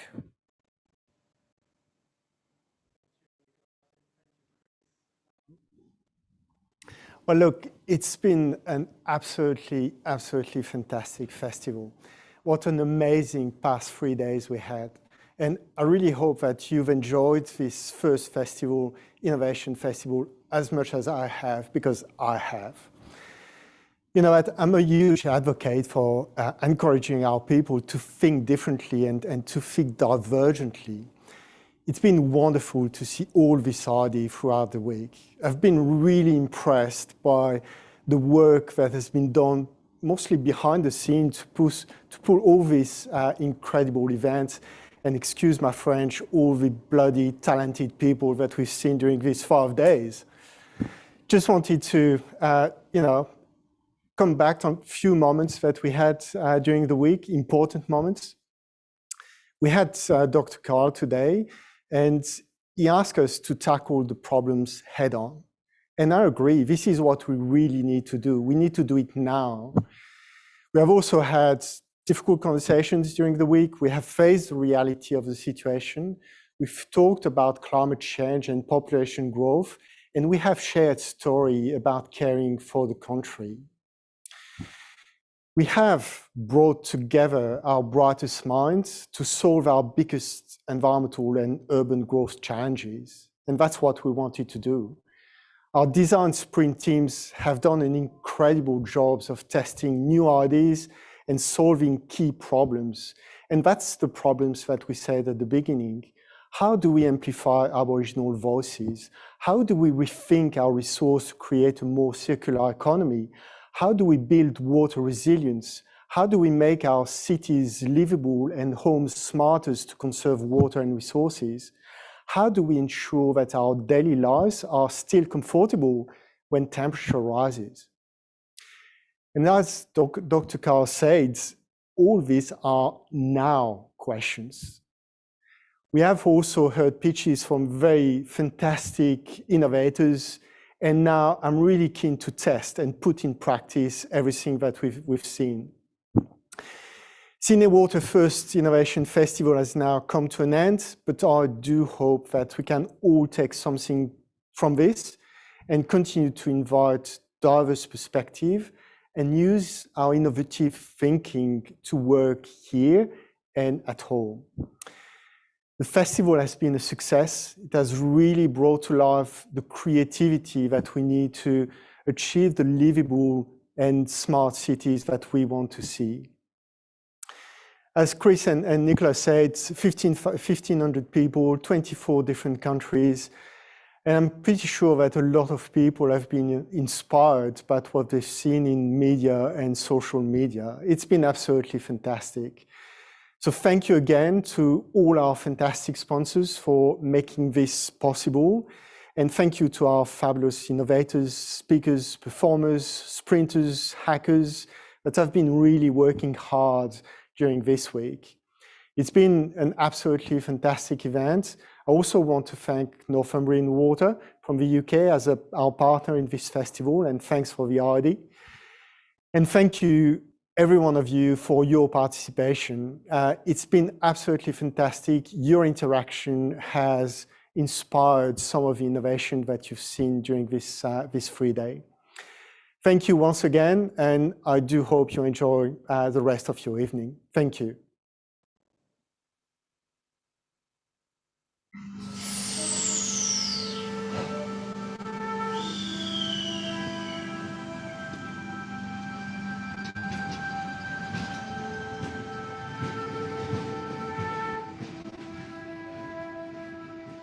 They've cleared all the trees, all but a few. Once woodlands and plains, now suburbs and trains, creeks hidden from view. Still the song sings on beneath your culverts and streets. The song sings on. It goes from our past gone, once connected and proud. The dirt breathed one with the land and its song, its mother, its child. Still the song sings on. While no matter Mother Creek, the song sings on. Great Cumberland Plains hide secrets untold. Sit, listen, and learn to the call of this earth. Its wisdom so old. Still the song sings on. Its needs denied for so long. The song sings on.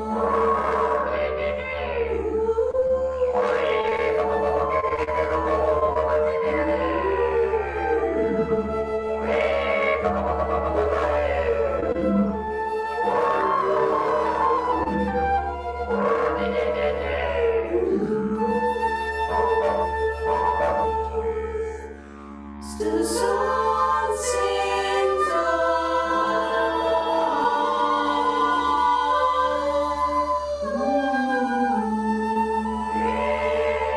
Now threatened and tired, our water's so slow. Sing water eaters, strangled, submerged. Last gone from its free. Still the song sings on. Hear its voice beneath your feet. The song sings on. And now is the time, for our woodlands can't wait to right the old wrong and strengthen its song before it's too late. Still the song sings on. Beneath your garments and your streets, the song sings on. Still the song